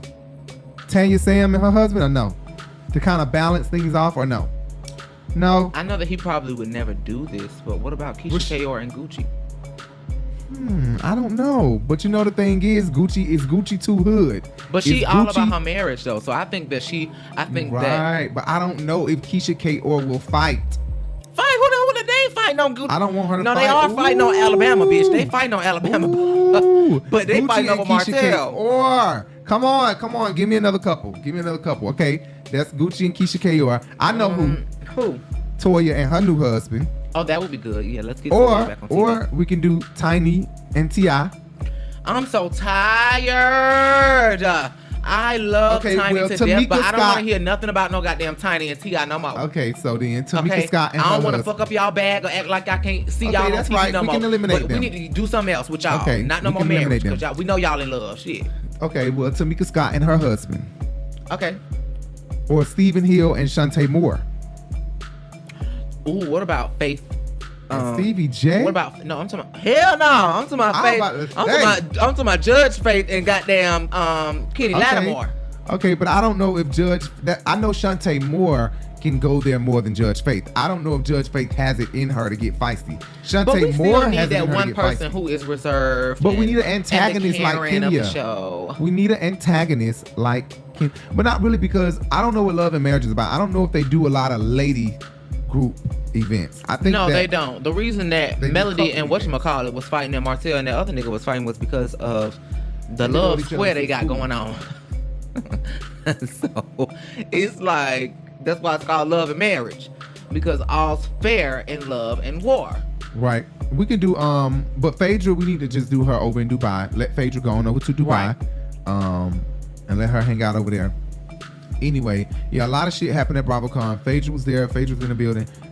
We can do Rashida and Kirk. Yeah, Rashida and Kirk, but I didn't say them because they over at VH1 and they doing well over there. So if anything, they would be the lowest paid. They would be the lowest paid, and they would be great. But they will be. They would be good, yeah. Because they offer their marriage too, both of them.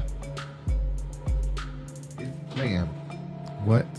Rashida Kirk, Keisha Kayor and Gucci, Shamari DeVoe and Ronnie DeVoe, Porsha and Simon, Nene and Yoni.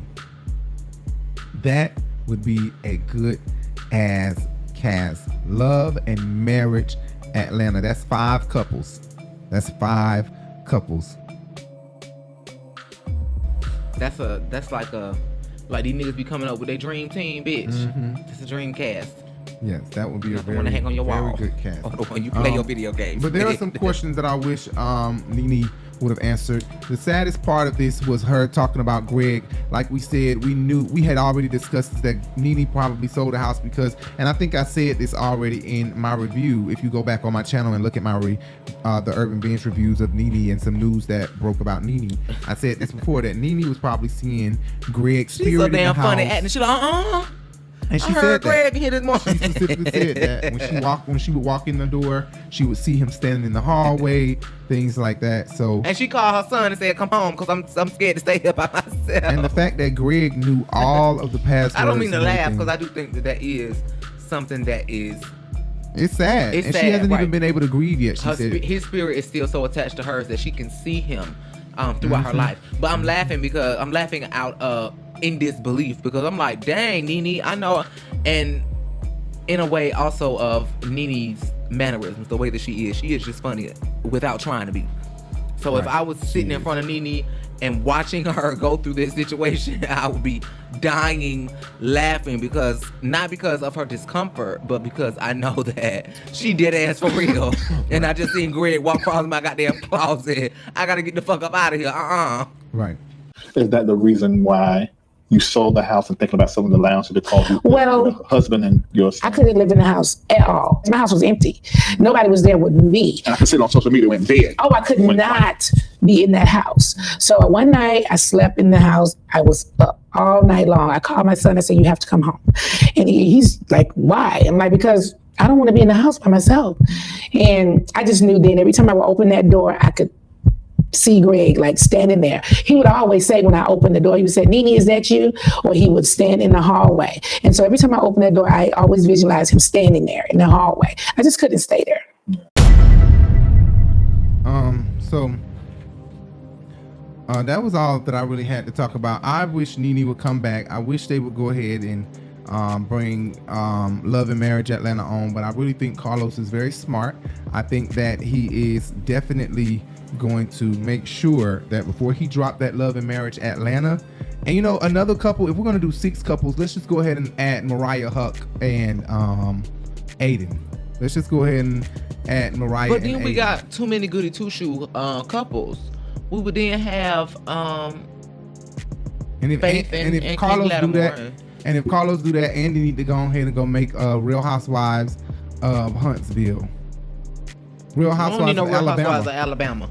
Oh, bitch, but he got to do all redneck. We don't need He that. got to do all racist redneck. No, the fuck bitch. you don't need to do that, bitch. We got enough of them hoes. Okay, Let me well, shut 2 up. black women, just 2 black women and 5 and 3 white women. There's got to be 3 or 4 white women. So it can be a meeting. Yes. No, hell no. 3 black women, 4 black. I mean, 3 white women, 4 white women, and only 2 black women. Because you know what, Andy be daring their ass to say some racist shit. They just be waiting on little skinny min ass bitch, drunk bitch to say some racist shit. I'd be like, that bitch this close to saying nigger.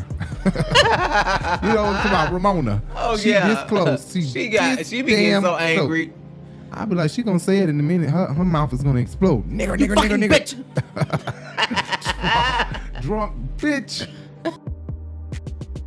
Anyway, thank you guys so much for tuning in. Hopefully our enthusiasm was up more. You know, like I said in the beginning of this video, I'm trying to help my enthusiasm be up about these videos. I want to get on here like, what's up, everybody? How y'all doing? No, that's just not me. You know, so I ain't finna be hollering this shit. I holler right. enough. Accept me for who I am. You know, I'm not coming on here with the loud shit and all the shit. You know, I probably do get loud sometimes. We still got personality and all. The Urban Binge, this is season 6, I think, episode 7. Make sure you guys check us out everywhere podcasts can be played.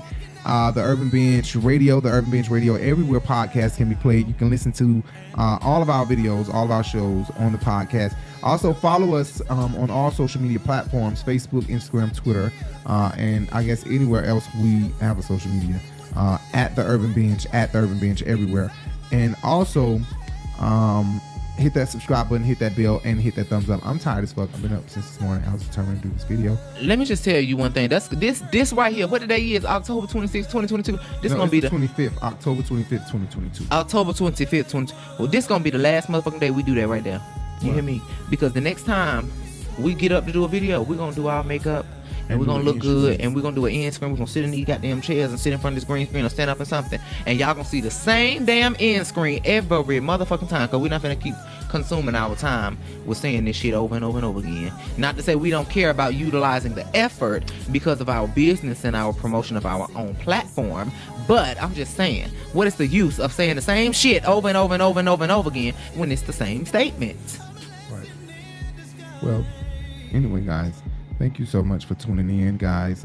Make sure you hit that subscribe, hit that thumbs up, and hit that bell. Again, hit that subscribe, that bell, and that thumbs up, please. One more Hear my again. voice right now. Do it. Hit the thumbs up, hit the subscribe, hit the bell, please. All right. Thank you guys so much. I'm Rico Bellucci. And I'm Jay Bellucci. And we're out of here. Bye.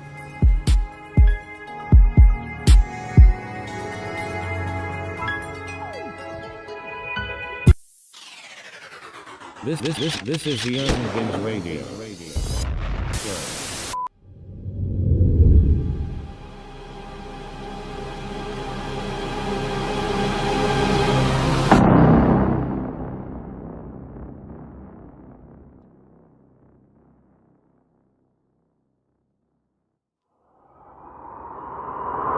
Speaking of Sherri and Chateau Sherri, Nene Leakes. I did a video last week. If you guys have not seen it, go check out my video about Nene Leakes. We went live last week to talk about the interview, Larry Reid interview with Nene Leakes, and we just wanted to give our reaction and our commentary on that interview, and we did, and the video did really well. Only problem is I really thought Nene did a great interview. Larry Reid did a great interview. It just did not get any coverage. I expected it to be covered. It was covered all over social media. So I know all the major media companies and the editors at big companies, I'm pretty sure they seen and read and listened to Nene on Larry, watched it. I'm pretty sure Andy Cohen and executives at Bravo did, and nobody covered it. ET did not cover it. No one covered it. It's as if they are trying their best to mute Nene, or like Nene is right. Maybe somebody's out and the masses are working against her. It's like Bravo created a monster and are now closing the monster out instead of taming it. I think they felt like we can't tame it because we have certain boundaries that we have to abide by. So we can't tame the monster we created. So what we can do is just kick her out and don't have no dealings with her. I say they created the monster Nene became because they gave her all the money that they gave her and spoiled the fuck out of her. Gave her everything she wanted. When you tell when a person can tell you, I'm not gonna film if y'all put this person on, and y'all don't put the person on to keep Nene on the show, that's like spoiling her. You know what I'm saying? She know that she has the upper hand. Y'all need me more than I need y'all, is what it kind of was at one point. Now it's so unfortunate. The tables have turned. They don't really want Nene, and although they kind of could use Nene, they don't want Nene. They feel like they don't need Nene, and Nene now needs them and wants them. Seems like she really wants to be back on the show. She really wants to be back a part of Housewives. And Greg doctor said to him, you know, if Greg doesn't want to do chemo, if he doesn't want to come back to the doctor anymore, he wants to just try to, you know, get better on his own, I would say that Greg has about a year left to live. And I thought, now what Greg did she see? Because this in a year, that doesn't look like that. Greg really looks bad right now. He looks really weak. And he's gotten really small. I don't see this being a year. Now, the lawsuit, where's it at now? We still have some legal things. Do you regret filing it? I have to say, I honestly don't. Yeah. Mm-hmm. Did you feel like filing it was you speaking up for yourself? You know, it's almost like a child being abused, and I'm just over here asking for help over and over and over. Everybody's acting like they don't hear me. Mm-hmm. And I'm asking for help, and nobody hears me. I don't know. I feel like my hands were tied. There was nothing I could do. I've asked so many times for help or for meetings or to sit down and talk and try to work through whatever issues. There's things happening that you are not privy to that are happening behind the scenes, and I wanted help, and I just couldn't get it. The judge ordered it, or was that the deal? It was a mutual on both sides to drop it, and we worked that out through our attorneys. Right. They have not talked to me at all, just being honest with you. They have not talked to me at all. I have made many attempts to try to, you know, see can we talk and maybe work through certain issues, but it's been crickets. Is that the reason why you sold the house and thinking about selling the lounge because you well, husband and your son? I couldn't live in the house at all. My house was empty.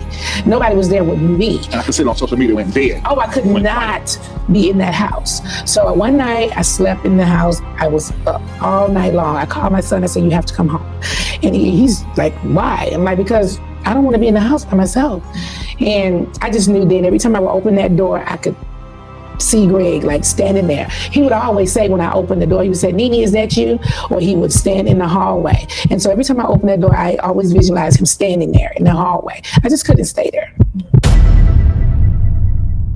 And, I think that the fuse has burnt out. She was really pissed off, and it's kind of the fuse has burnt out. She's like an Aquarius. Right. That's why she told Larry, we click well. We y'all are alike. We are alike. And that's what happened. She blew up, said things she didn't really mean, filed the lawsuit, and now, you know, she drops it. She says they both settled, but she said, you know, she doesn't regret filing it. I think that was a mistake. I really don't think Nene meant that. I think she does regret filing the lawsuit. I think Nene regrets filing the lawsuit. She just can't say she regret filing the lawsuit, but I think she does, and I hope she does. But Jay tell me all the time, Nene don't owe no apology because we really don't know what racism Nene did endure, and we don't know what they settled out with. So that's true.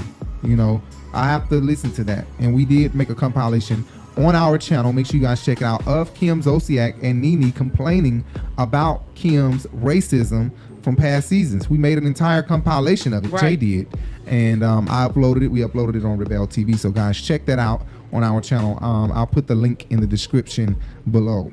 Hopefully I'll remember to do that. Comment if you want to see that, and I didn't put the link in the description below. Comment and let me know. Remind me. Anyway, yeah, Nene didn't get any coverage for the Larry Reid interview, and I just found that so not fair. I don't know if Larry Reid was being contacted, asked to use his stuff, and he didn't respond, or if he was responding like, pay me before you can use it. I would like my check. I would like my check. You know, I don't know. You know, that's an Aquarius for you. We're not going to do anything for free. Right. Like they said about Kenya. Kenya don't really do nothing without a check involved. She sure doesn't. Okay, first of all, you need to talk to my agent. Girl, show me a receipt because you did not tell me I was posing today. Kenya don't really do anything without a check involved. And that's why Larry just said what he just said, because we don't really do nothing without a check involved. Anyway, moving on to I just wanted to get back to being the fabulous Nene Leakes. So, in order to do that, you have to hit the block button. Bing, bing, and bing. So I appreciate you guys for listening. I am Rico Bellucci. And I'm Jay Bellucci. And when I say I am Rico Bellucci, I mean go look me up on Instagram at Rico Bellucci. At Rico Bellucci is my Instagram. Is my Instagram name Jay? Your Instagram is at Jay Bellucci, at Jay Bellucci, at Rico Bellucci. Know that we have been together for 10 years, all right? And we've been married for a while now, and I am very much so in love. Okay, we do have our issues. We can't stand each other sometimes, to a point where it's just like, I'm leaving you, and a lot of relationships get like that, where it's like, you know, I'm done, we're about to break up, fuck you, and it's a lot of marriages that are like that, especially when you're together for 10 years. I know a lot of people who've been together longer than that would say this is just the hump, the start, but you've made it a long way. At some point, that's what Michelle Obama said about Barack, that 10 years was the hump they had to get over. Exactly, and it is the hump. You're right at the hump, and now you're about to start. The top of that hump is the peak of the bullshit, if you ain't know. Right. Where you feel like you're at your wit's end, and I think that if anybody hear me say at Rico Bellucci, at Jay Bellucci, and think that I'm talking calm right now, but I want you to know Jay knows that I'm not fucking playing. If you think that you're gonna go to Jay's page and there's nothing that happens that he don't know about, okay? I'm gonna see it. There's nothing that happens that he does not know about. I'm gonna pay attention. Okay. I'm gonna pay attention. So make sure you guys don't be stupid. Period. Don't message Jay no stupid shit. I know how gorgeous Jay is, but don't think you can get off of here and get froggy. All right, you get froggy, I'm a bullfrog. All right, or whatever the biggest frog is on the planet. You know y'all want to be going through that don't go through my phone shit? I will hand him my phone. Here. Well, you guys, what you do is make sure you check out the podcast. The podcast is coming really, really, really soon, like within a couple of weeks. All right, the podcast is coming, and the podcast is, when you go to OnlyFans, search for what is it? Dictations. Dictations. DICK. Dictations. Dictations. Yes. With your instructor Jay. All right. Dictator. With your dictator Jay. I'm sorry. And you're the dignitaries. Right. And we will see you guys over there really soon. Make sure you guys follow us everywhere at The Urban Binge, on Twitter, Facebook, Instagram, Threads, at The Urban Binge, anywhere on social media, at Rico Bellucci, at Jay Bellucci. And thank you guys so much. We will see you guys soon. I'm tired. I'm hungry, and she hungry. Come on, let's go eat. Bye. All right, see you guys later. We're out.